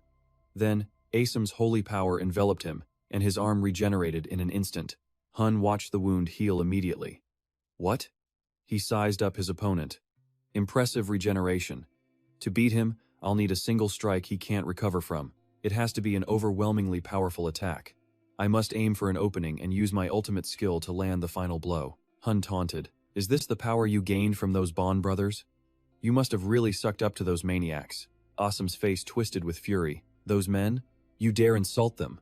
With a roar, Asim unleashed his power. A massive orb formed in his hand. "Do you not fear divine punishment?" He then launched the attack at Hun. Seeing this, Hun also made his move. He touched his chest and commanded, "Come forth, King Kan." The king appeared. Asim stared in shock. Blocking divine punishment with a summon? His undead should be weak against holy power. King Kan grinned smugly. "What's the matter?" Curious about what happened. This is what happened. A truly useful skill. Asim roared in fury. "You traitor, Tun. How dare you betray me and side with him?" Tun replied. "I never sided with anyone. I was simply searching for where I truly belong." Hun heard this and smirked. "Is that so? How impressive." Asim seethed. "Traitor, I will erase your filthy soul." Then Hun pointed a finger at him and ordered, "This is my command. Subdue him and bring him to me." The 2 figures advanced, replying in unison, "As you command." King Kan shot out a chain while Tun lunged at Asim. Asim braced himself, thinking, he's been resurrected and has grown stronger. He's also received the masked man's power. At that moment, Hun attacked Asim from behind. Unseen, claws burst from Hun's hand, raking across Acer's back. Blood sprayed as the blow sent him crashing down, kicking up a massive cloud of dust. Acer somehow managed to stand, demon face. "To think you could push me this far." Then he smirked. "But you can never truly defeat me. I possess the infinite recovery blessing from the Great One. You are destined to lose." But in his arrogance, a serpent coiled around Acer, binding him tightly. He roared in shock. "Since when?" Vukan raised his hand, as did Tun. Together, they charged forward. It was Basui restraining Acer, who cried out, "You too, Basui? Have you fallen to the demon face?" He screamed the name in despair as Basui delivered the final blow. Hun's demonic power instantly ensnared him. A mere flick of the wrist inflicted devastating damage. His head was sent flying, but just as he seemed finished, a new one grew back. He was now brimming with even more vitality. "This isn't enough to stop me," Vukan marveled. He regenerated even after being decapitated. Tun added, "As long as you have holy power, your regeneration is truly infinite. I'll have to end you in a single strike." But despite his recovery, Acer's condition hadn't actually improved. His limbs were still bound tight. Even with holy power, these bonds won't disappear? Is this the power of Tun? He was known for his resilience. Even cornered, his defiance never wavered. "With just this, you still can't defeat me." Glancing at the 2 figures and the giant, he thought, "I expected you to use the 4 kings' souls." Too bad that plan failed. But Toon shattered his smug thoughts, declaring, "We never intended to eliminate you in the first place." Vukan now revealed a knowing smirk. "The order we received wasn't to kill you." As he spoke, a dark circle ignited in the sky. It was to offer you as a sacrifice to our master. Hun appeared, a blindingly powerful energy glowing in his hand. He aimed his hand forward, unleashing a torrent of spiritual power. Asim's arrogant expression finally vanished, replaced by pure dread as he gritted his teeth. "Is that holy power? No, it's different." A system window appeared. Characteristic, unified element utilization. Holy power and demonic power have merged into a unified element. His eyes widened in shock, watching the terrifying power in Hun's palm. A powerful beam of energy shot towards him, causing the very ground to crack. Engulfed in the terrifying aura, Asim could only let out a scream of agony. The blast was comparable to a nuclear explosion, devastating all structures in the vicinity. The attack left a deep crater scarred into the earth. Asim had been utterly incinerated by Hun's own hands. The 3 of them looked down coldly from above. Tun immediately bowed his head respectfully to Hun. "This is our first victory. It is truly my honor." Vukan, however, was beaming, leaving Hun to wonder what he was thinking. Has a worthy opponent finally appeared? Why are you so happy? He is my successor, after all. Suddenly, a voice called out, grabbing Hun's attention. It was the hidden demon, Henrik. We've taken care of things down here. He surveyed the ruins and remarked, to restore this, you'll need to summon a god, or a demon. Even though their victory was clear, Hadu couldn't help but ask her question. So, does that mean we stopped it? She insisted. We must pull the root out completely, Hun replied. Yes, this is our first victory. Glancing at Henrik's sly grin, Hun continued. My previous losses could be blamed on ambushes, but today was a total failure. After they got the first strike on me. Over here, the puppet is damaged. It needs Glick's help. If this news spreads, the two girls listened, their eyes sparkling. The heavens will be thrown into chaos. Glick understood, chuckling softly. So you're giving me the green light to spread the word? Of course. Why else did I bring you? Then, within a burst of flame, he and his puppet vanished. Then I'll head out. There's a mountain of work to clean up today's mess. Hun looked at the remaining two with a serious gaze. All right, I'm counting on you. And with that, they both vanished. At that moment, a system alert appeared. The Lord of 10,000 Demons says their judgment of character is sharp. The text continued. The Lord of 10,000 Demons asks, what has happened? Is something coming? Suddenly, Miho's ears twitched. She whirled around to see. Streaks of energy like lightning tore across the sky, leaving them all bewildered. The environment began to shift unnaturally. An earthquake? No. Space itself is warping. Miho stared upward, her expression one of pure shock. The phenomenon shattered, and a strange beam of light erupted from above, slamming into the ground. The sky, it's cracking open. What is this light? A figure stepped forward, marveling. Just as I predicted, they are all gods. His body began to glow with holy power as he spoke. They didn't abandon me. They saved me. His eyes began to glow a brilliant gold. He turned to Hun. Now, it's time to punish the rebels, those who defy the gods. Elsewhere, a teacup shattered on the floor. Kane Bellin stared in shock, stammering, calm men. He watched her as she scowled at her own glowing hand. The seal on her palm was radiating light. She met his gaze with a sinister smile. She explained, Awesome reached the 60th floor? It seems he's been captured. Hearing this, he gritted his teeth, thinking, demon face. She looked at him calmly, but don't worry, Asum is a very special toy, after all. He replied with suspicion. Special? She gave him a wicked grin. He's my insurance. I secretly implanted something inside him that shares my holy power. If Asum is ever defeated, he will be reborn as an avatar to wield my power. As she spoke, she raised her arm, revealing the glowing seal. It was identical to the mark on Aho's forehead. Then she continued, the demon mask is preparing for a direct confrontation. Just then, the man called Azham approached the group, his face twisted with rage as he demanded, is that divine power from calm men? Henchik also roared in fury, the 9 stars. Hadu thought in terror, he's one of the people my brother killed. Hearing the question, the man smirked. Ah, so you recognize the warm, sacred power of calm men? Hearing this, the main character's expression darkened as he replied, how could I ever forget? His eyes blazed with pure rage and hatred. He glared at him and continued, that disgusting feeling of sacred power. Seeing this intense hatred, the man wondered, what is this animosity? Has this person been climbing the tower for less than a year? Why does he hate Lord Calm Men so much? He stared at him and asked, who are you, you fiend? Just then, Vuan and Toon appeared behind him, ready to strike. He suddenly sensed the imminent danger, and a massive explosion erupted. He emerged from the smoke, a twisted smile on his face. Ah, that's right. You all can't achieve enlightenment, can you? He said, his hands around Vuan and Tun's necks. He then taunted him cheerfully. But with this power gap, not being enlightened is far more painful. His grip tightened, causing Vuan and Toon to cry out. Suddenly, a shadow descended.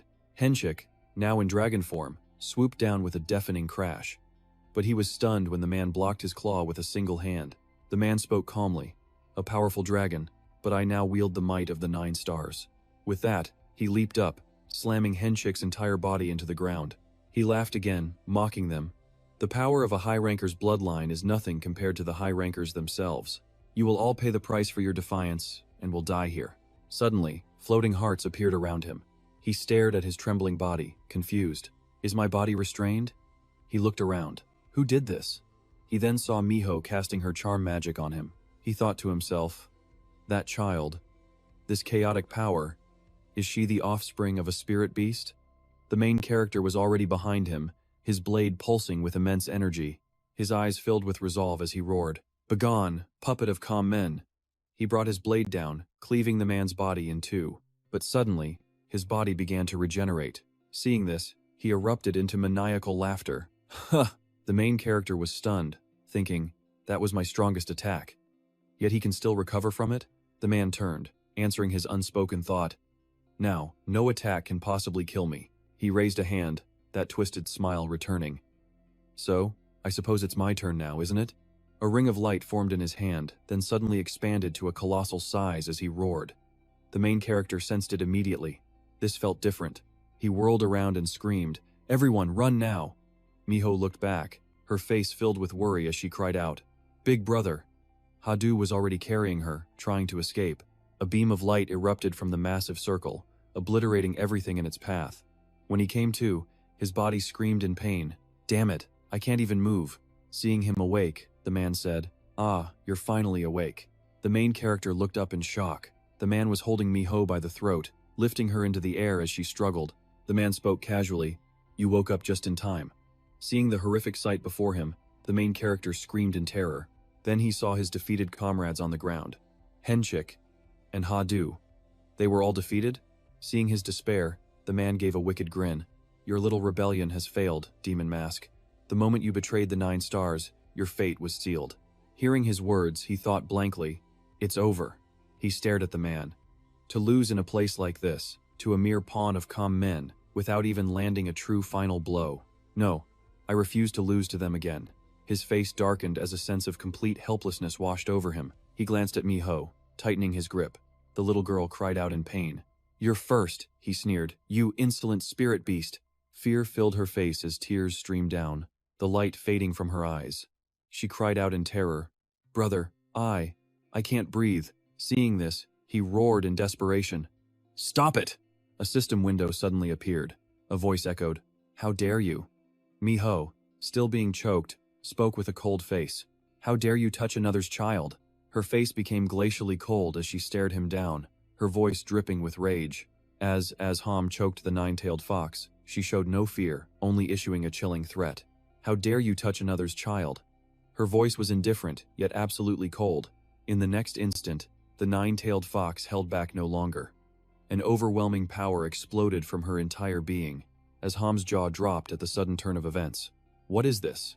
He leaped back, preparing for a devastating counterattack from the 9-tailed fox. That relaxed posture. Could she be a transcendent being of the tower? Don't mistake my kindness for weakness. In the next moment, she showed Ham his place. The 9-tailed fox retaliated, sending him flying with a massive wave of power. Even Hun was frozen in awe at the brilliant light.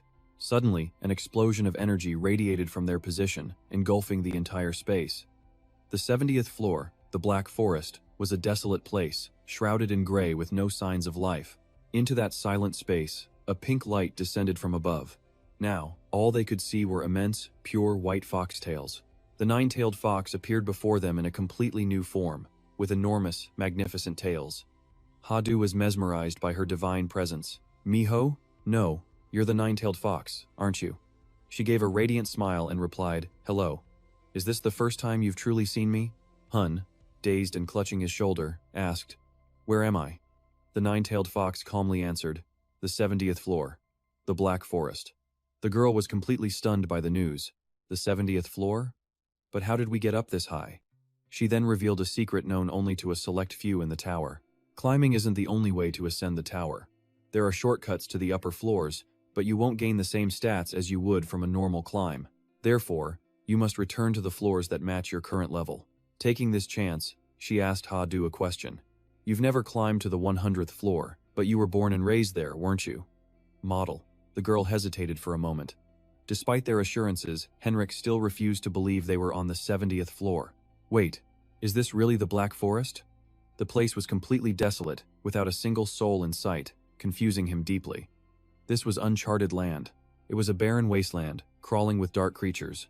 Why bring us to a place where we could easily get lost? You guys are rookies. Hun immediately shot back at him. No, that's precisely why this place is safe. The fox spirit praised Hun. Just as I thought. You learn fast. But something felt off. The nine-tailed fox's fingers were trembling uncontrollably. It seemed that even all-powerful beings had their weaknesses, and she was no exception. I'm reaching my limit. I am an entity that cannot directly interfere in the world of tower climbers. I can only help you escape through this child, but this is temporary. They will find you again and come to kill you. Her words left them frozen in shock. Before leaving, the nine-tailed fox offered Hun some grave advice. At your current pace, you stand no chance against them. You must become stronger, much faster. Tired of the riddles, Hun demanded a straight answer. Then what are we supposed to do? You said there's a way to get stronger quickly here, so just tell me. But it seemed the powerful enjoy taking their time.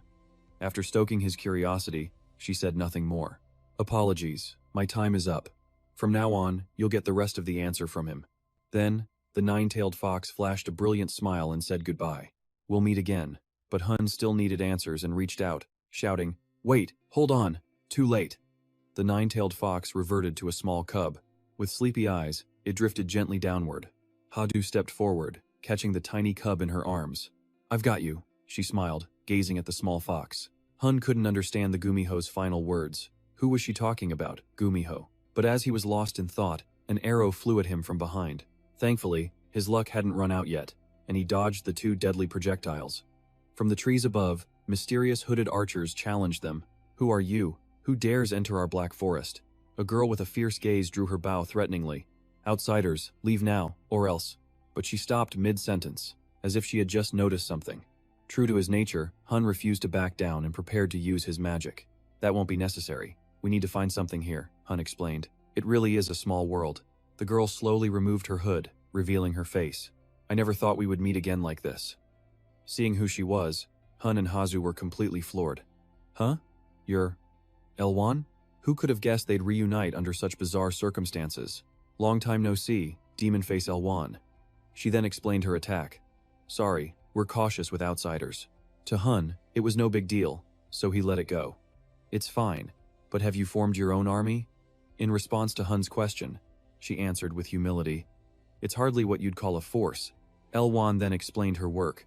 We're just a few dark elves. All we can do is stand guard in this forest. Even so, she and her comrades' spirits were far from broken. But we still have our faith.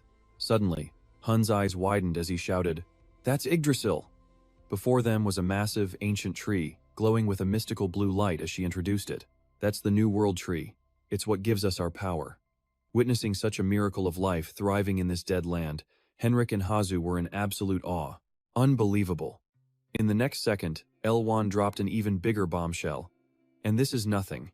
The real Yggdrasil is much larger. Feeling she'd talked enough about her own story, she turned back to Hun. Now it's your turn. Why are you in this state? And how did you get here? Faced with Elwan's direct question, Hun was at a loss for words. A moment later, after he had explained everything, Elwan asked, So one of the 9 holy stars interfered? And they have subordinates who can wield that power directly. Henrik also joined the conversation. We only made it here thanks to the Gumiho. She told us to find a way to defeat them here. Hearing this, a cold sweat ran down Elwan's back. This was no simple matter. So, it must be that power? Hazu then made a desperate plea. I know this is a shameless request, but please, we're begging you, will you fight with us? Hazu looked Elwan straight in the eye with a serious expression. Meanwhile, Hun stood silently in a corner, deep in thought. In a situation this dire, he couldn't find any peace of mind. Looking back on everything, he felt insecure about his own strength. I was helpless before the power that was given to Carmen. If it weren't for the Gumiho, I would have died. He remembered Asmon's smug, punchable face. You have failed, demon face. Just thinking about it ignited Hun's top-tier determination. Damn it, I need more power.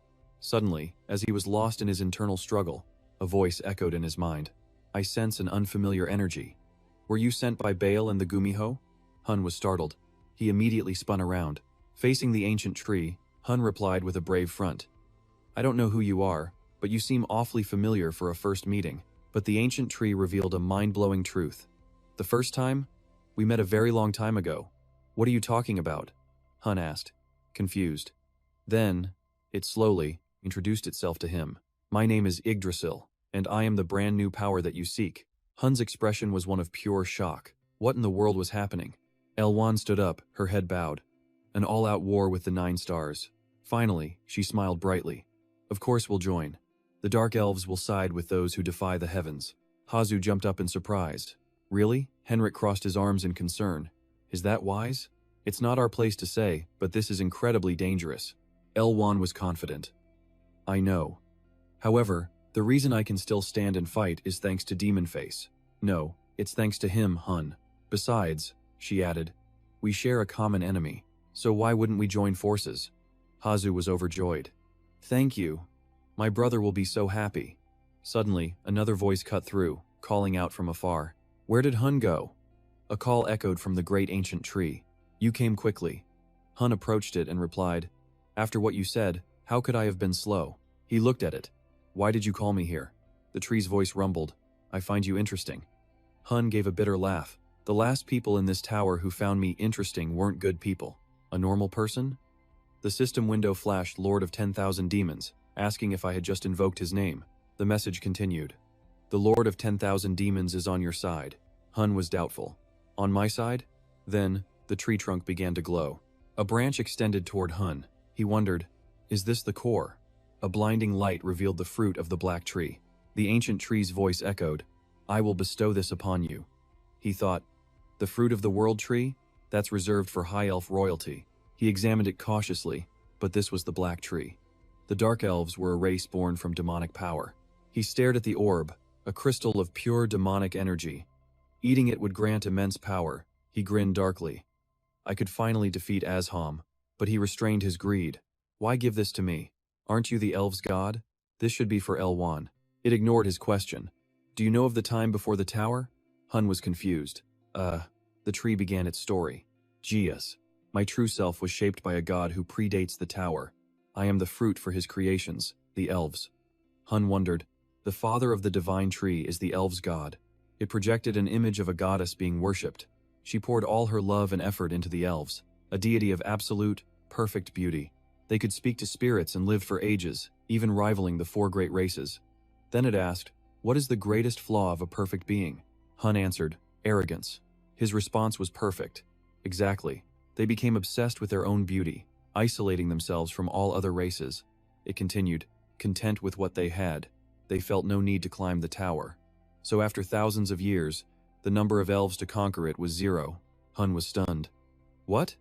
The tree then asked, why do gods create life, only to make them climb a tower? He glanced at the system window. To become gods themselves and bolster their creator's power, like this one. A message appeared. Are you complaining? The tree asked again. If a paid servant fails his master's command, what is to be done? Hun clenched his fist, his voice cold. You eliminate them, of course, and replace them with someone more obedient. As he spoke, the tree's true meaning hit him. No way. The tree confirmed it. Correct. The creator placed new hope in me, and in the Dark Elves, in Elwan. The other elves are too corrupt. They're colluding with the 4 great races to destroy the tower's order, with Hamel and Lat as prime examples. Hun gritted his teeth in fury. At the heart of it all are the 9 stars, the strongest humans, and your ultimate enemies. The ancient tree offered the orb once more. Unfortunately, Elwan is not yet ready for my power, so I entrust it to you, the one who defies heaven. A blue system window appeared. The father of the divine tree proposes a contract. Unify the Dark Elves, and the black tree's fruit is yours. Hun gave a slight smile. He snatched the orb instantly. How could I possibly refuse?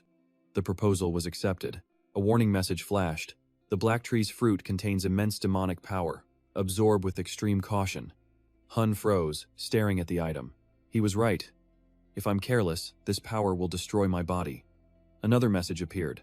The father of the divine tree offers his aid. Instantly, branches shot out and enveloped him. He understood the tree's plan. I see. If these branches absorb it first, they can filter the demonic energy. He pushed the orb into a branch and summoned vacant Hun. They appeared instantly. I'm about to absorb its energy with my full power, he commanded. Protect me until I have complete control, or until this is finished. They bowed. As you command. He focused, beginning the absorption. Meanwhile, the other 3 were searching for him. Hadu called out, Brother! Elwan muttered. Where did he wander off to? Suddenly, Henrik yelled, Look over there. All eyes turned in that direction. Such intense demonic energy.